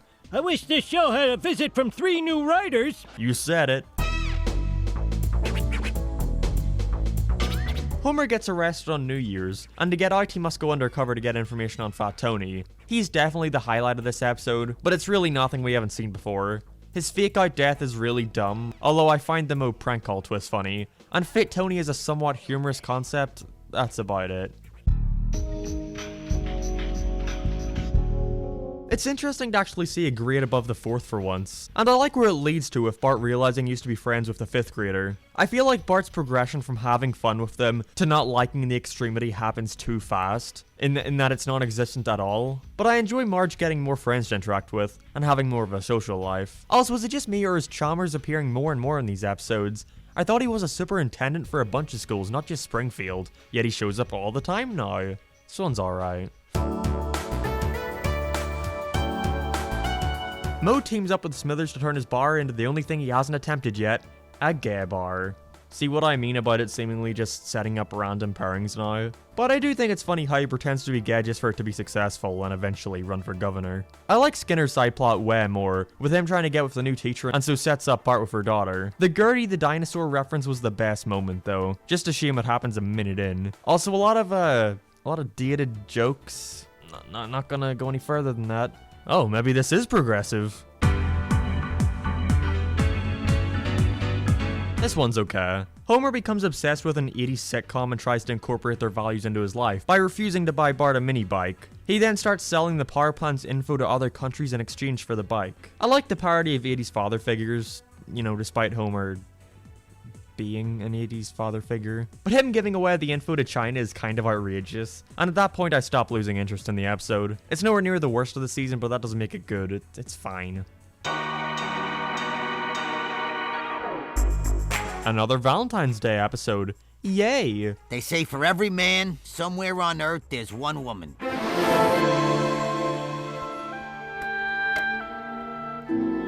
That is fucking miserable. It's another Mo relationship story. They're really liking him this season. Bad episode. The joke about the kid's hairline is a funny meta moment, but that's it. A sequel to the pretty average Angry Dad episode, with Bart getting it turned into a movie, and we see all the ups and downs that come with that. I really love the movies competing with it at the awards show. The Pixar parody is very accurate, and the CD is pretty impressive. Actually, it reminds me a lot of Sausage Party. I don't very much care for when it turns into Homer taking all the credit for his film, but before that it was a pretty solid episode. I'd put it slightly above the first, but just slightly. It's too weird, just way too weird. One of the worst episodes just on concept alone. I have no idea how they went through with this. Homer starts drugging his father to make him more positive, and eventually a guy makes pills out of it. But oh no, it actually causes people's eyes to fall out of their sockets. What is there to say? It's just too absurd. The groundedness the series once had is completely gone now. I hate this. The contents of the episode doesn't even matter. I hate it on concept alone. Lisa has a trumpet in the opening to this episode. That's all it's worth noting, it's boring.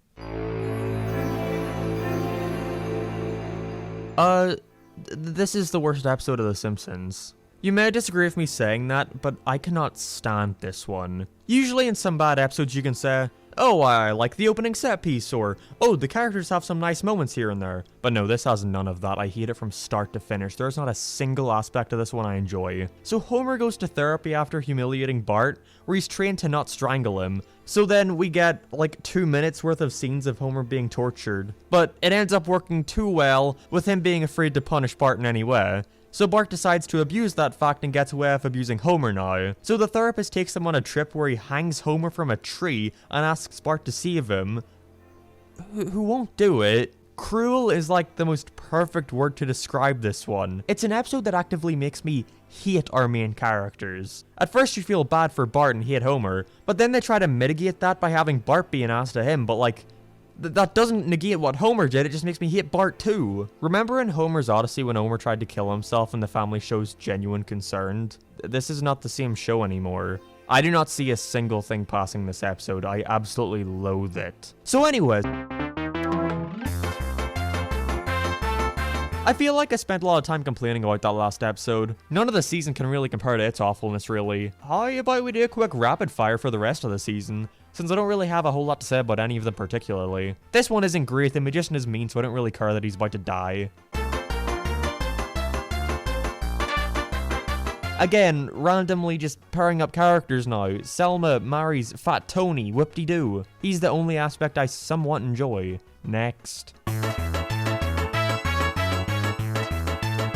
This one's okay. A rare example of me enjoying both the A and B story of a modern episode. Milhouse's relationship with Lisa is sweet, and Homer becoming a hairdresser leads to some funny moments. I also like that one voice actor cameo. That one girl, you know the one I'm talking about. Meh, please don't rope Hank Scorpio into your boring modern season episode. Ned and Edna begin dating in this episode. They don't seem like they'd work great off each other, but it manages to work well. Not an expected change to the status quo, but a welcome one.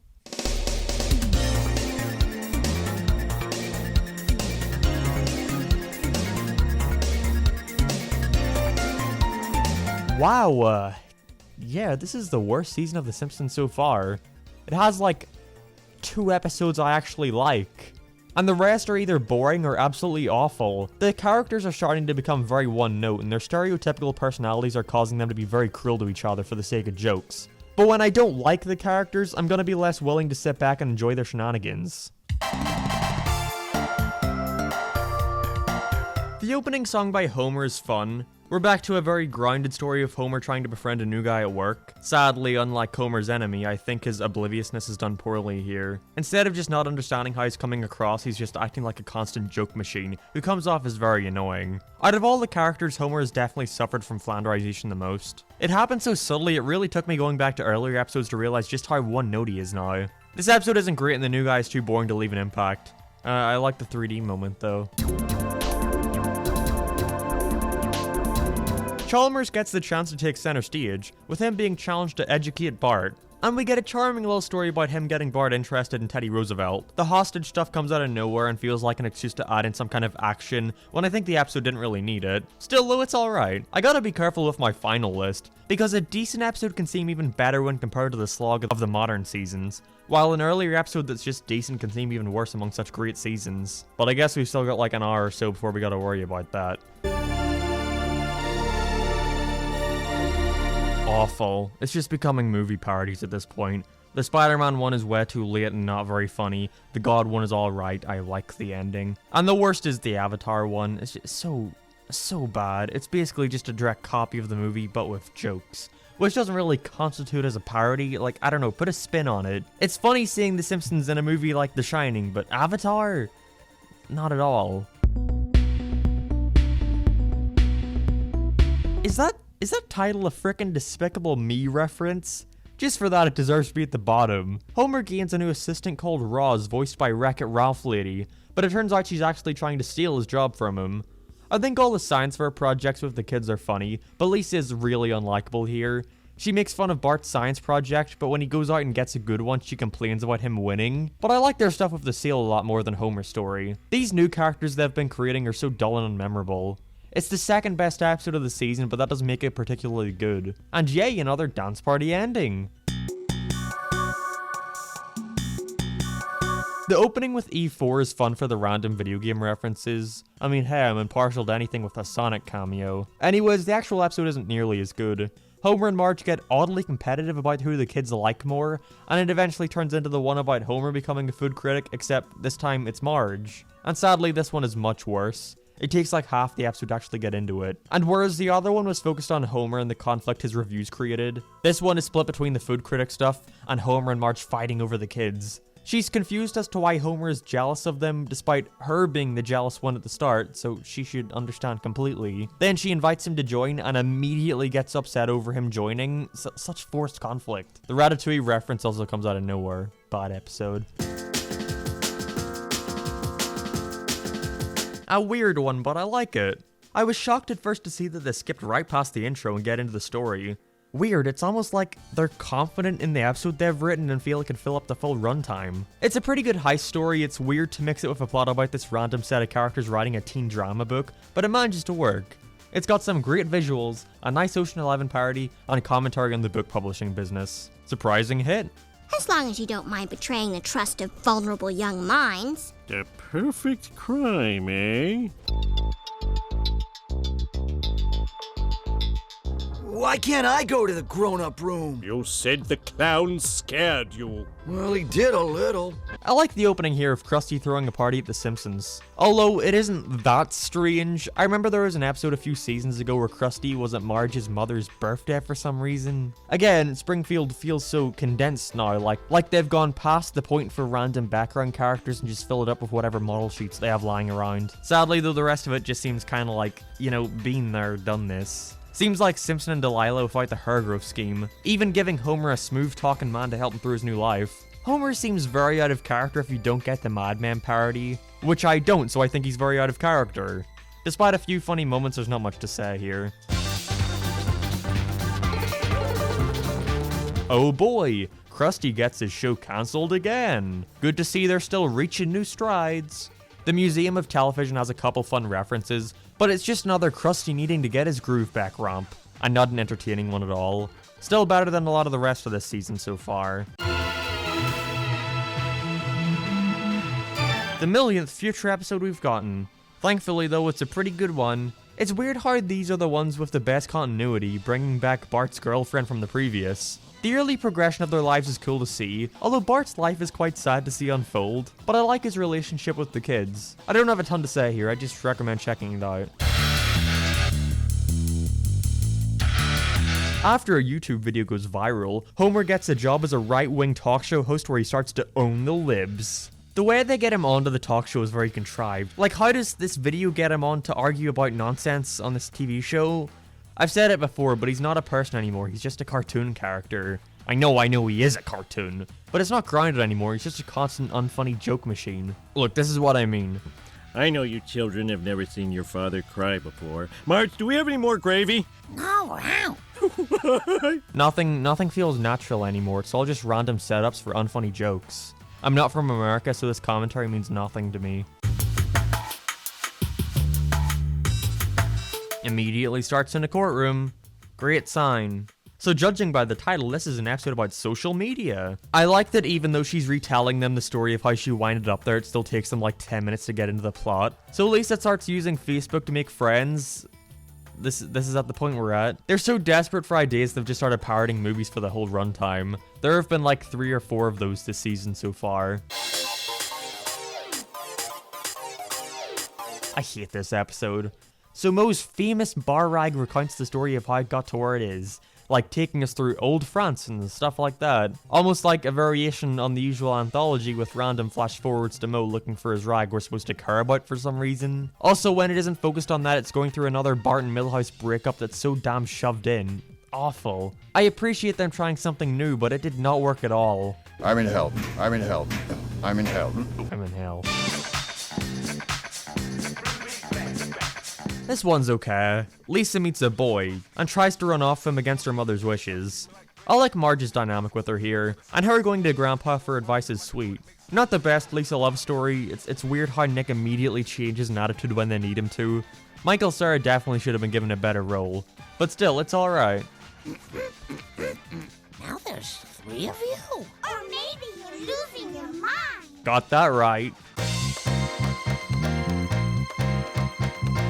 Wow, here we are, episode 500. Just how are they gonna celebrate such a massive milestone? A dumb gimmick story. I was so hyped for this as a kid and I loved it. Just a shame that looking back, it's not at all great. After all their misadventures, the Simpsons are kicked out of Springfield, so they have to start a new life somewhere. This is until other residents start to come to them and want to join, quickly creating a brand new Springfield. That's it, there's nothing funny about it.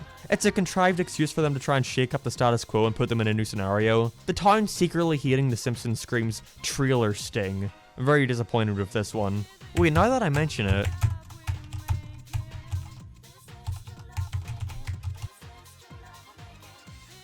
On the milestone, all new 500th episode. This town has voted unanimously to get rid of The Simpsons.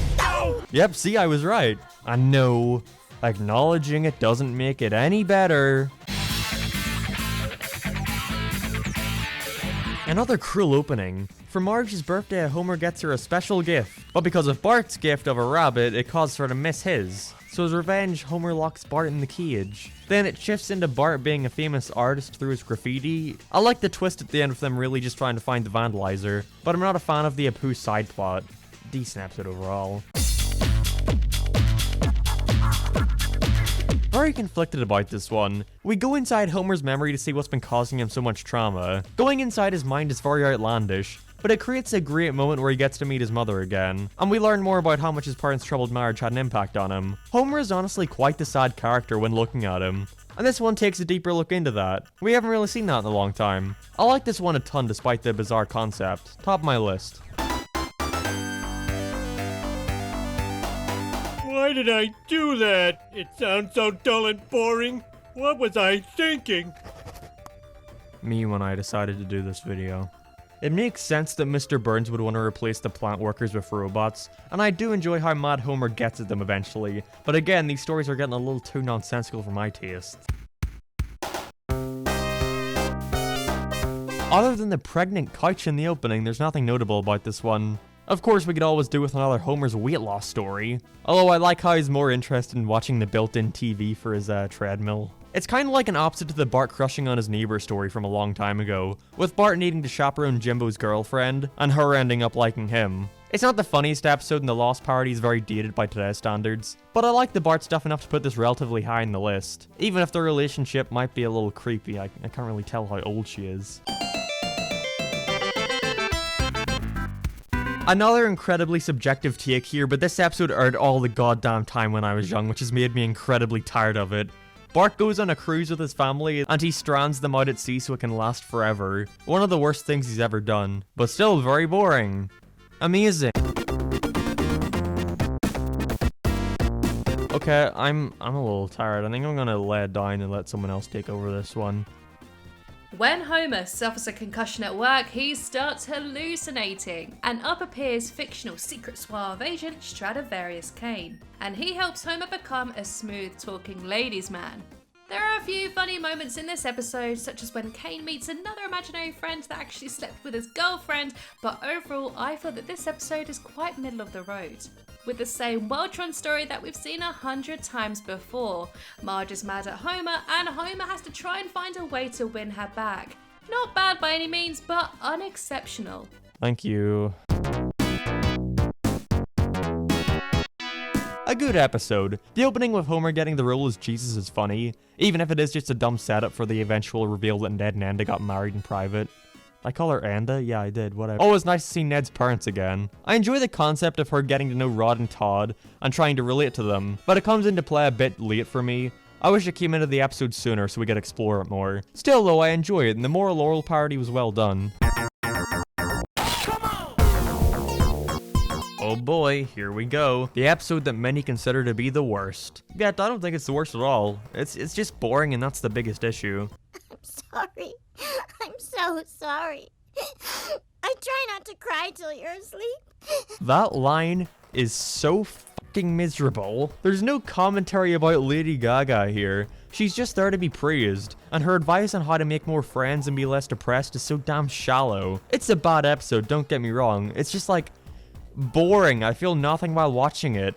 Boys of Bummer makes me feel sad. Love is a Many Strangled Thing makes me feel anger towards our main characters. But Lisa Goes Gaga makes me feel empty. And you know, in some ways, maybe that's the worst thing a piece of media can do to you. Invoke no reaction one way or another. And when I am feeling something, it's misery for how awful the world is to Lisa. I like the Cars joke, but that's literally it. I sleep under my bed every night because I'm scared of the cars from Cars. If gasoline is their food, then why do they have teeth?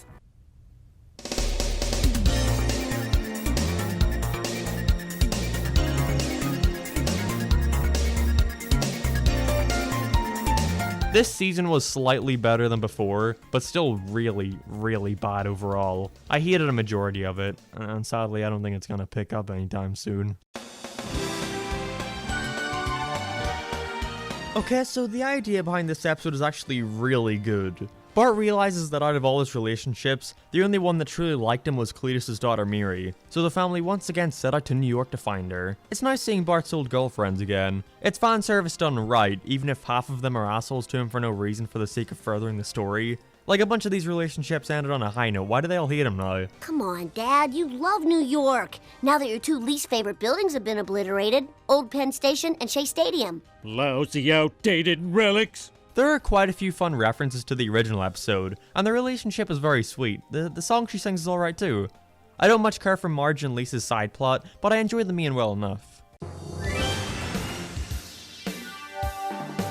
Damn, that's a pretty big door you got there. Another decent triage of horror. The black hole one is a fun concept, the animation alone makes it worth it. The paranormal activity parody is alright, I guess. It's got quite a strange ending, but some funny jokes, and the last one is alright too. Bart goes back in time and ruins his parents' marriage and then becomes the son of Artie Ziff. This one seems like it could have been an actual episode. We've literally seen them explore the concept of time travel before. This episode is okay. I like the Tracy Ullman reference. Marge gets a new car and has a hard time getting used to it. This is because psychologically she wants another baby, I guess. This seems like another episode was made for the sake of a promo trailer, and Homer's turnaround to immediately wanting another kid is so forced, like it just takes him seeing another kid to want one. Although I like the joke of them saying all the different kids made from Homer's sample. Not that into the Bart and Lisa subplot, I'm sure whatever she's doing isn't that interesting. Oh wow, she's learning how to write in cursive, oh my god. But I do like the joke about him running out of chalkboard quips. Homer sues a fast food restaurant and gets a settlement of $5,000, which Lisa then uses to get into online gambling and starts to bet away her college fund. Meanwhile, Grandpa's gone missing, so Homer and Marge have to search for him. All due respect, Mr. Flanders, could I have a little privacy? Please?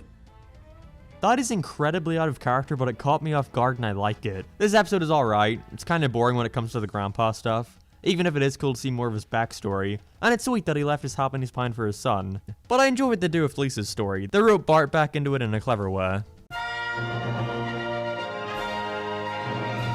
It's neat seeing the Pin Pals again, but the new character made for this episode isn't that great. Most modern ones feel like they can just include a celebrity cameo and revolve it around that. This time it's Steve Carell. Lisa's subplot isn't much better. She gets into eating bugs, oh boy. Not much really happens with that though. Bart lets them free and they attack Steve Carell. Oh no, not the classic character. It's not funny, it's just disgusting. I don't care that Steve Carell has to become a mob boss. I know nothing about him. Bad episode.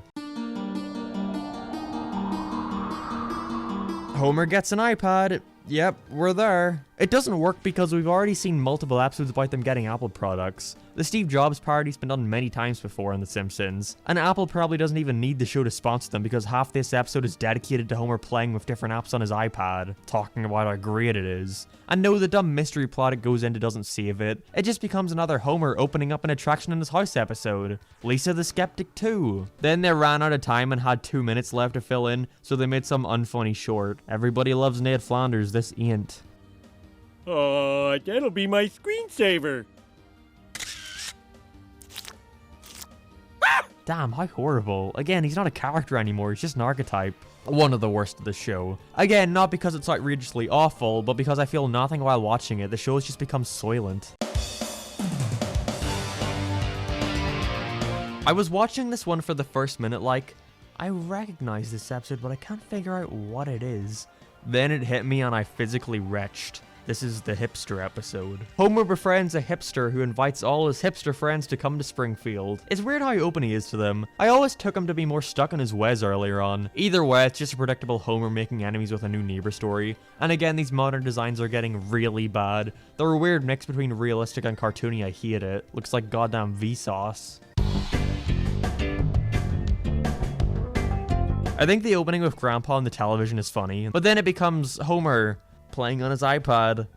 I guess they felt their topped out reference didn't go far enough and wanted to make an entire opening skit about it. This causes Homer to neglect the dog who runs away, and so Grandpa tells the story of Homer's childhood dog, who he sadly had to give up. I actually really like this one. It is a little weird how distant he is from the dog. He's never really acted like that before, but I think it works in the end. A very heartwarming ending. Even if the plot of Mr. Burns ruining everything he had in his past is getting a little old. There's a few timeline issues like Chief Wiggum being old while Homer is a kid despite being presented as the same age in previous ones. Or Herman getting his arm knocked off despite season 1 establishing he held his hand out in the bus. Good episode though.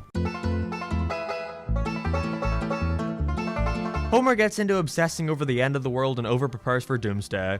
The opening at the Fun Zone isn't funny at all. Way too over the top, and it sadly doesn't pick up from there. A very weak episode.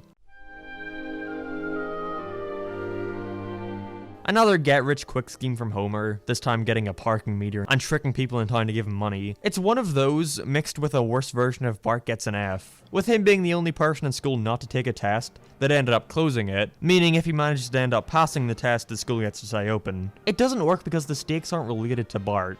In Bart Gets an F, it's a very personal story which makes you feel bad for him, and you want him to pass therefore. But here Bart has no interest one way or the other. He doesn't care if the school closes. Also kinda strange how he manages to pass a test he doesn't care about, but couldn't pass a test that he spent all his time studying for back then.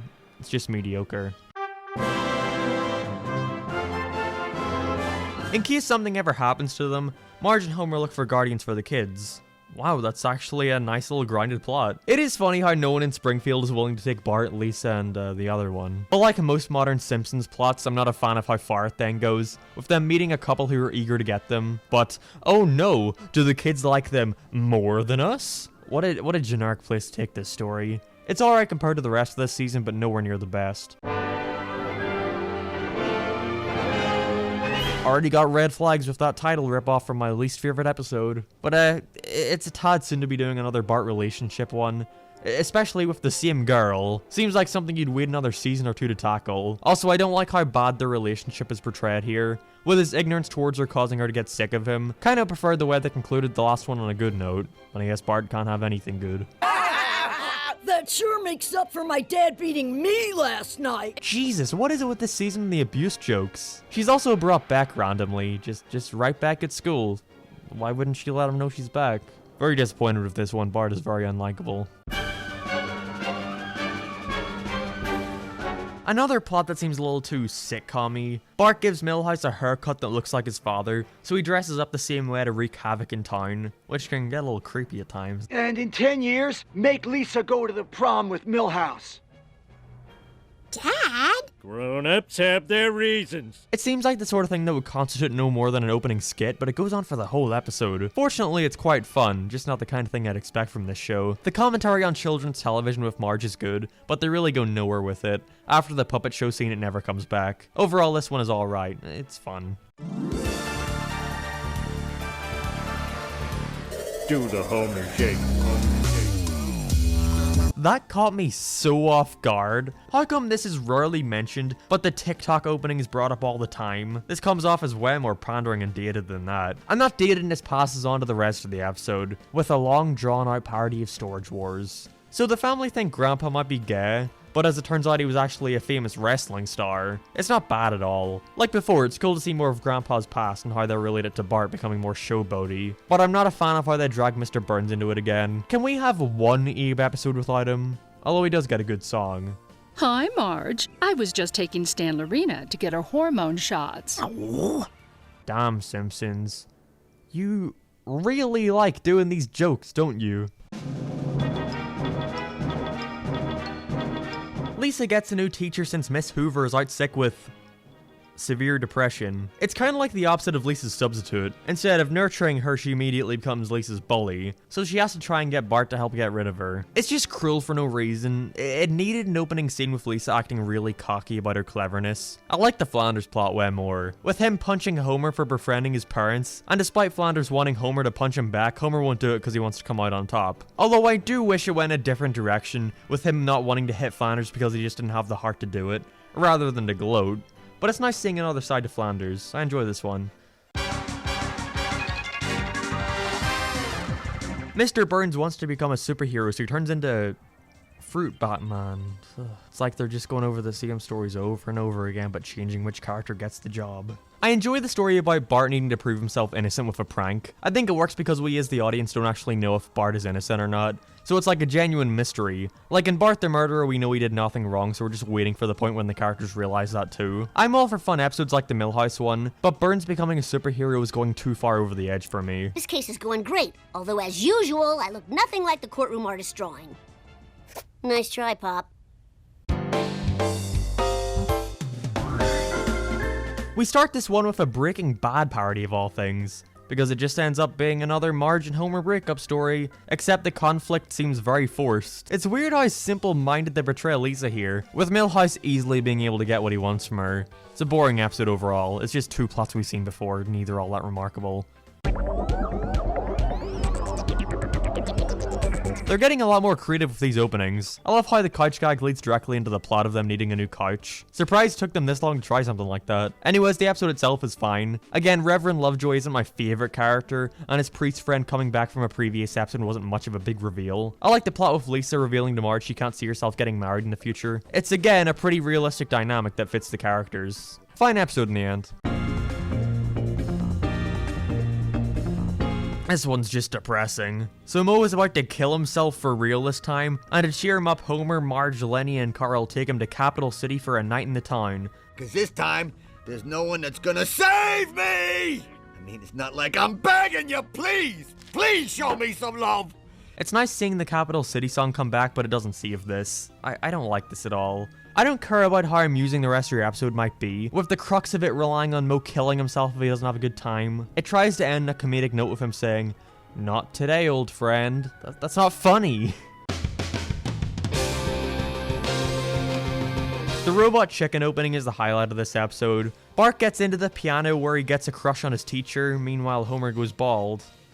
Again. We've already seen Bart getting into the drums, mixing that with another Bart relationship story doesn't make it any better. Especially since we know from the start he has no chance with her.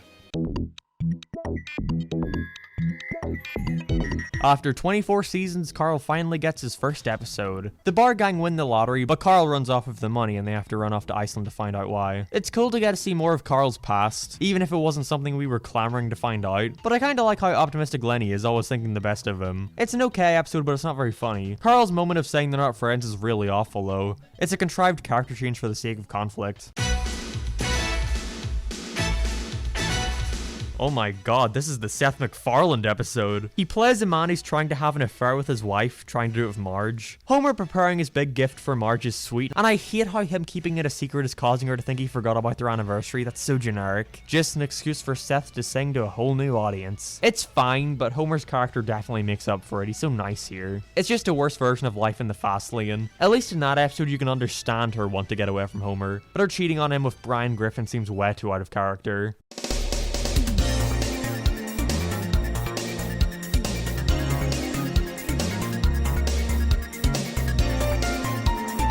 I don't know if I'm just getting used to the mediocrity at this point, but this season overall was decent. Decent by modern standards, that is. It doesn't hold a candle to the classic ones. What is with this trend of sometimes giving Lisa a new instrument in the opening? It's an intro, you don't need to shove it with 50 million jokes. This is a parody of a show called Homeland, I think. I know nothing about it, so I don't get a lot out of this one. After a convention, Homer gets kidnapped and brainwashed to blow up the power plant. Not sure if this is something from the show, but there are way too many random thought bubble jokes here. It seems like they want to do the random humor of Family Guy cutaways, but they won't fully commit to it. Something happened to Dad on that trip. This is worse than when he went to New Orleans and came back with a southern accent. Yeah, dude. Did that make you laugh? No. Yeah, no, I imagined that for 22 minutes. That's what I had to watch. It's boring, but maybe you'd get something out of it if you knew the parody. The Treehouse of Horror-themed intro is cool, a lot of great visuals here. The Dr. Seuss parody is fun, more of these should try and switch up the animation style, and the Lorax movie joke was funny. I am the Borax. I speak for the woods, but I've plastered my likeness on consumer goods. Sell out. The one with Bart going in Lisa's head isn't great, not much to note about it. And finally, the old-timey circus one is decent. The callback to the previous one is good, but so much of it is just them standing around talking. Overall, it's on the lower end of these.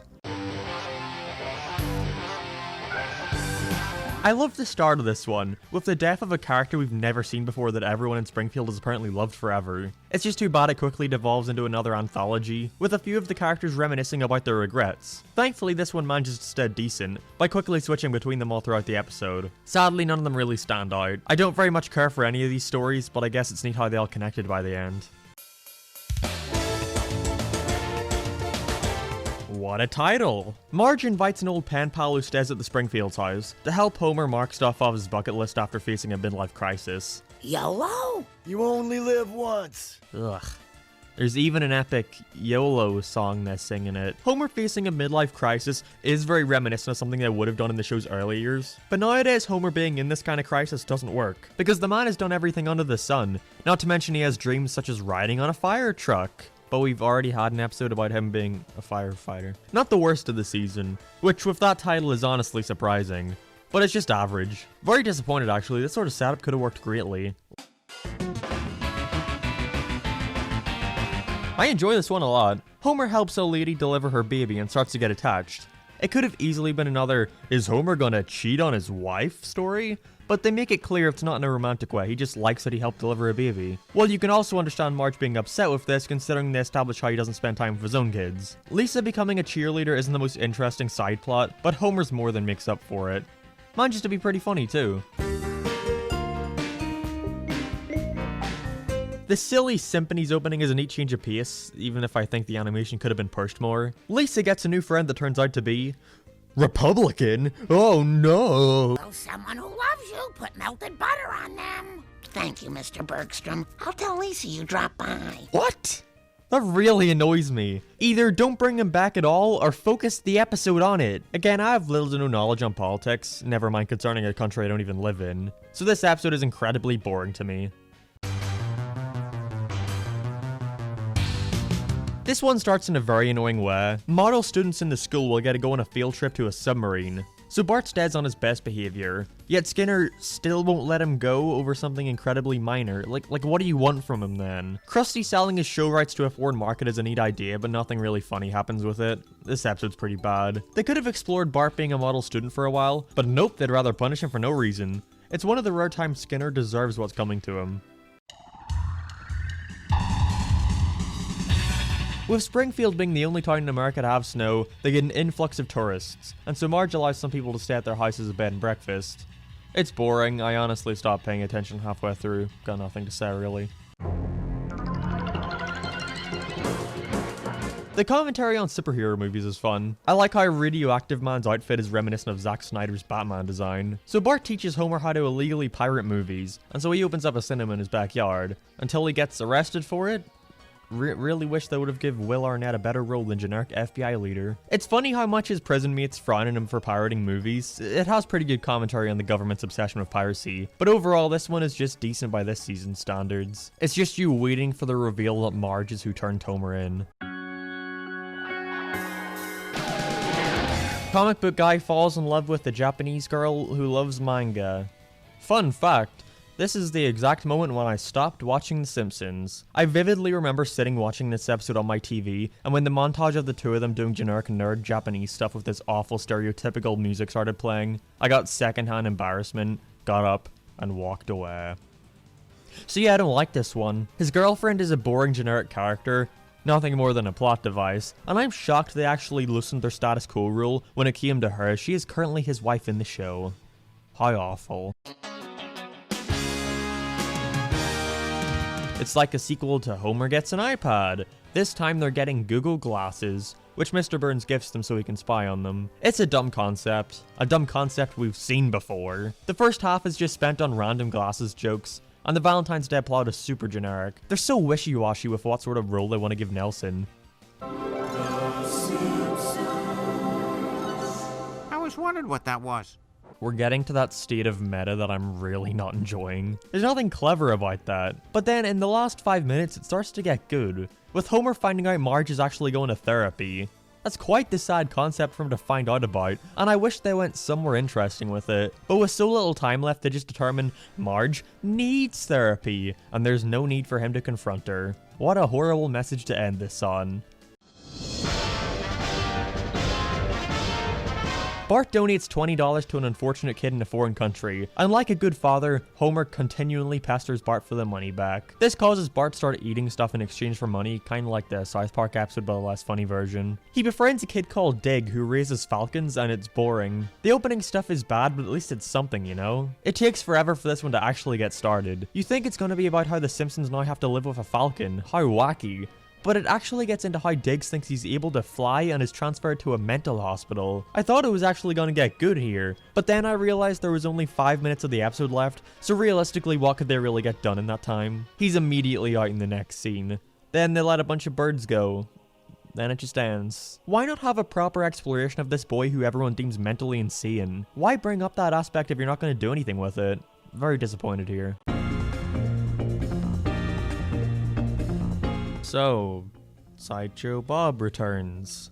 This time he becomes friends with Lisa, as he's the chief scientist at an organization that genetically modifies food. I find it hard to believe Lisa would be interested in hanging out with someone who's tried to kill her family consistently. This is what I was talking about with them mixing and matching characters. It's a fine episode, don't really mind it at all. The relationship is cute, I guess. I just wish they didn't sell on him becoming evil at the end. I also appreciate the sweet tribute to Marika Wallace, the voice of Edna who died around that time. She wasn't Ned's wife for a very long time, but it was nice to see her used more. The show really is missing a big part of itself nowadays. The classroom stuff has just never felt the same.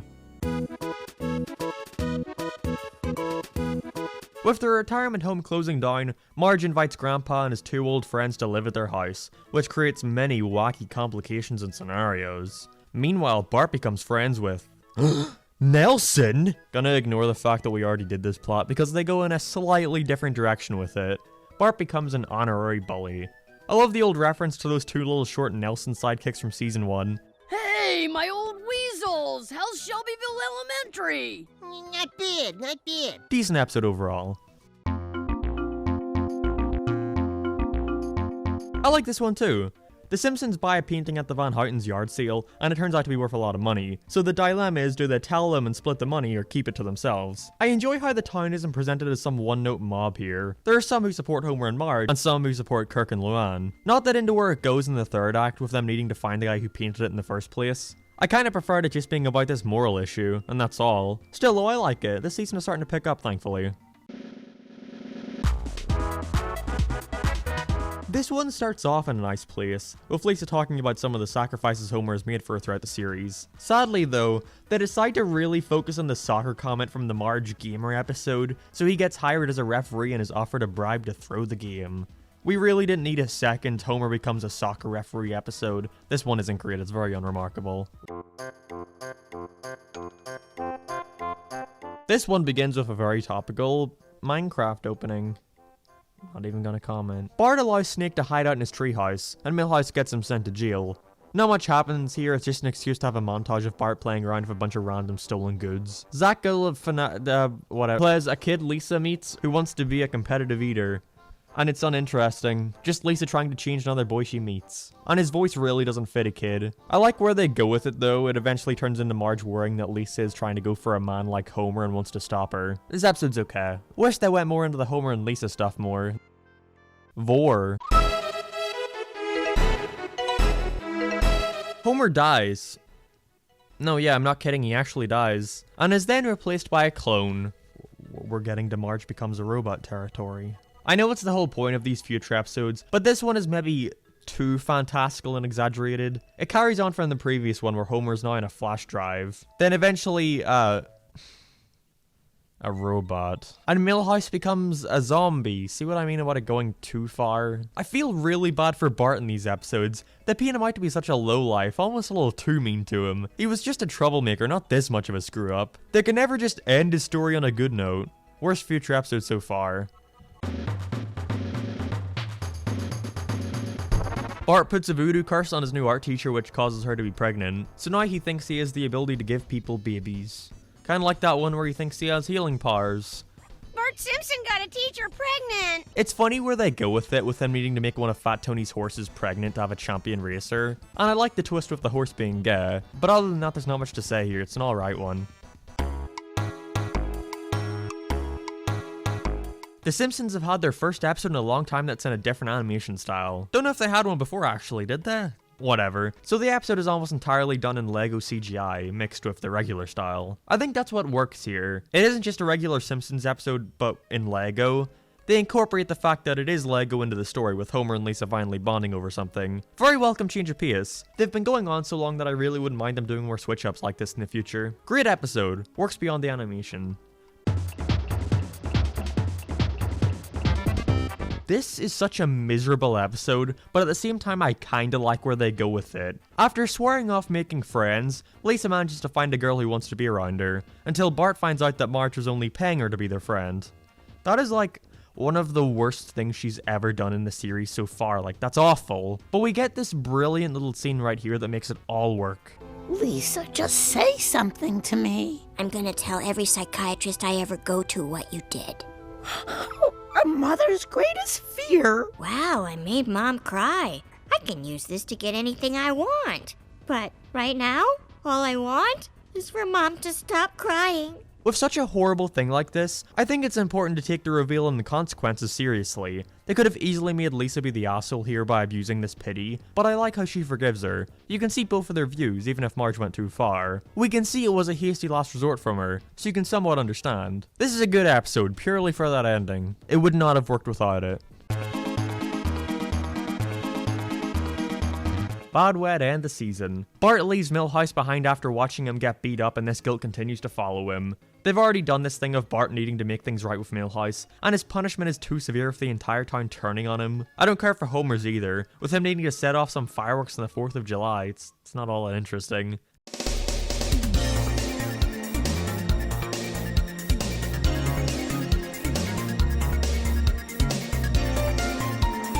Not a great season overall. It's surprising how there were more than 3 episodes that I managed to enjoy, but a majority of them were underwhelming. I am getting very tired of this. I've been trying to do a season a day, but I really don't know how much longer I'll be able to do this. So Krusty goes in a program to get roasted and gets upset at what people say about him. Then he goes to get cheered up from his dad and he dies. What? They're just killing people off randomly at this point for the sake of an episode concept. I know Krusty's dad wasn't the most important character. That's it, that's all I have to say. He wasn't important, so I don't care. They don't even focus the episode on that. It becomes about Lisa worrying that Homer is gonna die. This is a pretty bad one. Leads into him quitting his show and needing to get his groove back. Again. Should have had more focus on his dad's last words rather than that. This one starts kind of like Itchy and Scratchy the movie, with Homer trying to discipline Bart, and I like where it's going, but it just starts to get into Marge taking over Homer's fantasy football team, and the two of them get shanghaied and put on a father-son bonding boat trip. It's this method of having a grounded story that's going good, then proceeding to take it to an extreme level that's way too unrealistic. I would forgive it if it were funny at all, but it's just boring. You can tell exactly where it's gonna go. To add to the list of food-related endeavors Marge has had, she's franchised out a sandwich shop and becomes stressed with running it. It's not all that interesting of a plot. I like how helpful the family is with working at the shop, but a sweet family dynamic can't save an episode. Weevil! Free! Where is it going? They're getting way too obsessed with these dumb, Family Guy-esque cutaway gags. It really doesn't feel like the same show anymore. Best episode of the season so far, but it's still really boring. Here, the big 2-5. Lisa and Bart get sent to a hell version of Springfield Elementary. It's cool to see the designs of the demon school, but not much really happens there. It's somewhat funny how Bart loves the school, but they don't really do anything with it. They just immediately go back home. I've never seen Clockwork Orange, so I get nothing out of the next one. Again, I think the parodies should manage to stand on their own, but not here. It just seems to be reference after reference, following the plot of the movie beat by beat. Finally, the last one is actually really good. I love the Frosty Chocolate Milkshakes reference. Homer, look what someone left in the kitchen. Frosty chocolate milkshakes. It features the Tracy Ullman Simpsons haunting the current awful Simpsons, and old Marge falls in love with the new Homer. It's funny how they call out the personality differences between the two. Marvin Monroe's cameo is great, and the ending, while maybe goes a bit too far with the minions and stuff, is still cool. Decent Treehouse of Horror overall. The great last one doesn't completely make up for the other two mediocre ones. This is the exciting fracking episode. The opening is way funnier with the rest of it. Homer's pretty clever here, with Patty and Selma trying to stay at their house as long as they make a deal to stop smoking. But sadly, when it gets into the Mr. Burns stuff, it gets really unremarkable. Just another relationship story with him getting with the lady who's about to ban his fracking. It's a very boring one. Anytime there's a relationship dilemma, they always feel the need to force in one with Marge and Homer 2 in the same episode. So it always comes off as being too bloated. The joke they end on is funny, but this is a very weak episode. It's the long-awaited crossover of Matt Groening's other popular show, Futurama. And by long-awaited, I mean very long-awaited. Too little too late is how I describe this one. No, I've not seen much of Futurama, just 2 or 3 episodes here and there. so I imagine I'd get a lot more out of this if I actually watched the show, so I figured I'd get a Futurama connoisseur to talk about this one for a bit. Take it away, Johnny.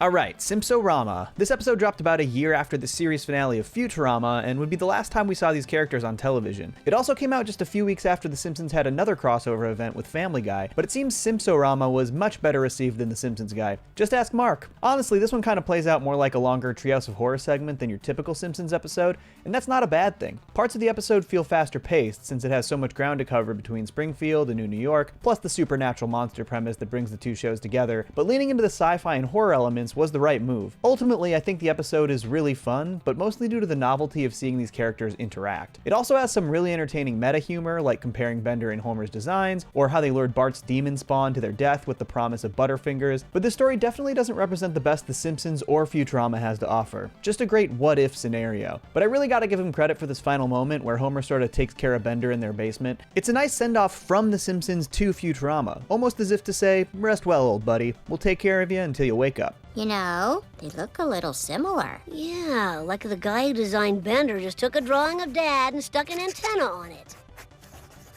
A little lazy, if you ask me.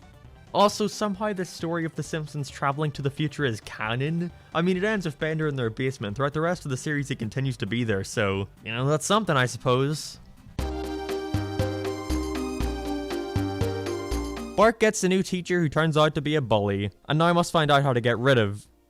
Wait, didn't we do this exact thing with Lisa like a season ago? I guess they do a better job of establishing how this guy's a threat at least. Although we really didn't need a scene of him cutting his own cheek with a knife. And Bart being actually tortured by his teacher isn't funny at all.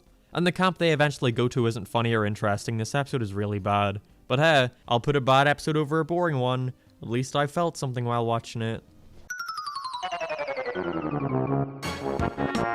The bass guitar? This doesn't really seem like you. Yeah, it really doesn't seem like him. You know, except for that episode where you sent him to guitar camp. Watching these in order has mentally destroyed me to every sitcom plot known to man. The dads of Springfield get into a garage band, and it's sweet to see them all getting along and having a good time. I enjoy the episode well enough until the end, when Homer decides to get back at Apu and ruin his singing career just because he left the band. Still though, it's alright, I didn't really mind it at all. This is an odd Christmas special. I can never quite tell where it's gonna go or when the story wants to start. It just feels like one big first act. Homer gets kicked out of the house on Christmas Eve and just kinda walks around Springfield for the night. It's mostly dull and uninteresting, but there's a great scene between Homer and Flanders near the end where they start to bond. Reminds me of the earlier seasons with the Leftorium episode. I wish they had explored that more. Who knows, maybe it'll come back up again. But as it is, this one's okay. Also, I've refrained from bringing it up at this point every time they do it, but they have done this joke like 20 times in this show and I don't think it was ever remotely funny. I don't get it. Just stop.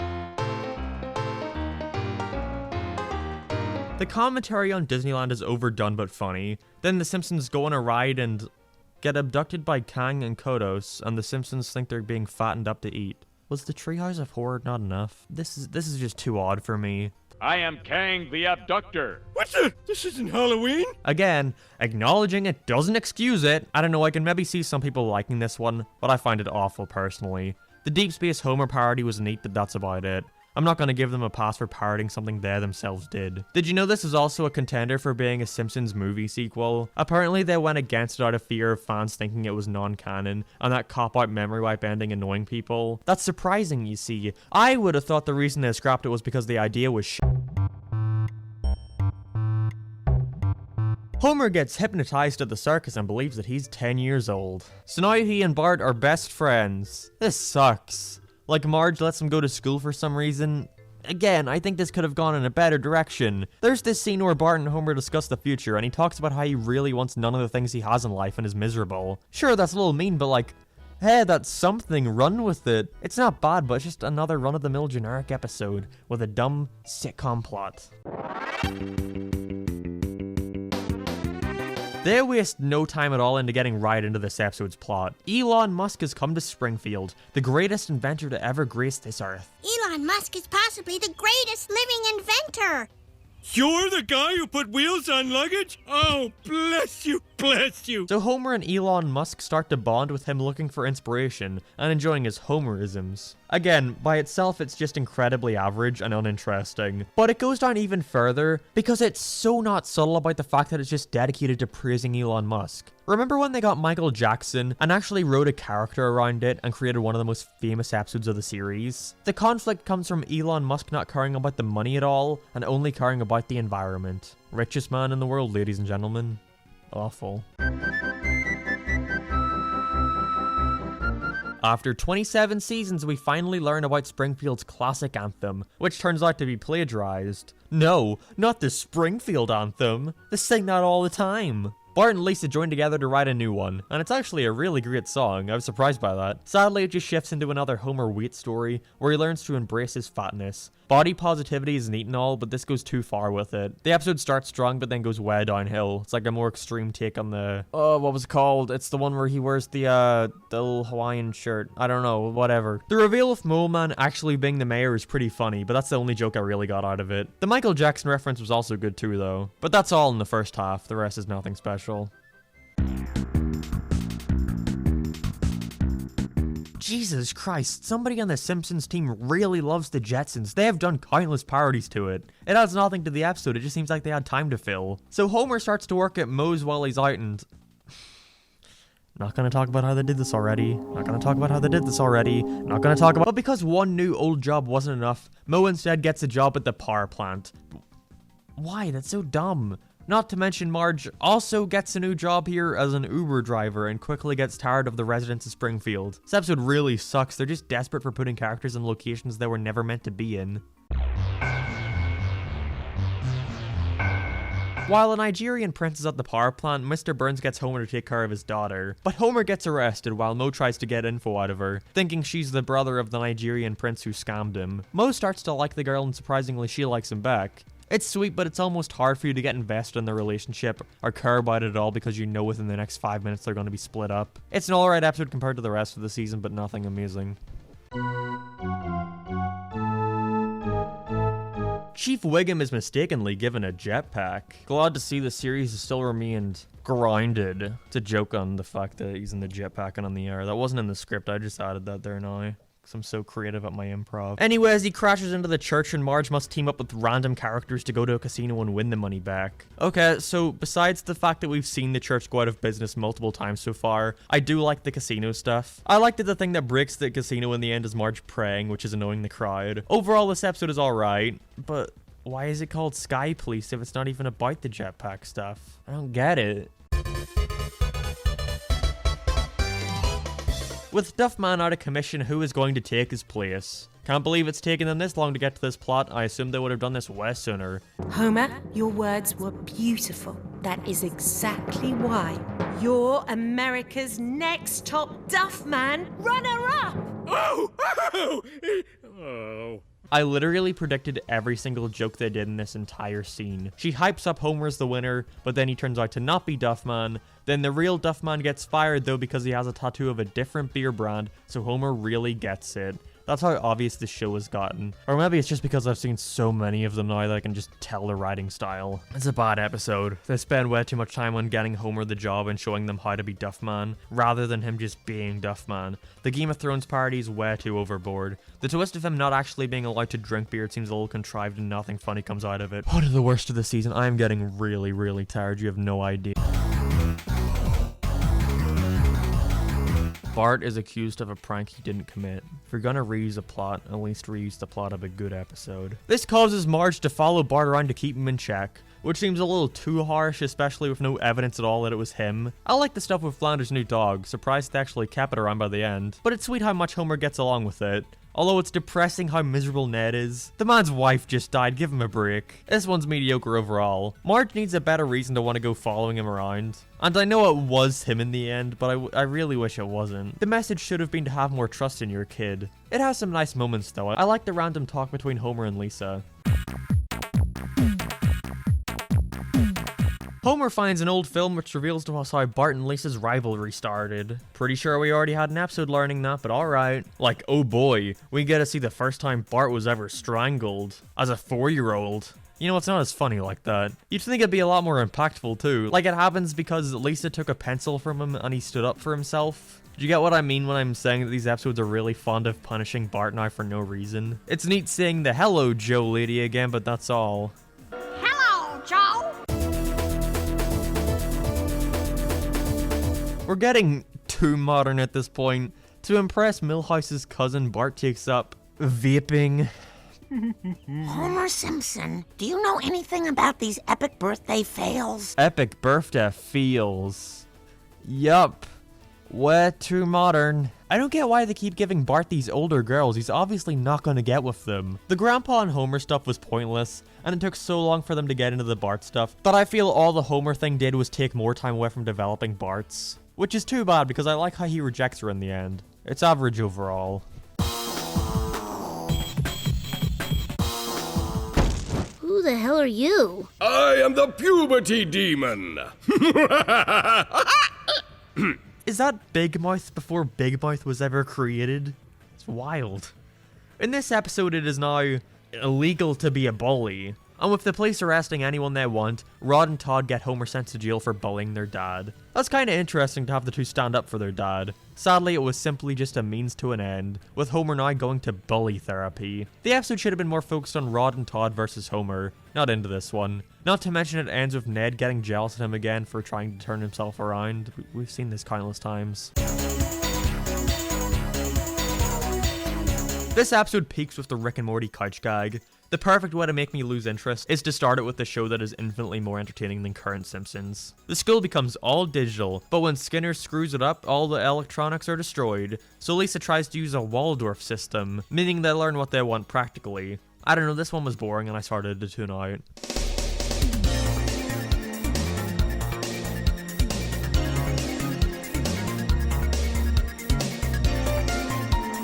This season sucked. It's not as bad as some of the previous ones, but they're starting to straight up reuse previous plots now, and I can only assume it's gonna get worse. Seriously, just let me write an episode at this point. I've seen enough. This was another ratings trap. They hyped this one up like, Marge and Homer are getting a divorce? Homer says goodbye to Marge, and hello to Lena Dunham. There's a snake on your butt. That's a tattoo. I thought you had one too. Those are stretch marks. They promised they would legally be separating in the new season, and when the episode came out it appeared to be true. Homer is diagnosed with narcolepsy, and it draws the two to their limits. Then they separate and get in relationships with other people. Wow, what a shake-up. The episode itself is bad and not funny, and their new partners are boring, and it's really mean-spirited with how happy Bart is about it. But still, I commend them for the shake. No! What am I doing here? Sleeping through our therapy session. Did they really do the "it was all a dream" twist in the year 2015? Jesus Christ, this is one of your worst episodes just because of how scummy it was. This one starts with a big long reaction video of the kids watching the actual Dr. Dolittle movie. So instead of buying a new washing machine, Homer spends all the family's money on a smoker. Homer then accepts a challenge from a famous chef for a cook-off, but when his smoker is stolen, Bart and Lisa need to find it. And yep, you can tell from the start exactly who did it. It's such a decent episode, so decent. There's nothing to say about it, really. It's just not funny, just very mediocre. I like how the Simpsons are wearing different outfits throughout to keep up with the opening story. It's better than just forgetting about it immediately. But that's about it. The chef looks like Butch Hartman. It's kinda cool how they brought back Mr. Burns and Grandpa's rivalry for Marge's mother, but here they find out that Marge's dad died from lung cancer. It's weird they never asked about this until now, but hey. Patty is giving up smoking again, and she must now live with the Simpsons. Patty's our guest. For how long? Where's she gonna sleep? On our couch. That's where we do our couch gags! See? Ugh. Maggie's animal adventure is dumb and I don't care. I get they're trying to parody Disney stuff, but they don't go far enough with it. This episode sucks. It's so uninteresting. But do I even need to say that at this point? This whole show is uninteresting. Oh, fucking. So after 27 seasons, they finally decided to do a regular Halloween special, but also do a Treehouse of Horror right afterwards. Who wants to be a Yoda? You want to be a Yoda? Not me. I actually prefer this. Seeing Springfield celebrate the holidays is something I haven't ever realized we never saw before. I like how Lisa is portrayed. You know, like an actual little girl. She's not acting too sophisticated for the haunted park, she gets traumatized from it. This is a very good episode, a lot of great visuals too. It has a great score too, I noticed. I like the adult song, and saying all the costume designs were cool. They put a lot of effort into this one. I was pleasantly surprised here. Wouldn't mind them skipping on future Treehouse of Horrors if it meant more of these, but I get it. It's tradition at this point. This Treehouse of Horror starts with another intro done by John Kay. It's got some neat visuals, I suppose. His animation does not work in digital. And the CG Huckleberry Hound mask looks weird, but I kind of like it. Here we get to see just how Sideshow Bob would react if he managed to kill Bart. It's quite disturbing, actually. He brings him back to life continuously just to keep killing him. It's got some neat visuals, but that's it. It's not much to say. That's for trying to frame Krusty! Okay, that line is good. Homerzilla. Very clever name. It's decent, there's not much to it. And the telepathy one is also not great. It's only 5 minutes long, so don't really have a lot to do with it. I'm glad to see they made a good Halloween episode and immediately ruined it. Just because it looks like season 4 doesn't make it season 4. Sadly. I think this one starts with a random Disney short parody. Why? I don't know, gotta fill in runtime somehow. For a contrived reason, Homer wants to crowdfund a new chair, while Lisa makes a new friend.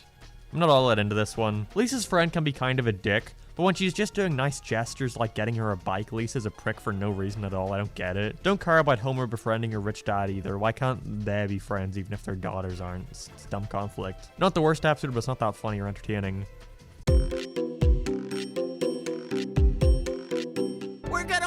That means Lisa goes to band camp. As long as Homer doesn't let them know how good his hand is. This is a good indication of how bad this episode is. Worst jammed in movie parody ever.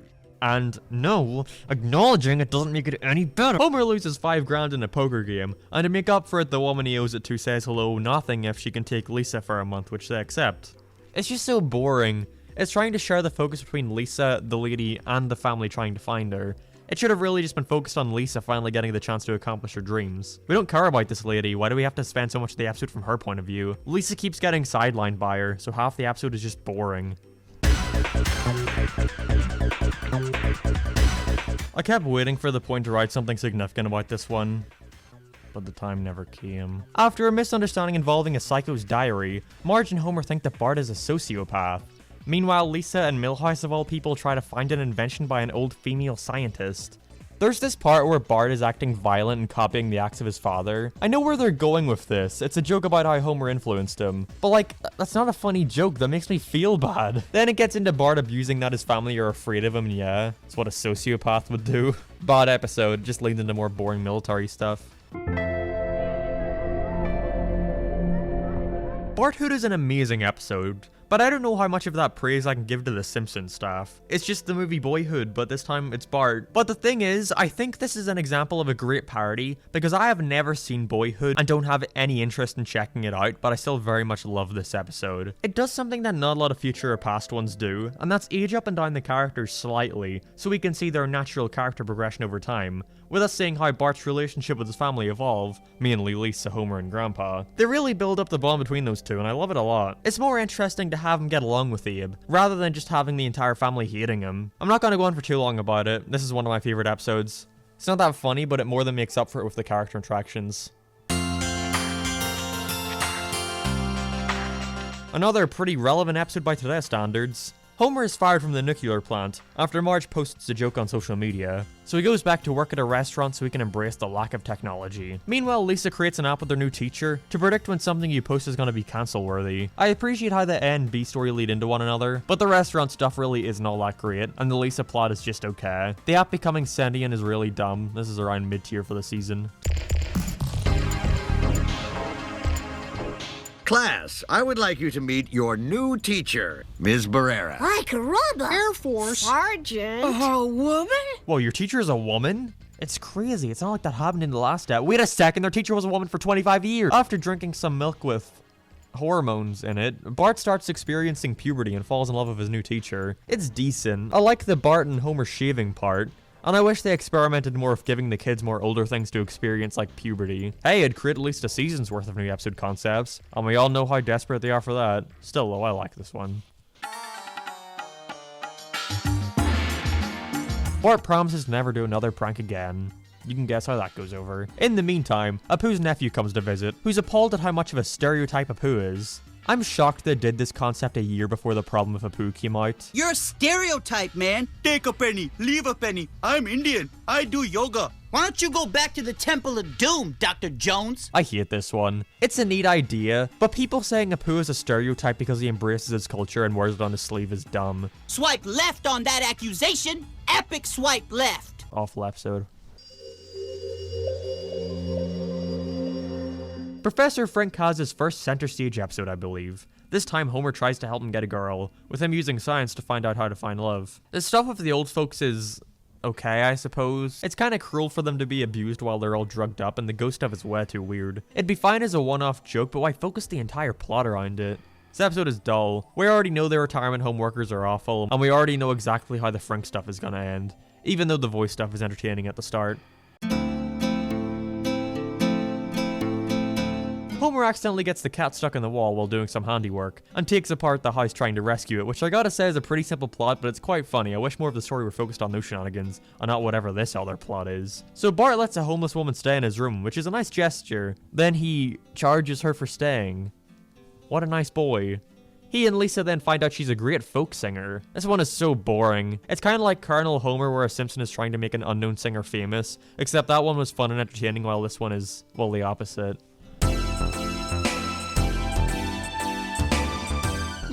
What other environmentalist job can we give Lisa?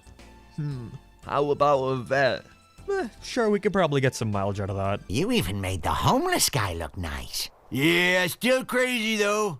You know, Mark. Look at how fast that cut was. You can't tell me there wasn't some joke there about him seeing his own reflection on how to be cut for time. It's just Lisa and Marge both getting new jobs and losing focus on them eventually. With Lisa getting annoyed at how little she actually gets to do at the internship, and Marge becoming cynical at the world. That's a cool concept, Marge losing her motherly innocence. But I wish they went further with it. As is, I'm not really into this one, it's so middle of the road, especially compared to the others of the season. The Simpsons get and then raise chickens for their eggs for a grand total of 2 minutes. Very desperate for openers, aren't we? So Lisa wants to go to Mars for that program that was announced a few years back that I don't remember who started. I want to say Elon Musk. Whatever, you know Lisa isn't actually going to go to Mars. Marge wouldn't let her go away to fulfill her dreams for a month in an earlier episode. Why would she let her cross planets? I don't get modern Lisa. She just likes everything the plot needs her to. Earlier on, she liked the environment and reading and stuff, but she acted like a little girl still. She seemed like a real person. All the episodes focused on her now are just so damn boring, and they make her so unlikable. It's low tier. They're finally focusing on an episode about the fact that Mr. Smithers is into Mr. Burns. With him treating the rest of the employees like crap, Homer, Lenny, and Carl try to set him up with a man to get him off their backs. I enjoyed it a lot. It's nice seeing him happy for once. And again, like I've said many times, it's just a shame they gotta reset it by the end. I enjoy the stuff with Milhouse too. I thought the full story would be about him trying to get rid of the actor she's with, but it's dropped fairly quickly. And it's funny, again, I'm very impartial to Milhouse episodes. We've got a decent one here. Lisa finds out the terrible truth that Marge doesn't actually enjoy jazz, so to regain their bond, the two of them head to Capital City, where Lisa doubles down on hating her mother. I don't see why though, it's just a personal preference. She's being so bitchy here. It's like that episode from last season I felt avoided this issue, except they actually run headfirst into it. The Bart stuff is decent too, I guess. He gives up on pranks, which is something we've already seen this very season, but they pushed it a lot more here, and eventually lead into Bart getting along with Maggie, which is a dynamic we've never seen before. Pretty good. It's also got the guy from Book of Mormon as a special guest, which is cool. Doesn't make up for the meme plot though. It also has this moment. You little... Dad, no! You're gonna strangle a baby! Awful episode. Another pasta episode. this time being set 2 years in the past, and going over the Simpsons vacation with Flanders to the Grand Canyon. It's a nice change of pace. It's cool seeing Maude again since the voice acting dispute was solved. And they have a neat story for questioning Marge's parenting skills, which I like. But when they do get to the Grand Canyon, they just do a bunch of fish out of water stuff until the forced action climax. I like this joke. Homie, we should go. You and Ned need to learn to get along. You said the same thing about me and Bart. No, the judge said the same thing about you and Bart. The Simpsons find an old antique car just laying in their garage, left there by a previous owner. Yeah, I'm sure. Marge is feeling like she's not getting the support she needs from her husband and breaks down. Wow, that's pretty serious. What's Homer gonna do? Poor Marge, what do I do? Help me, universe! Jay Leno! Of course. So Homer becomes a courier, just like Bart in that one episode. Except this one is boring. Look, it's the season 1, guys. That's the highlight. The Simpsons are going to Paris. That's the gimmick. This one was hyped up as being the Simpsons' big improv episode, being performed live. Whoa, the Simpsons animated in real time? That's so impressive. Wait a second, this is modern Simpsons, what's the catch? Well, it's got improvised in the name, so there's no way they can work around it. So the episode revolves around Homer joining an improv club. Oh, and only the last 3 minutes are done live. Amazing. I know animating 22 minutes live would be near impossible, but like, don't promote it as if that's what it is. And the improv is crap. Dan, I'm sorry, but stick to reading scripts. I'm sorry they made you do this. And it's almost like they predicted it being boring. So they stuff it with random unfunny gags. This is really cringy and awful. The rest of the episode is boring. The loudmouth Homer has never been shown to be afraid of public speaking before. So this comes out of nowhere. The live thing is really all it's worth noting, but not for the right reasons. Marge is sent to prison again. This is because Bart is caught at a children's playground unsupervised. Kinda wish they pushed more at how absurd this is. It leads into another one of those, oh no, how will the family cope without their mother stories? But it's nice to see how the town comes to help them in their time of need. I also like how much of a positive influence Marge has on her prison mates. However, it's way too unrealistic for her to not want to leave jail anymore. It's alright.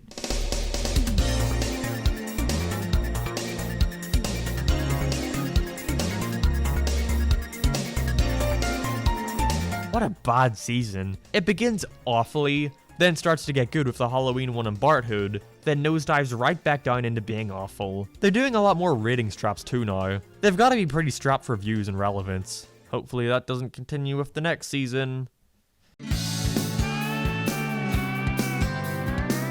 With the town in ruins, everyone turns to Mr. Burns to help them pay for repairs. But then straight away shifts into him holding a talent show of some sort and having fears of reliving some childhood trauma.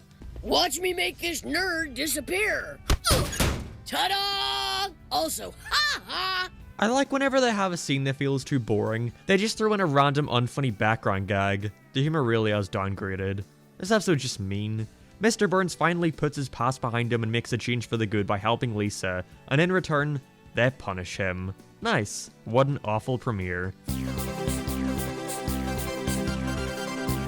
Oh boy, just what we needed. Another Mr. Burns episode. This time he gains a VR headset and hires the Simpsons to become his virtual family. And I get it's a cartoon and all, but like, why couldn't he just copy the models and let them go home? Nope, they're all supposed to stay with him all the time. But why does it need to be in VR then? Why couldn't it just be in real life if they're already there? I like the Homer side plot a lot more. With his family away, he befriends his female neighbor and realizes, whoa, he can be friends with a woman. It ends with another dumb argument between Marge and him, which I don't understand. He's shown no romantic interest in her. He's allowed to be friends with a woman. Still, though, this episode is decent. It's not very funny, though. I'm sorry. I'm sorry. Apparently, you didn't do anything wrong. But I'm not wrong for getting mad at you either. Yes, you are. Homer and the rest of the town get unreasonably upset about Bart wearing a Boston hat, which is a big deal, I suppose. I don't know. I know it's hard to tell from my very accurate American accent, but I don't live in America, so I'm not sure if this patriotism is normal. So the family take a trip to Boston so Homer can prove to him how awful it is. But oh no, it's actually a great town. Gotta be honest, I sort of checked out of this one. It's nothing but fish out of water jokes. The family moves to Boston eventually, and you're just waiting for the predictable point where some minor thing happens that causes them all to go back to Springfield. Bart being the one to feel out of place is a neat concept, but they do nothing with it. Think their stupid city has the best everything. bands, comedians, chowder, their so-called cream pies, which are actually Okay, so like, why is the animation getting kind of good here? This episode isn't very good at all, but the visuals are getting really great, and the animation has gotten a lot more fluid. Hopefully this wasn't just a one-time thing. Here we are, the big 600. We're on the final stretch, and I gotta say, I don't know how I can get much worse at this point. The first Hunger Games parody is really a Hunger Games parody in 2017. Whatever, it's just following the beats of the story with no comedy at all. The next Lisa one is at least somewhat interesting, with each of her friends dying from her imaginary friend killing them. It's very predictable, but at least the visuals are somewhat cool. And the final one isn't good in the slightest. Again, I know it's a tradition, but I think it's time to retire the Treehouse of Horrors. I guess I like the gimmick with Homer's ambition trying to steer him in the right direction, but this is the episode that broke me. I pressed play and started watching it, then realized it was almost over and I had taken in nothing. It's just depressingly boring. None of these stories are good, not the A, the B, or the C. Something about Kent Brockman being a fraud, Bart and Lisa investigating the chemicals in some Krusty snacks, and Homer trying to be more ambitious. But then he's punished for trying to better himself. It is painfully uninteresting. There's only 100 episodes to go. With Springfield looking for a more safe sport, Homer and Kirk start to coach the new lacrosse team. It's cool to have more focus on Kirk for a bit. They really lean into his desperation for a new friend. And they were smart enough to give him another song. But I don't really get why Homer is being such a stick in the mud. It seems quite forced. This episode's okay overall though. Much like the past 2 decades of Simpsons, it wasn't funny at all. But it's nice to see them lean more into the secondary characters this season. The family head to Cuba to get Grandpa some cheap healthcare. When we aren't focused on yet more fish out of water jokes, we see Abe feeling young again and heading off with a guy he knew in his army days. I wish we had a more grounded take on this story of Grandpa feeling depressed and like his life has no meaning anymore. It's such a shame when I watch an episode that starts off strong, because I know by the 8-minute mark it's gonna go off in a different direction, and this is one of those that suffered because of it. It's dumb that he now wants to stay in Cuba for a woman he interacted with for one scene. Moving on. I remember the first time I saw this episode on TV and the intro caught me so off guard, with each member of the family dying throughout the opening. It's really morbid, but I love it. Okay, so another Grandpa one. With him thinking he's gonna be a father again, he slowly needs to come to terms with it. Then it turns out he's not the father.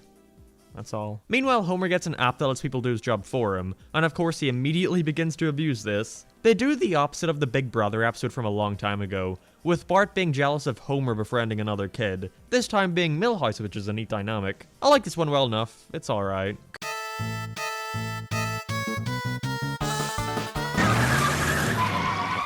Develop pie? What does that even mean? After falling down Mr. Burns' trapdoor, Homer is injured and immobilized, so now he's gonna once again try to sue him while Marge bonds with Mr. Smithers. Again, matching up random characters. It's alright, them trying to make it seem like Marge is in love with Smithers is way too random, and it leads to such a dumb reason for him needing to give up on suing Burns. He does it so Marge is able to see and talk to Mr. Smithers again. That sure would be nice if this show had actual continuity to keep this relationship up.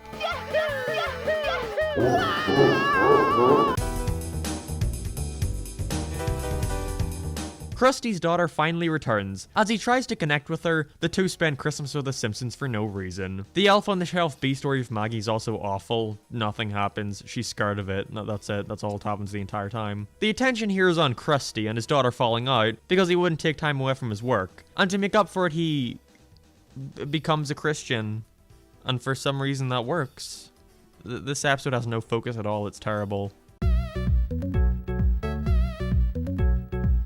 We've had him since you found him, but I'm the only one who takes care of him. How hard can it be to clean up after a pig? Homer needs to give up Spider-Pig from the Simpsons movie, who the family still apparently owns despite never appearing in an episode as their pet since then. Yet they act like he's always been there. After his hounds hurt the pig, Mr. Burns takes care of him as he's afraid of getting a lawsuit. We did this already this season! Spider-Pig is a dumb meme. I remember when the movie came out, everyone quoted it for months. It was unbearable. I don't care about Homer trying to get the pig back since I already know we're never gonna see it again. I got over it. And your older, smarter brother is going to help you. Let's put our heads together. Wow, this actually is making me smarter. Damn, Simpsons, your animation sure is amazing. The subplot with Lisa losing her interest in jazz and Bart helping her out is sweet, but it takes up like 3 minutes of the episode overall. It's just decent. It's taken 28 seasons, but they've finally attempted to do a 1-hour special. And the first thing I thought when I saw this was, they can barely keep my attention for 20 minutes. How are they going to do it for 40? And how was it?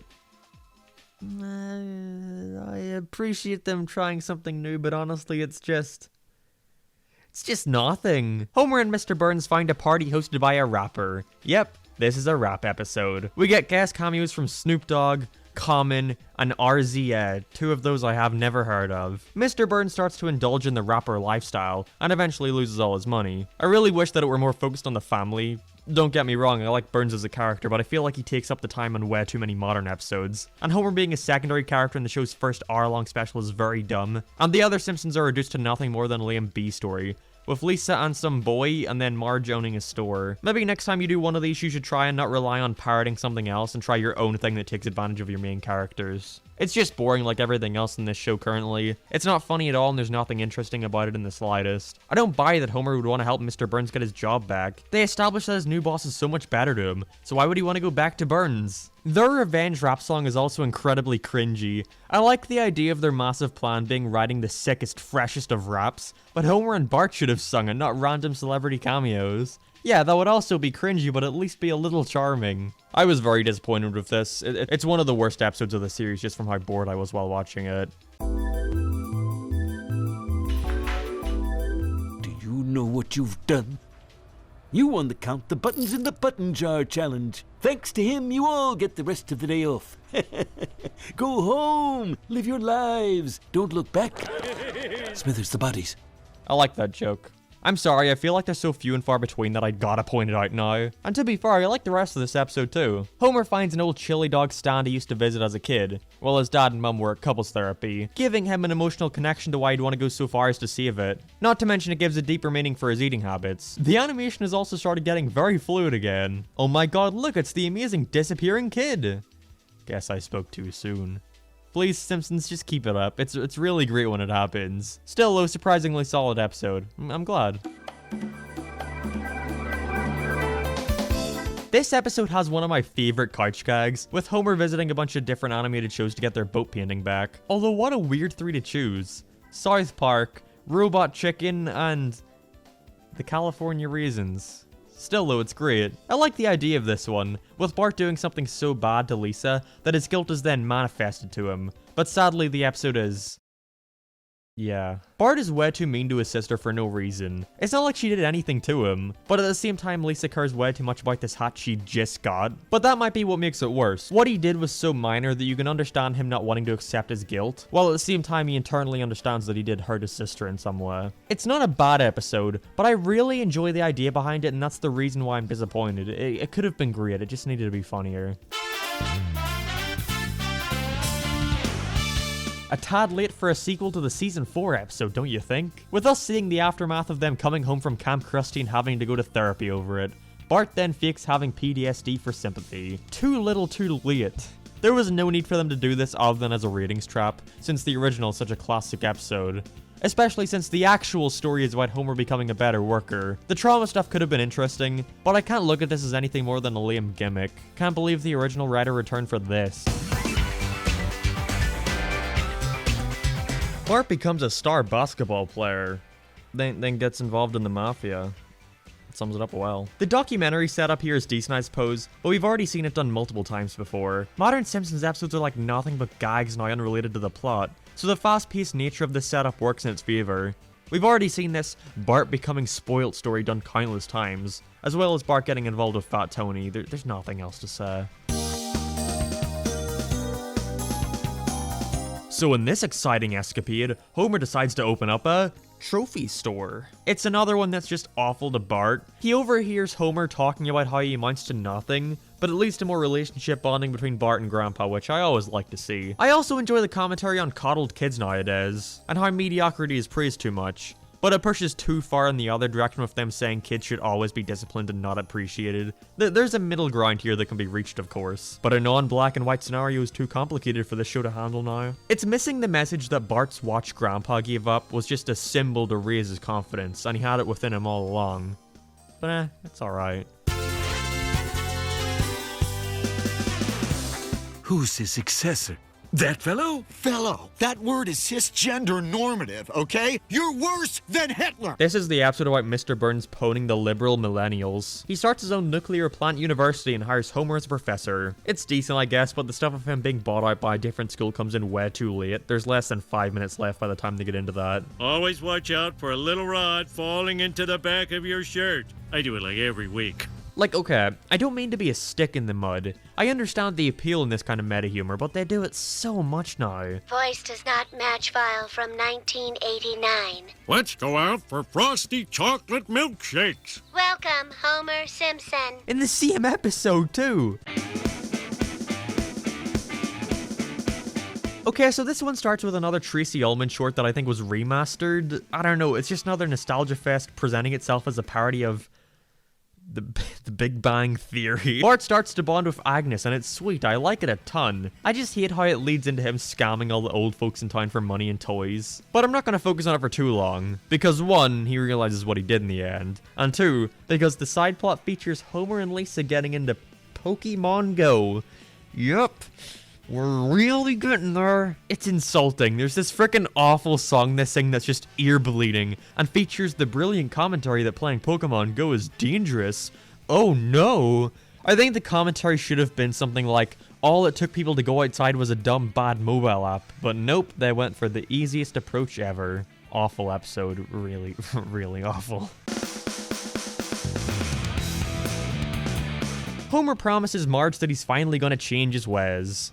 Sure he is. So they immediately break up because of an English plot device who bets he can separate them. As another marriage dispute episode, it's one of the worst.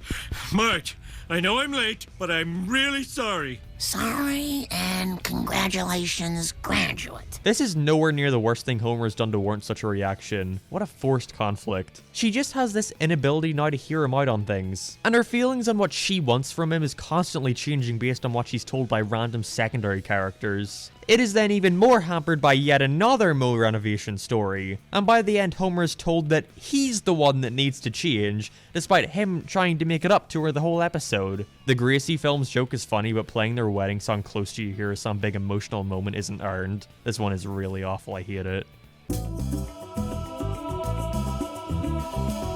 I guess it's funny how the intro leads into this one. They really enjoy shaking up these openings now. But with the courts deciding that a dog's life is more important than a human's, they start to take over society. Really? I'm doing something important. There you go. Yes, that's it. Well, well, well. Look what the cat dragged in. The only good moment. I have nothing to say, really. It's just bad and unfunny.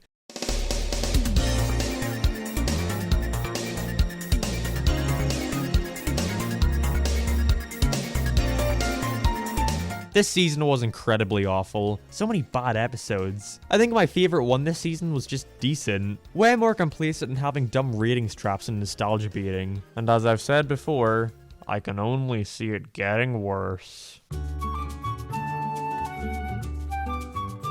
Yet another Game of Thrones parody, oh boy, a show I've never seen before. It's neat to see the town of Springfield presented through this medieval setting, but despite some cool visuals, it's just another Homer and Marge marriage crisis. And the Lisa wizard stuff really should have been the focus from the beginning, although I guess I like how the start with Marge's mother feeds into the resolution. By the way, now seems like the best time to talk about my very nitpicky thoughts on the show's modern look. Today's topic is the shade of yellow used on the characters.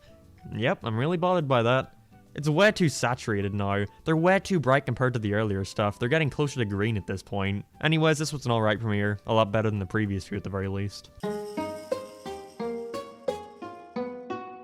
Lisa attempts art therapy and decides to team up with Marge to publish them as graphic novels. Of course, this leads to the very predictable conflict of one of them getting too big for their boots, with Marge feeling as if Lisa isn't appreciating the work she's put in. I enjoy this episode up until it becomes about them creating a musical based on their book. There probably could have been an easier way to shift the attention onto Marge, but still I think this one is okay. I enjoy the animation style switch up too.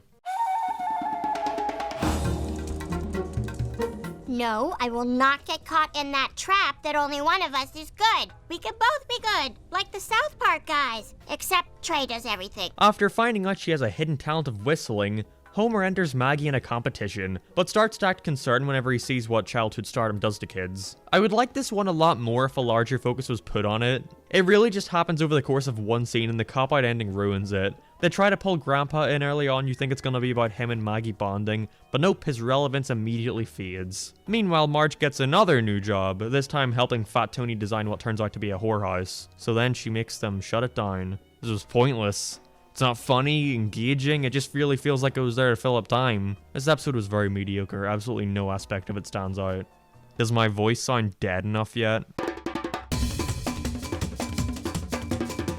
The CG here at the beginning is a nice change of pace, but I miss when these opened with an actual in-universe setup for the stories being told, rather than just another random plot. Anyways, this Triage of Horror is okay. The Exorcist one is boring, the Coraline one would also be unremarkable if it weren't for the impressive CG. And the final one about Homer being a cannibal feels like it had the best chance to be great, considering it is such a disgusting concept, watching Homer cook and then eat himself. But I don't know, the visuals really undersell it. The old ones were storyboarded and framed to be like actual horror shorts, but now they're indistinguishable from regular episodes. Still though, overall it's decent.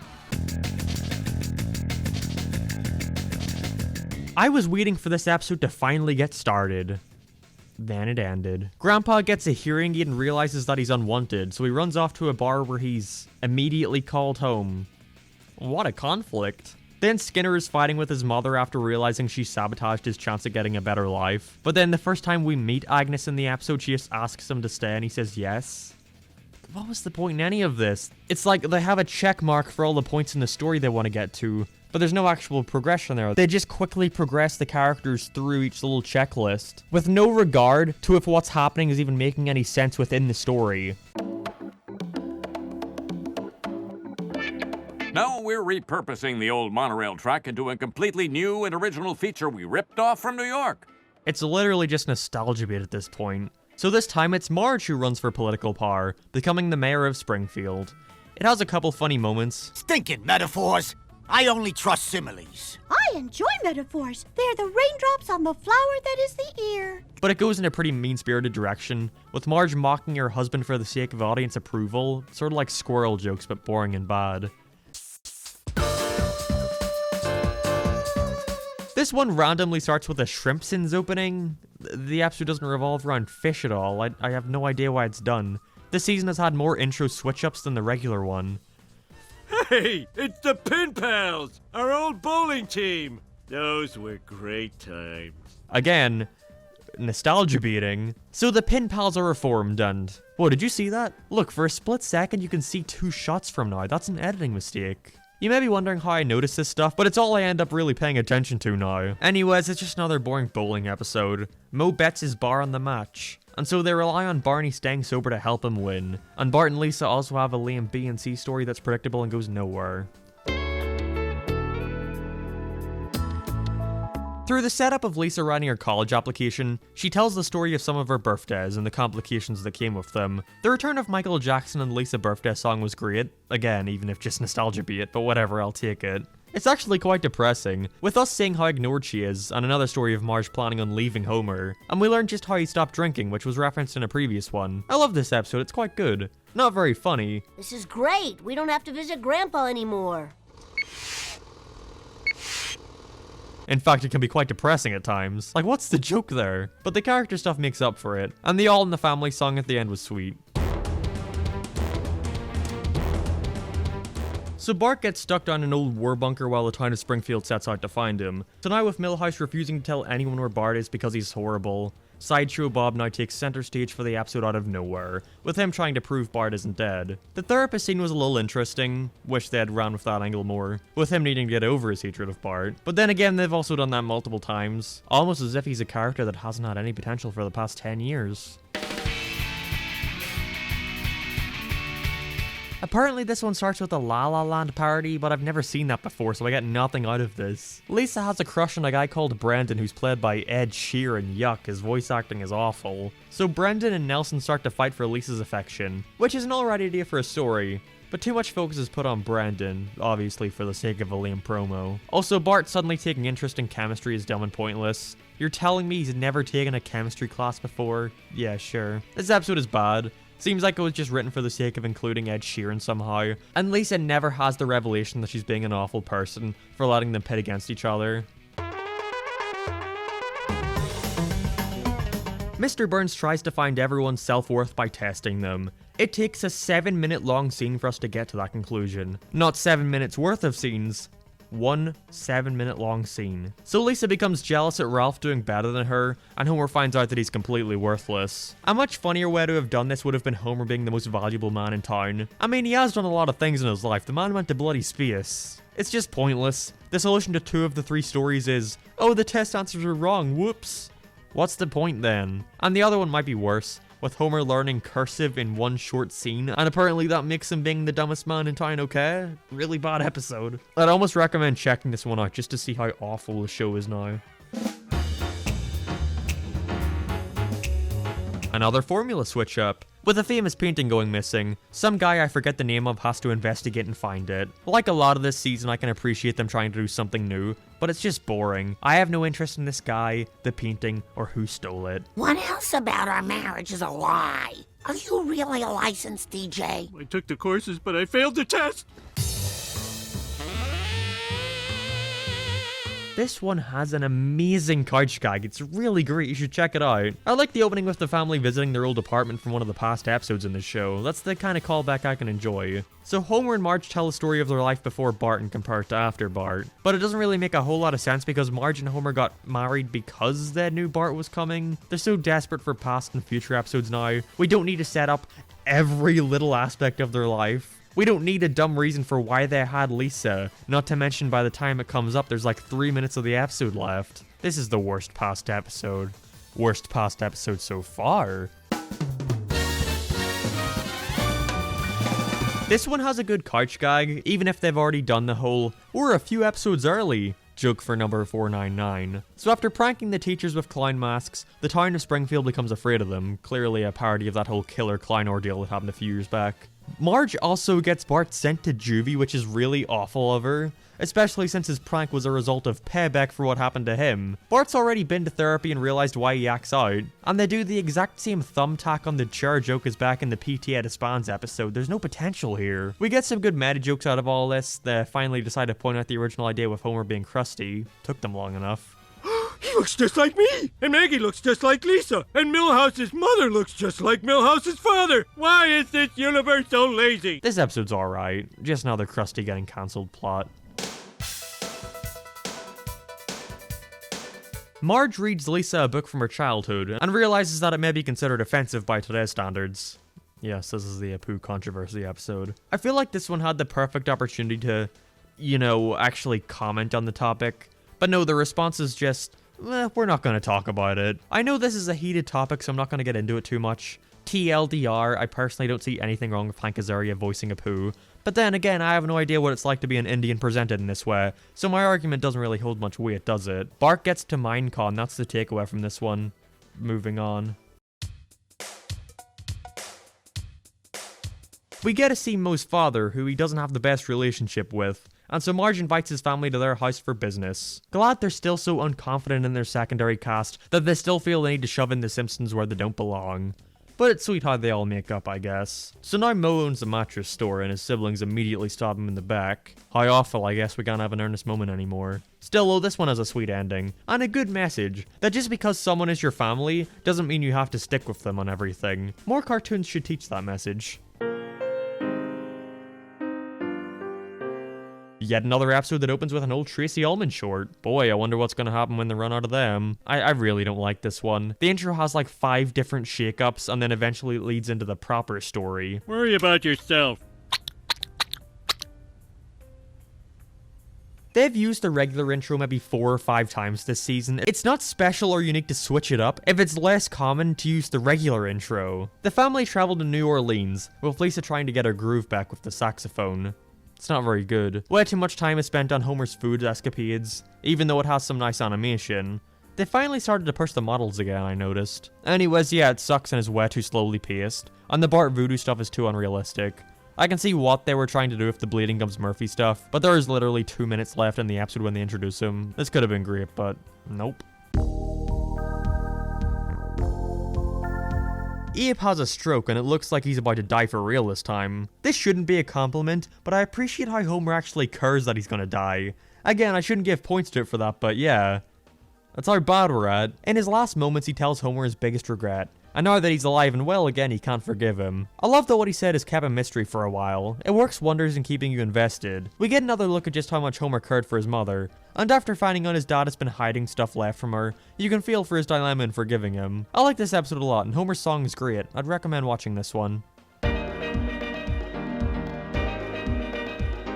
I think this is when The Simpsons officially became the longest running scripted TV series. So they've got to do something to celebrate, right? This episode was maybe too ambitious. It sets up way too many plot points that just kind of get dropped one after the other. It starts with your regular marriage crisis story, then shifts into Flanders losing his leftorium and being broke. Tangent here, but wasn't the point of his character in the first place to show off how not financially stable the Simpsons were? Whatever, at least we got a neat Simpsons movie reference out of it. Then it becomes about Flanders working at the power plant and annoying everyone. Meanwhile, Todd annoys Lisa, that's the story. Then Ned quickly gets fired from the plant, gets a bunch of odd jobs, and finally he becomes the new teacher in Bart's class. It feels like the episode is all out of order. The odd job stuff should have been a quick montage before getting into the proper job for the show, and the power plant should have been left out entirely. And even then, they should have leaned way more into him taking over the class because of Edna. They do it at the very tail end of the episode and it is sweet and all, but it's a little late, don't you think?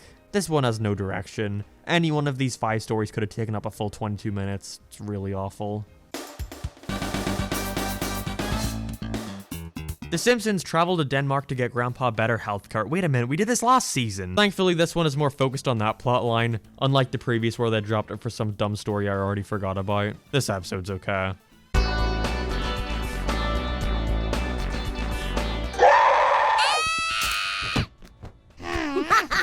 You passed the test, genius. Epic sister fail. Epic sister feel. This is one of the worst episodes of the entire series. Yep. So after Homer's neglect gets him put in a coma, Lisa decides to mentally torture Bart from within his mind by giving him nightmares. What a great person. It's got some cool visuals and it's clearly just an excuse to bring back Maud Flanders for a bit, but the concept of it alone is just awful.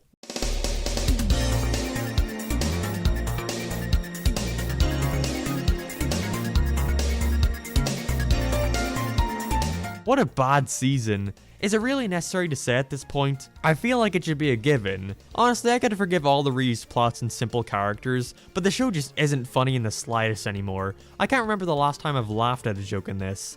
I'll give Family Guy this. The show may be terrible and all, but at least its fast-paced structure can catch you off guard at times. It's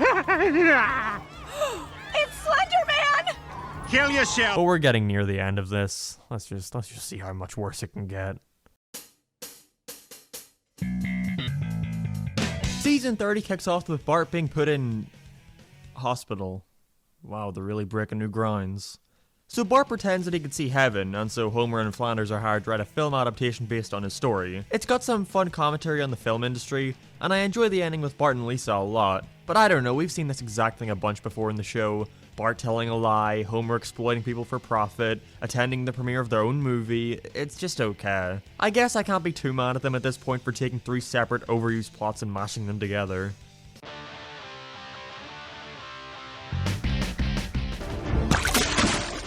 I flipped the pad!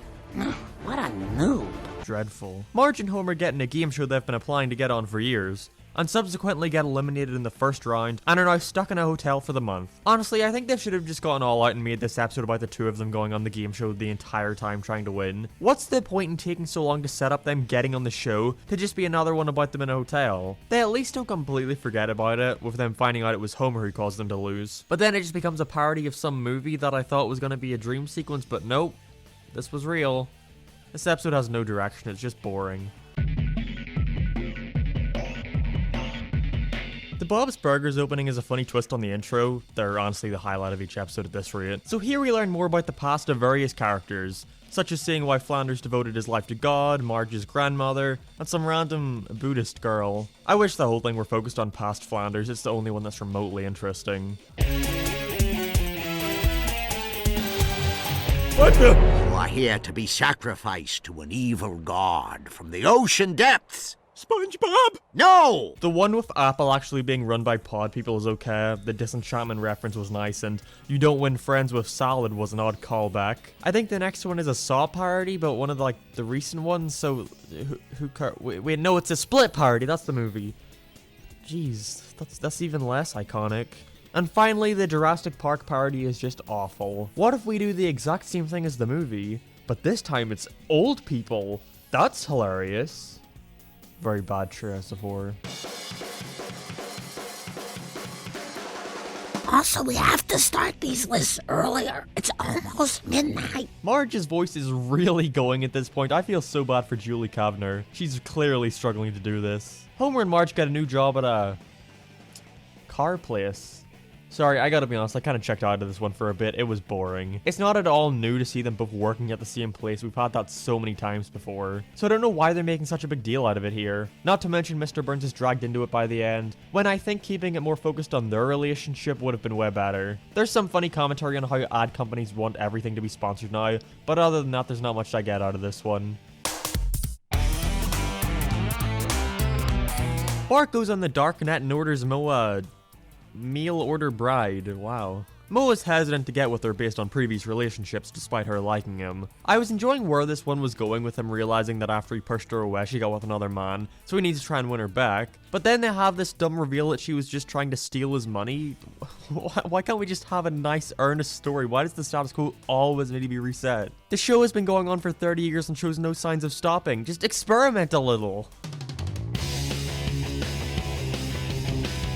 Lisa finds out more about Jasper, the famous character, and she revels in the fact that she made him feel good. And so she tries to go and cheer up other people to make herself feel good. In the meantime, Marge becomes a Tupperware salesman. There's no beginning to this story, it literally just starts. But on her first gig, she gets mistaken for a drag queen and embraces it in order to sell more. Oh, I won't have to wear pajamas? Only at bedtime, which I'm moving to after The Big Bang Theory. Bazinga! That's the humor of this show now. This episode's boring. The Lisa stuff goes nowhere, and the Homer and Marge marital stuff is obviously forced. I don't know how she expected him to not get upset about her pretending to be a drag queen. I like the ending though. All the good ones are either married or Homer. What a creative title! Homer gives Krusty's show a bad review, and as a result he runs off to hide in the circus. Get out! You're fired! See? No one's safe. Fidget spinner! The people watching this show would need a fidget spinner. It's so boring they need something to keep their attention. I watch every episode of a show, then write a summary, followed by snarky comments and a letter grade. Oh. Now that I've been invalidated, this whole thing seems a little stupid. 4 out of 10. Kent Brockman here, interviewing 3 blue-collar men who voted for Trump. How do you feel now? Please stop interviewing us. Never. For every episode in this season so far, I've been able to show at least one incredibly dated reference that brings me back to simpler times. 2018 referencing stuff from 2016 to be exact. Oh, the joys of animation production. Homer and Lisa start to bond with each other for the millionth time, which causes Bart to wonder why he suddenly cares for his father's approval. I like that setup. It takes the usual Homer and Lisa shroud and takes it in a somewhat new direction. It's okay, I'm not a big fan of the resolution with Homer letting her know that he isn't the best role model. The conclusion should have been more involved with Bart, but the moment with Maggie is sweet. At least I appreciate the title consistency. So Homer and Marge go out on Black Friday to get the kids a new smart TV they want for Christmas. Finally getting back to the financial struggles of The Simpsons, I see. Surprised they haven't done this already. I wouldn't have minded this to be more similar to Simpsons on a Roasting Fire, with the family trying to scrape together money for the kids. But halfway through it shifts into The Simpsons going on a trip to spend Christmas at a resort. I like how they're willing to fake enthusiasm for the sake of making Marge happy. This episode's alright, even if I believe they didn't need to leave the town to make an interesting Christmas story. We take 10 minutes to get to the thrilling revelation that Grandpa was used as a model for little Army Man toys and never got paid royalties, which has traumatized him. So the Simpsons, once again, travel to New York to visit the toy company. I like the twist here. It doesn't seem like a natural progression for the episode to me about how Abe feels guilty for getting a gay person fired back in the 40s, but it is a way more interesting place to take this. I'm starting to think maybe a man can love different things. and still be a man. Grandpa's gay. Overall, I like this one. It's not funny, surprise, surprise, but I like the story well enough.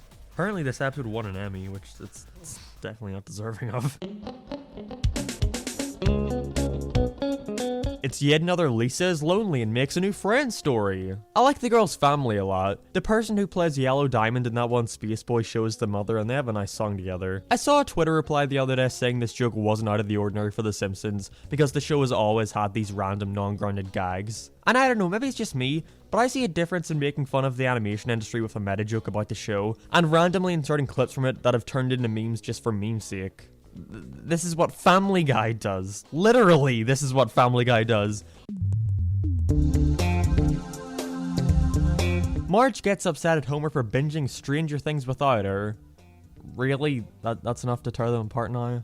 This Marge really is troubled. Meanwhile, Krusty's show is once again in trouble, so they hold a contest where you write to him to get a shopping spree. This is a really bad episode. The manifestation of Netflix is a lame way for Homer to want to learn to dance to impress Marge. His characterization is great here, and the ending between the two are nice, but he shouldn't have had to make such a gesture for her. She was being uncharacteristically mean here. The ending almost makes up for it, though. Almost. We learn more about Krusty's past. With the time he wanted to not sell out his beliefs and produce a science fiction movie he enjoyed the book of. And because, of course, Homer and Marge were the production assistants. Gotta involve them in everything. It's too wacky of a setting. Seems like they did it all for the sake of a Mad Max party by the end. We've gotten so many of these marriage crisis stories in this season. We really didn't need to learn how at one point Krusty almost got them separated. Homer steals a car and is surprised when he gets arrested for this. He really does deserve to go to jail at this rate. Why are you riding a motorcycle? It's not for fun, I got arrested! That's worse! Jesus Christ, just let her retire. So to get out of prison, the family try to make a YouTube video about what a great guy Homer is. Although I'm not sure if that would really get him out of jail, like he still committed a crime. Whatever, the video is still pretty funny. This episode's bad, the resolution is so forced. Comic book guy destroys something Homer apparently loves that we've never seen before. Oh no, not the classic Simpsons keychain. This episode is so fast-paced. So it starts with Marge and Homer going to a drug meeting, then a wedding convention, then they fall down the stairs and get injured, and that's all within Act 1. The two deal with their injuries in different ways, Marge getting better through kite surfing, and Homer lounging about kneading. I like the cameo from that one guy from The Incredibles. You know, that guy, the one that says, "A company is like an enormous clock." It's bad, what else is there to say? It's just another standard Marge crisis stick. Just so lazy. Oh boy, we're finally here. I've been waiting 30 seasons to get to this point. This is Bart Becomes a Gamer. Homer buys Bart a gaming PC and he gets obsessed with esports. With a young man that age, there's only one reason he's in the bathroom that long. I wish I could say I like this episode in a cringy sense, but no, not even that. It follows a very predictable plot with Homer living through his son, and then realizing that's a bad thing.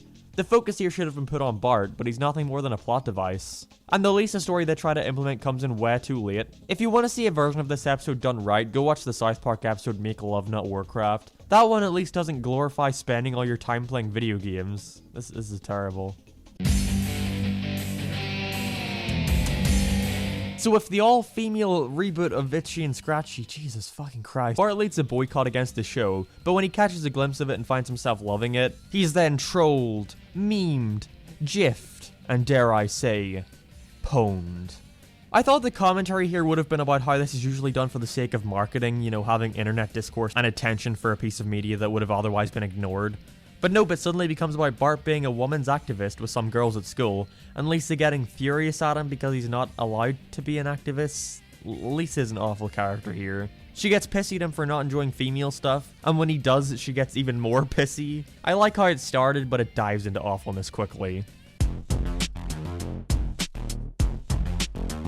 They make you think this one is going to be about the music teacher who's done nothing in the past 30 years of the show, but nope, it's actually about Lisa joining a music class in a parody of some movie called Whiplash I've never seen before. From what a friend tells me, because of the tameness of the show, they can't go far enough to embrace the parody. And at that, it's not even really a parody, they're just copying the plot. It's very dumb and the conflict with the rest of the family comes out of nowhere.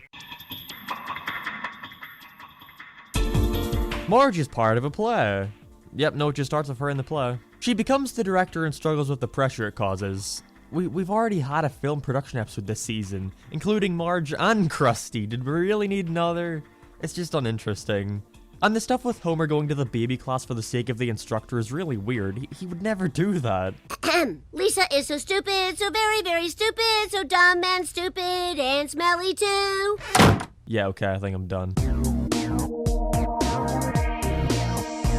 Homer's opening song is good, although did we really need them to go back to New York so soon? So the Simpsons wind up in Canada, with Lisa being taken away from the family and put in foster care. Although she seems to be completely fine with this, how strange. And her reasons for wanting to suddenly come home just happens, like she goes and speaks to the same pop culture references as in the New Orleans episode. Overall, while not the worst, there's just nothing to say about this one really. It's becoming quite challenging to find stuff to say. This is set up like a fake crime documentary, and that change of pace does wonders in making this one feel entertaining. I actually like it a lot. It's got some fun moments such as Lisa's phone call, the Flanders joke, and the tomato stuff. I'll usually not say much about the episodes I enjoy because I'd recommend checking them out yourself, which is why I've been talking about these later episodes for longer and longer. Marge gets into selling healing crystals, and uses them for Bart's ADD. See, I told you he'd be brought back eventually. Only took them 20 years. This leads into a rivalry with another crystal selling lady and Lisa trying to prove that the crystals had no effect on Bart, which of course they don't. It's decent, they've done this new business venture with Marge many times now, it doesn't do a whole lot new.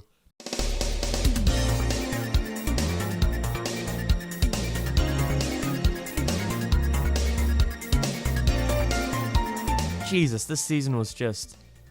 I'm just running out of things to say, the show is just going through the motions at this point. The highlights were the moments when it tried to be so hip and relevant that it was laughable. At least that's something. We've only got 2 left, let's just get on with it.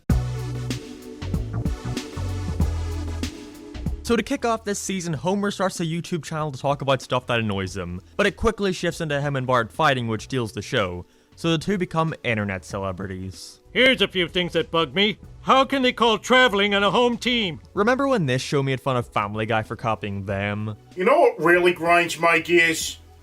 Racism. This visual gag is the only good aspect of this episode. It just follows the generic beats you'd expect it to. They get incredibly big, realize that people expect them to hate each other all the time, and quit while on top appreciating each other more. You're right to dance in such a fashion. I'm sorry for showing you so many clips, but there are so many, it's awful. Their channel would not get popular, it's like Daddy Who 5'2". Let's just move on. We will get to the bottom of this within the next 5 hours. 5 hours? Homer is punished for doing nothing wrong and must supervise the new plant intern. So stop Snapchatting, Fortniting, and swiping right on your Uber Venmos. Homer meets one of the interns that knows who he is and admires him, then becomes his mentor. See, this is an example of an episode that could have been meta in a good way. It makes no sense why he likes Homer. They give some really lame reason, but they had such a missed opportunity to be like, wait, you're Homer Simpson? The guy who went to space? The guy who did like 663 episodes worth of other stuff? That's why you could have him almost fill the role of a Simpsons superfan who knows everything about him. Sure, it'd be really self-referential, but at this point, who cares? As it is, the episode is fine. Mike is an annoying character. I wish his clear anger issues were explored more, instead of just getting into mob stuff by the end. So after a pickpocket is running amok in Springfield, Fat Tony and his uncle are taken away. I usually like this character, but he already played a large role in the last one. We didn't need another so soon, and the mystery of who framed him is so dumb. You can't follow along and guess who did it because it comes out of nowhere. There was no way to try and find out who this was. They try to do this arc with Chief Wiggum, but again, they just forget about it for half the episode. By the end, the new police lady is like, maybe I was wrong about you, but I literally forgot they ever introduced her in the episode because it flip-flops so much with who they want to focus on. It's really bad. Whoa, it's the spooky number. Will this be the scariest Treehouse of Horror yet? Well, let's see. First of all, we got another Stranger Things parody, a show I have no interest in seeing, so I get nothing out of this. Heaven Swipes Right, which has an amazing Comic Sans opening. This is where I want to talk about an issue of modern Simpsons I don't think I've talked about yet. Now that I think about it, I might have. It's a blur. It's a blur at this point. The newer seasons are so unconfident in their writing style that whenever they have two characters speak to each other for longer than 10 seconds, they feel the need to have some dumb background guy going on. It's so lazy and unfunny. It just completely shows their insecurities to what their writing isn't funny. Anyways, the other two ones are lame. One's a parody of The Shape of Water, and the other is a boring space movie. This might be the worst Trails of Horror yet. Well, I mean, we've only got one left, so I'm not sure how much worse that can be. Homer buys a boat, and Marge is uncharacteristically proud of him for this. Not seeing to even ask a question about money or anything of the matter. Hey, at least it doesn't turn into another Marge crisis episode. Instead, it's a friendship crisis, with him going in on it with Carl and Lenny, then selling shares to a bunch of other people. Meanwhile, Bart becomes an ultrist and tries to set a gorilla free from captivity, and of course it wreaks havoc in Springfield. It keeps changing direction which way I think it's gonna go, and while that's usually a good thing, it doesn't work here. It seems like they couldn't decide on which conflict to go with, so it feels like it just keeps going through the motions until it finally ends. What a nothing episode.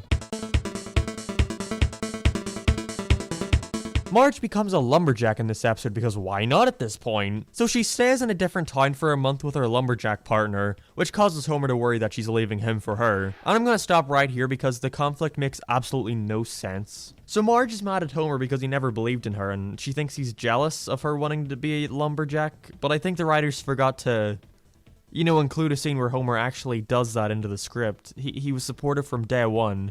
Homie, I feel like I'm my very best self in these competitions. You are, honey. How is that in any way unsupportive? He's clearly just upset that you're going to be leaving for a month because he'll miss you. What's so bad about that? They really just didn't curse, so neither shall I. Marge, I backed you in this from day one. No, you haven't. Not a bit. It's too late to start now.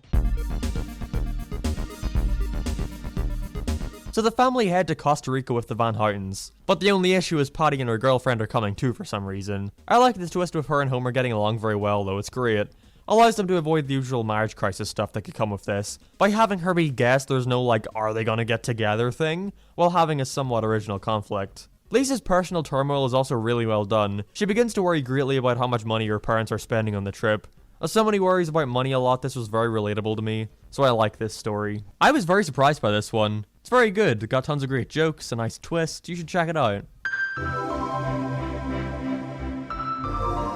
To switch it up, we've gotten a new kind of anthology, with 3 different Thanksgiving-related stories, except for the last one, which is a random movie parody. It's bad, I really don't like it, I don't know how else to put it. It's just incredibly boring, like many of these. I appreciate the attempt to do something new, and I know a lot of people like this episode, but personally for me, it just takes up another episode slot. I absolutely love the concept of this episode. Nice intro switch up too. So it's been so long since Maud died, that Todd starts to forget what his mother even looked like. That's so awful, it's heartbreaking and completely realistic considering his age. So because of this, he starts to lose faith in God and is made to stay off The Simpsons. My biggest issue is how unforgiving Ned is towards him, especially since he started losing his faith because of her death back in that episode, but it's a minor complaint. It's great how they eventually relate this to Homer, with him feeling like he never got closure with his mother either. Which he eventually gets, but I kinda wish he didn't. It's much more bittersweet if done that way. Still though, this episode is really good and I'd recommend checking it out. Baby shark, do do do do do do. Baby shark, do do do do do do. You know, I was kinda getting hopeful this season would continue to improve. Sideshow Bob returns once again to play Santa at a Christmas amusement park, but finds himself unable to kill Bart as he's suddenly a method actor. But Bart believes he's the guy sneaking around stealing presents in town, which we know isn't the case because of course it can't be that simple. Don't have a whole lot to say. I do like the twist despite them not really setting it up, but it gives us a sad backstory for Mr. Burns, even if it comes out of nowhere. This episode's okay. Not a whole lot to say. It's nice to have another Bob story, not about him trying to kill Bart. Oh my god, you're the package thief? Lisa needs braces. Again. Except this time Lisa manages to become popular after they force her to smile. At least they did something different with it. So Artie Ziff returns and invites Marge and Homer to his wedding, where he is marrying a clone of Marge. It's not a great one. I wish they had pushed the Lisa stuff more and didn't just shift into an election thing. Maybe have her show the people around her that they had such a shallow opinion of her. The Artie stuff goes nowhere too. Oh wow, he wanted Marge to see how good they would have looked getting married. I'm sure that had a chance of working. I'm glad they finally give the sea captain something to do for more than a sentence. But like in so many episodes, Springfield comes into possession of a large sum of money, which the town spends on a STEM academy. So naturally Lisa has a problem with this, as it's training the lesser intelligent students for lower end jobs. I like the side plot with Homer worrying that his job is eventually going to become obsolete with robots, which is a very real concern. Just wish it didn't revolve around him getting people soda. This episode is meh, neat idea, but they've already done the robots taking over our work story before. Love the topical cat's couch gag. Definitely not going to be forgotten about within a year. So Professor Frink creates a new type of cryptocurrency, with special guest star Bazinga Guy. That's why I'm here to talk about the really cool subject of distributed consensus-based cryptocurrency. Kachinga. And despite becoming a billionaire, he still doesn't feel fulfilled. Maybe it's because the time taken between starting his Frink coin and then becoming a billionaire is a 1 to 2 minute scene. Bart gets to see the brand new Avengers movie ahead of everyone else, so he decides that if people in town don't give him what he wants, he'll then spoil the movie for them. It's weird to think about how recent this was. This is because Bart tries to replicate a stunt he saw on a YouTube reaction channel. The Simpsons have always been a reflection of modern culture. The Simpsons have always been a reflection of modern culture. The Simpsons have always been a reflection of modern... It's fine. It's very by the books. Not a fan of how nonsensical the ending is, though, with the executives putting him in the movie in VR to scar him. It's fairly average. So Marge limits the family's screen time to 30 minutes a week. And it's alright. Seeing a plot about the Simpsons trying not to use phones doesn't work, because they were on Earth for about 15 years without it. It's got some funny moments like Bart with the bullies, but the rest of it is predictable. Of course Marge is going to be the only one to get frustrated with her own idea. No more screens. You too. Don't have to tell me twice. Bart starts to bond more with Ned Flanders of all characters. Wow, that idea is so great they could have devoted an entire segment of a movie towards it. Anyway, to conclude the members of the Simpsons family who need to have an episode where they get along with Nelson, Homer gets his turn. I don't like how he only does it to get revenge on Bart though, we've had that conflict like 3 times now. Nelson is a really sad character, and it's dumb to have him be a pawn like this. Anyways, I really like Ned and Bart's relationship, so that somewhat makes up for it, but all it does is remind me of a better piece of Simpsons media. Marge gets another job, this time at a place that sells medicinal weed, and Homer creates a funny weed club, but instead of doing weed, they eat junk food. I have literally nothing to say about this one, it's just boring, sorry. So Mr. Burns needs to get some helium from Cletus, as apparently it's very rare and sends Homer out to get it. The stuff with Marge is also so forced. She gets upset and barges out of the play date because the mother made some mild comment about Maggie. They just know each beat a generic story like this needs to have, so they just move the characters along without any consideration for whether or not it makes complete sense. Mediocre episode, it's got some nice moments of animation. Oh boy, 2-parter. Wonder what they did for this one. So a new pastor comes to town, who the people of Springfield like more than Reverend Lovejoy. Oh no! Wait, I feel like we've done this before. Anyways, now you must look for dirt on him to get him fired. I enjoy the speech he gives to the town of Springfield, but at the same time, The Simpsons is a series that I think should be earnest and funny, not just one or the other, and this was only one of those. It's mediocre as is. I have no interest in the priest of Springfield, but let's hope it can pick up with the next part. And the thrilling conclusion to the Battle of the Priests. Remember in Who Shot Mr. Burns on how, for lack of a better term, epic it was? It kept you on your toes and you were excited to see what happened. But here? Oh no! The priest burned a Bible. They try to add in some little side plots here to keep things interesting, like Lisa getting back into Christianity, but this plot did not warrant, or should I say, warrant, 2 whole episodes. Can't believe something could be this boring. Lisa befriends a new girl who turns out to be rich. Never done that before. Meanwhile, Bart and Lisa get in a fight and stop caring about each other. Never done that before. Meanwhile, Marge and Homer go on a boat. Never done that before. It's another peer pressure thing with Lisa's new friend being mean to her to impress some popular girls. Which is really cruel, honestly. They just torture Lisa for 22 minutes for really minor stuff like, oh no, she got slightly scared at a horror movie. I read Homer movie in the fucking script. It's just nothing but forced conflicts. Of course Homer embarrasses Marge on the boat. Of course Bart is suddenly scared of horses out of nowhere. It could have been good, but oh well. So to end this season, we have an episode that I actually really enjoy. So Santa's little helper is showing some symptoms of PTSD, and the Simpsons need to find out what happened. I think I'm going to leave it at that because it all revolves around a twist that includes a surprising callback and a very sweet ending. I missed that from this show. Definitely go and check out this one, it's a highlight of the modern era.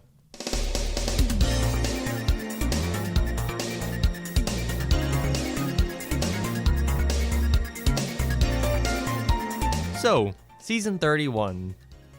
I think I'm reaching my breaking point. Despite a few good episodes, they're too rare to come by for me to recommend checking out the season. There really is nothing to it. Barely feels like the same show anymore. We're almost done. Just let's get through the last season.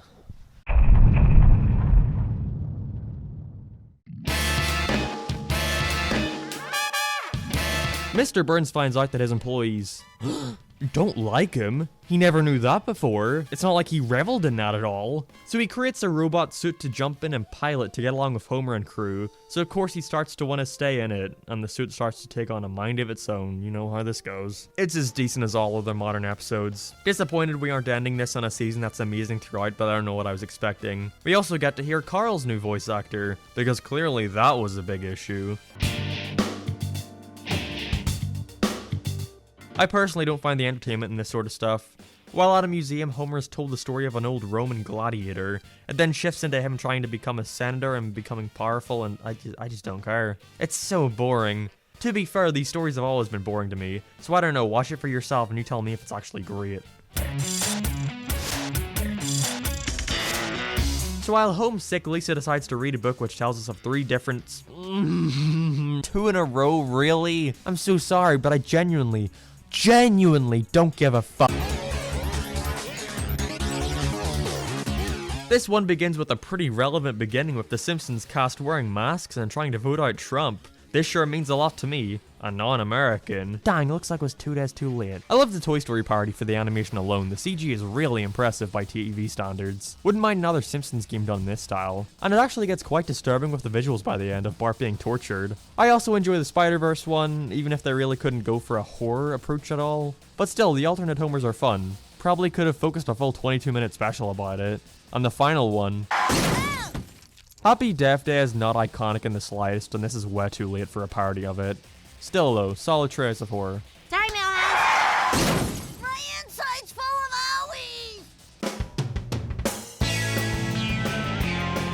owies. So a beautiful woman is banned from England for being too perfect, and she finds herself attached to Homer because he's the only man who doesn't try to get with her. It's just a different take on the one where the family goes away and Homer befriends a girl, except this time she's actively trying to get with him, but he clearly won't do that, so there's no stakes. She's just a perfect character, who cares? Colonel Homer works because they get into Marge's worries. Last Temptation of Homer works because it gives them the perfect match. This one is just so damn uninteresting. They have no chemistry, Marge is barely around, and Christ, he doesn't even tell her that he's married. Pork chop, la la la, la la la, la.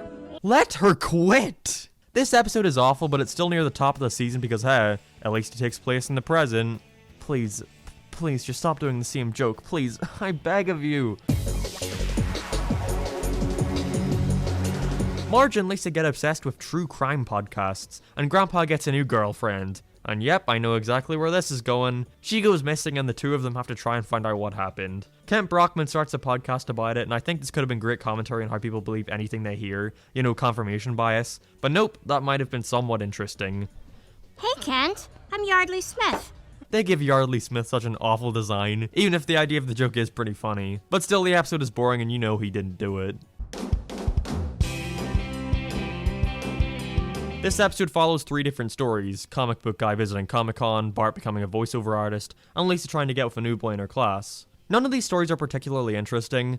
Comic book guy wants to ask a good Q&A question, Lisa's has been done 50 million times, and oh no, the boy actually isn't nice. and Bart turns out to have voiced a girl character, but she's a really badass girl, so it's all okay. I really have nothing to say, it's just so dull. I don't care about any of these issues. This season has been nothing but blunders so far, wow. Do you identify as him or her? Him. Get him!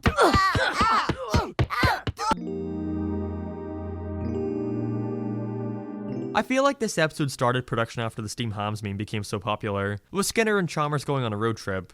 And surprisingly, it's a decent little underdog story with Skinner trying to prove himself. They work off each other very well. I'm glad they didn't feel the need to shove in the Simpsons into it somehow. It's a very focused story. This is a very good episode. Not going to talk about it for long. You should go watch it.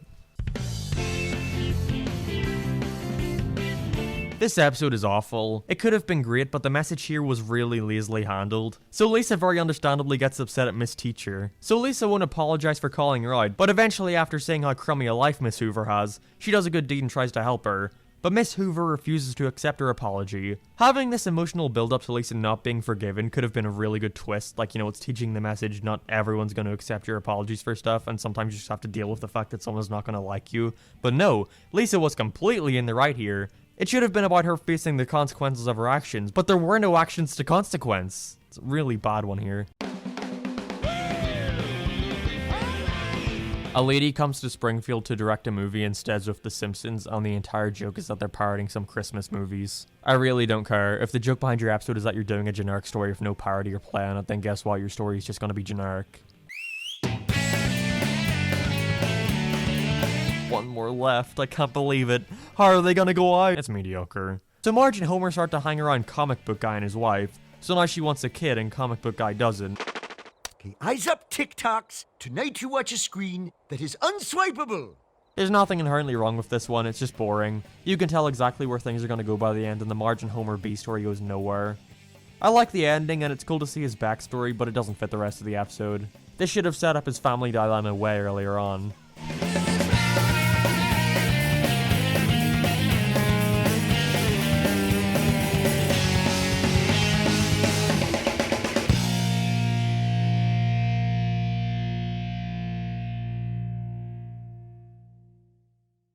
So, we did it. Kind of an anticlimactic way to end this, but I have successfully watched 255 hours of The Simpsons. Well, not sure it was a trip. It's weird to say I love this show considering I've done nothing but bitch about it for the past 3 hours, but at the same time it never really got outrageously bad. Just makes me feel nothing, and some might argue that's kinda worse. It's just something to put on in the background while a family eat dinner nowadays. And considering it was so good for so long, you know, those first 8 seasons, I'm kind of fine with it being that. Sure, I could sit here and talk about how amazing the first 8 seasons were compared to the rest of the series, but at this rate, what's the point? Everyone has done that. Including me, I know I'm not better. But what would there be to even do with The Simpsons? How would I keep the show fresh? Personally, I think a great option would be to be more experimental. Embrace other styles a bit more. And no, I don't mean set every episode in the past. I mean try different forms of storytelling. Do what South Park did. Take an attempt at being more serialized. And if it doesn't work out, then hey, you're gonna get renewed no matter what. Or how about, since I'm 100% sure all the voice actors aren't gonna make it much longer, sadly, maybe it's time for a soft reboot. We all know Disney isn't gonna let this thing die anytime soon. The Simpsons was always kind of in a weird spot for family sitcoms because Bart and Lisa were both young kids, only 2 years apart. They could never really tackle teenage issues all that much with the show. So how about a permanent time change that like ages them up a couple of years? I don't know, I'm just spitballing here. But as it is, I'm still glad I spent the past month and a half watching through the series. It was nice to see it naturally evolve, even if it were more of a devolution. And with that, I guess there's only one thing left to do. Rank every single episode. Yay. I briefly brought this up earlier, but watching a forgettable episode within a really good season like 6 or 7 can make it seem worse. While an episode that's just okay could seem like a godsend in a season like 22. So I'm not going to restrict myself to follow along for the individual season rankings here. If I think an episode is better than another, I'll switch them anyway, even if it doesn't fit with the individual rankings. So without further ado, let's start from worst to best with number 695. Love is a Many Strangled Thing, The Boys of Bummer, Lisa Goes Gaga, Kill Gill Volumes 1 and 2, Homer Simpson in Kidney Trouble, Codependence Day, Sorry Not Sorry, The Scorpion's Teal, Thanksgiving of Horror, Flanders Ladder, Whiskey Business, Now Museum, Now You Don't, Moho House, Mo Goes From Rags to Riches, Dogtown, I Columbus, Marge the Lumberjill, Looking for Mr. Goodbart, A Tree Grows in Springfield, The Man Who Came to Be Dinner, The Musk Who Fell to Earth, War and Priest Part 1, War and Priest Part 2, Trust But Clarify, Every Man's Dream, The 7-Beer Itch, Treehouse of Horror XXX, A Springfield Summer Christmas for Christmas, Podcast News, Frank Coin, 3 Dreams Denied, The Miseducation of Lisa Simpson, The Incredible Lightness of Being a Baby, The Great Fatsby Volume 1 and 2, Healed to the Teeth, Gorillas on the Mast, Go Big or Go Homer, G.I. Annoyed Grunt, Highway to Well, Mathlete's Feet, The Fight Before Christmas, Miracle on Evergreen Terrace, Screenless, Bart vs. Itchy and Scratchy, Married to the Blob, The Kid Is Alright, Bart the Bad Guy, $1 Million AB, Treehouse of Horror XXIX, All Singing, All Dancing, The Hateful 8-Year-Olds, The Wettest Stories Ever Told, My Where the Highway to Heaven, Kill the Alligator and Run, Days of Future Future, The Seemingly Never-Ending Story, Yellow Subterfuge, Regarding Margie, Simprovised, The Dad Feelings Limited, Undercover Burns, Much Ado About Something, The Fat Blue Line, Simpsons Tall Tales, No Good Read Goes Unpunished, King Lear, 3 scenes plus a tag from Marriage, Gall of Constant Sorrow, The Girl Who Slept Too Little, That 90s Show, The Winter of Our Monetized Content, How the Test Was Won, The Margian Chronicles, Love, Springfieldian Style, Steal This Episode, Opposites of Frack, From Russians Without Love, How Lisa Got Her Marge Back, Penny Wise Guys, 4 Regrettings and a Funeral, You Don't Have to Live Like a Referee, Homer Goes to Prep School, I Want You, She's So Heavy, The Lost of the Red Hot Mamas, Grampy Can You Hear Me, Girls in the Band, Left Behind, Camp Crustier, Homer Is Where the Art Isn't, Lisa with an S, My Sports, Treehouse of Horror XXVII, I don't know the numbers, I'm Just a Girl Who Can't Say Dough, The Kids Are All Fight, Monty Burns' Fleeing Circus, The Nightmare After Christmas, The Clown Stays in the Picture, White Christmas Blues, Krusty the Clown, The Old Blue Mare She Ain't What She Used to Be, Doe Canada, Frink Gets Testy, To Courier with Love, Lisa Gets the Blues, Heartbreak Hotel, Gone Boy, Fears of a Clown, Baby You Can't Drive My Car, Ha Ha Land, Havana Wild Weekend, Singin' in the Lane, Crystal Blue Herd Persuasion, The Caper Chase, 101 Mitigations, Park and Burns, Throw Grandpa from the Dane, The Lost Traction Hero, The Town, The Day the Earth Stood Cool, Paths of Glory, Eternal Moonshine of the Simpson Mind, Love is in the N2O2 AR CO2 NEH Love is in the air. The Blue and the Grey, Lisa the Veterinarian, No Loan Again, naturally, Love is a Many Splintered Thing, Homerland, The Surfsons, Working Mom, Money Bart, Treehouse of Horror XXVI, Treehouse of Horror XXVIII, Kiss Kiss Bang Balore, Simpsons Bible Stories, Simpsons Christmas Stories, Revenge is a Dish Best Served 3 Times, Whistler's Father, Orange is the New Yellow, Friend with Benefit, Margical History Tour, What Animated Women Want, 22 for 30, Springfield Splendor, Elementary School Musical, A Father's Watch, The Great Simpsina, Monty Can't Buy Me Love, The Cat in the Hat, Gump Roast, Puffless, Friends and Family, The Yellow Badge of Cowards, The Girl Code, Rome Old and Jewel The Fabulous Faker Boy, The Fool Monty, The Regina Monologues, 4 Great Women on a Manicure, Bart's Not Dead, Coming to Homerica, Beyond Blunderdome, Dad Behavior, Bart Mangled Banner,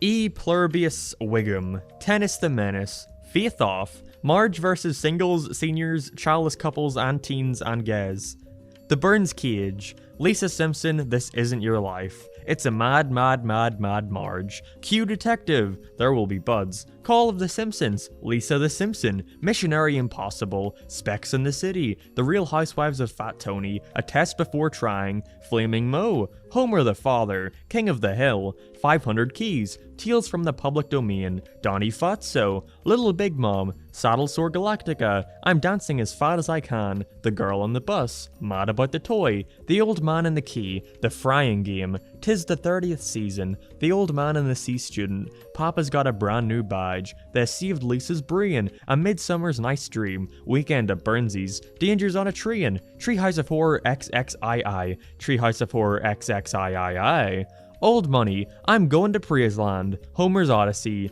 Girly Edition, Bart the General, EIEI Annoyed Grunt, Some Enchanted Evening, Blame It on Lisa, The Last Temptation of Crust, Dancing Homer, Lisa the Skeptic, Sunday Cruddy Sunday, Simpson Tide, Make Room for Lisa, The Trouble with Trillions, Datticus Finch, My Sister My Sitter, The Principal and the Pauper, Midnight RX, Maximum Homer Drive, I'm with Cupid, Treehouse of Horror XXI, Treehouse of Horror XII, Treehouse of Horror XIX, The Burns and the Bees, Simpson Safari, Homer and Ned's Hail Mary Pass, Take My Life Please, Clown in the Dumps, Peeping Mom, Blazed and Confused, The Princess Guide, Let's Go Fly a Coot, Woohoo Done It, Bully, Bart's Inner Child, Walking Big and Tall, The Lastest Gun in the West, The Bonfire of the Manatees, The Twisted World of Marge Simpson. So it's came to this, a Simpsons clip show, another Simpsons clip show, Little Girl in the Big Ten, The Strong Arms of the Ma, Take My Wife, Sleaze,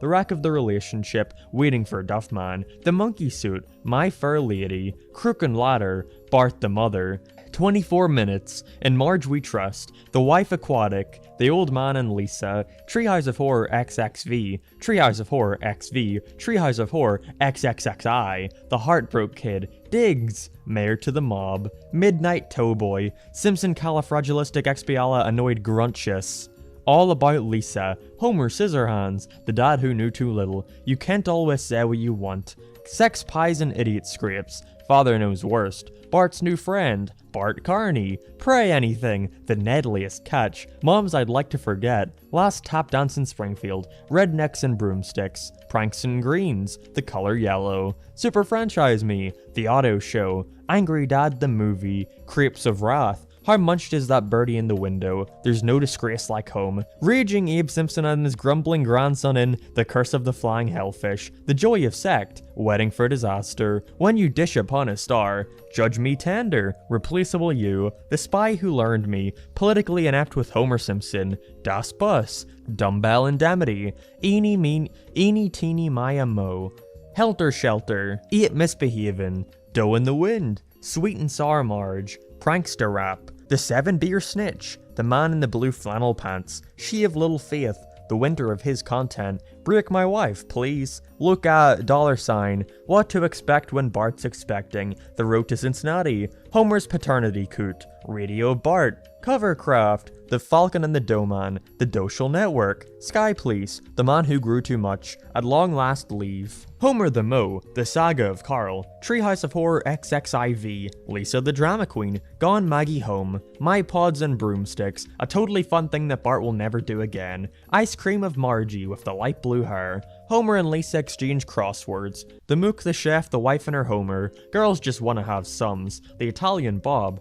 We're on the Road to Dower, Ned and His Bland Agenda, Millhouse of Sand and Fog, Brawl in the Family, The Sweetest Apu, How I Spent My Strummer Vacation, The Parent Rap, The Food Wife, The Bob Next Door, Fland Canyon, Homer vs. the 18th Commandment, The Fat and the Furriest, Mona Lisa, The Father, the Son, and the Holy Guest Star, The Good, the Sad, and the Drugly, Mobile Homer, Homer vs. Dignity, Skinner's Sense of Snow, A Hunka Burns in Love, Pulpit Fiction, Day of the Jackanapes, Bye Bye Nerdy, Don't Fear the Roofer, A Star is Torn, Dangerous Curves, Pokemon, Papa Don't Leech, Homerazzi, Apocalypse Cow, The Departed, Boy Meets Curl, Homer the Whopper, The Ziff Who Came to Dinner, Alone Again, Natra Diddley, Once Upon a Time in Springfield, Bobby It's Cold Outside, Postcard from the Wedge, Lisa the Tree Hugger, Them, Robot, I Won't Be Home for Christmas, YOLO,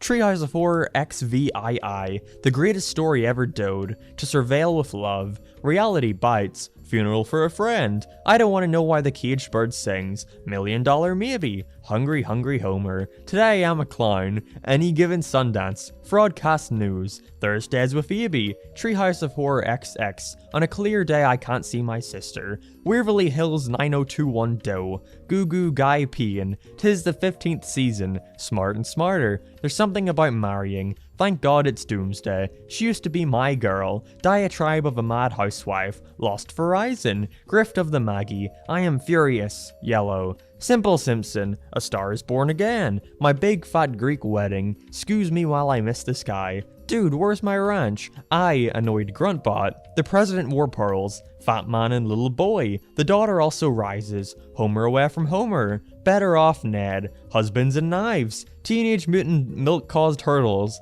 The Devil Wears Nada. American History Excellent. The Two Mrs. Nashahima Pedalon. The Homer of Seville. The Squirt in the Wheel. The 10% Solution. Oh Brother, Where Bart Die. Lost Our Lisa. Exit Through the Quickie Mart. Krusty Gets Busted. The Telltale Head. Todd, why hast thou forsaken me? PayPal, Live in La Pura Vida, Smoke on the Daughter, Mo Letter Blues, The War of Art, In the Name of the Grandfather, Guess Who's Coming to Criticize Dinner, Children of a Lesser Clod, Trilogy of Air, Please Homer, Don't Hammer Him, The Cartridge Family, Brother's Little Helper, The Great Wife Hope, The Great Money Keeper, The Way We Weren't. He loves to fly and he does. Natural Born Kissers, Marge Simpson in Screaming Yellow Honkers, Fats Coraldo, Little Orphan Millie, Future Drama, Days of Wine and Dozes, Mommy Beerist, The Computer Wore Menace Shoes, Yokel Chords, Homer Simpson, This Is Your Wife, Brick Like Me, The Way of the Dog, Jaws Wired Shut, See Homer Run, Lona Lisa, All's Fair in Oven War, The Blunder Years, Beware My Cheating Bart, Hardly Kirkin, Double Boy in Trouble, Stop, or My Dog Will Shoot, My Fair Laddie, The Mansion Family, Worst Episode Ever, Three Guys of the Condo, The Bard of War, Insane Clown Poppy, The Great Louse Detective, Half Decent Proposal, Hello Gutter, Hello Fodder, Adventures in Baby Getting, The Wandering Juvie, Black Eyed Please, The Changing of the Guardian, Gorgeous Grandpa, Large Marge, Bart Stops to Smell the Roosevelts, Mo Baby Blues, Forgive and Regret, Stealing First Base, Chief of Hearts,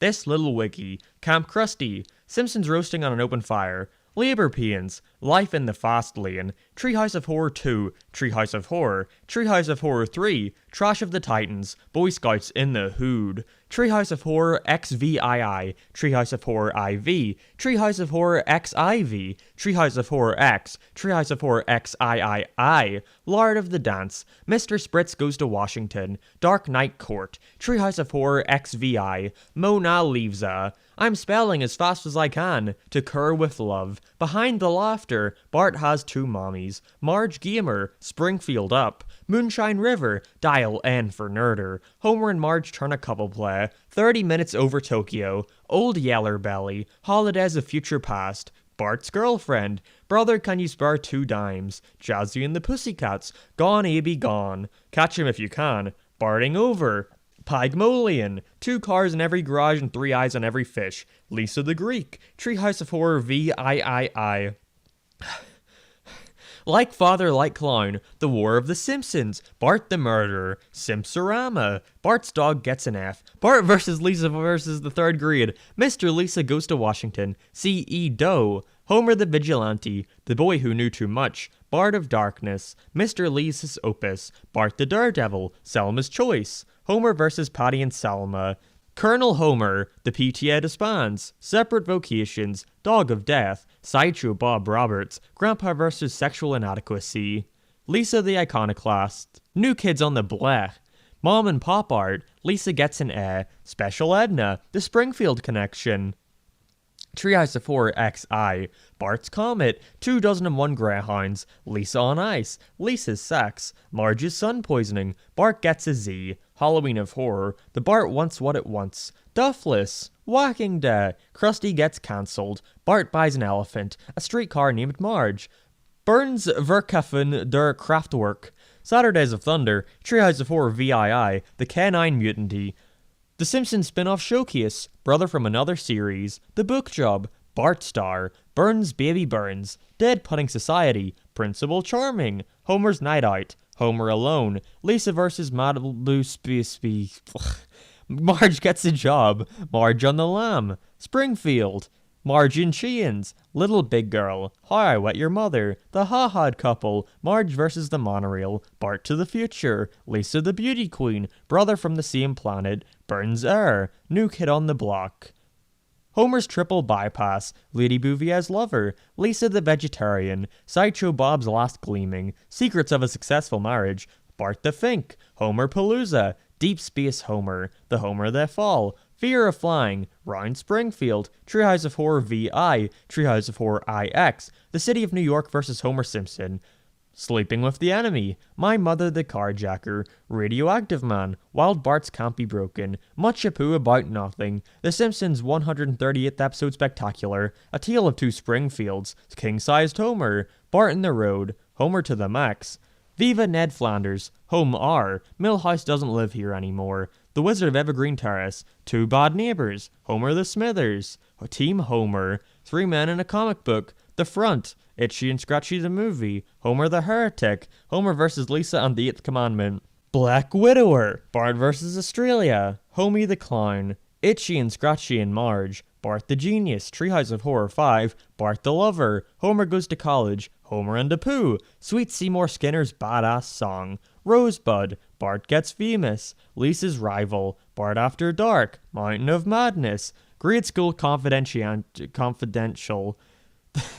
The Springfield Files, Lisa's Date with Density, Bart Hood, Homer Loves Flanders, Scenes from the Class Struggle in Springfield, Hurricane Nettie, The Day the Violence Died, 22 short films about Springfield, Who Shot Mr. Burns Part 1, Who Shot Mr. Burns Part 2, Cape Fear, Last Exit to Springfield, Lemon of Troy, Bart's Friend Falls in Love, Home Sweet Home Diddly Dum Doodly, Brush with Greatness, Homer to Find, A Fish Called Selma, The Itchy and Scratchy and Poochie Show, The Mysterious Voyage of Homer, Itchy and Scratchy Land, A Millhouse Divided, The Last Temptation of Homer, Homer's Barbershop Quartet, Oh Brother Where Art Thou, Flaming Moe's, Mr. Plow, I Love Lisa, The Way We Was, Lisa's Pony, Lisa's First Word, I Married Marge, Stark Raving Dad, One Fish, Two Fish, Blowfish, Bluefish, One Fish, Two Fish, Blowfish, Homer Badman, Blood Feud, When Flanders Failed, Moaning Lisa, Homer the Great, Simpson and Delilah, The Secret War of Lisa Simpson, Summer of 4'2",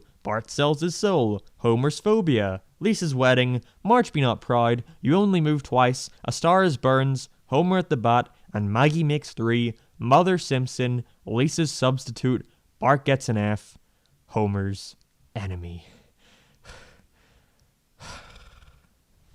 You guys have no idea how happy I am to finally be finished with all this. I've rambled for the past 5 hours about a show that stopped being good 2 decades ago. If you feel like I put an episode in the wrong place, or you would have put in one above another, just tell me in the comments nicely, please. You have no idea what it's like tracking your opinions on 700 episodes. But it's all worth it, because at least now I'm the only person to have a video ranking every single Simpsons episode ever. Well, until February 14th. What? No, why February 14th? When the new episode comes out.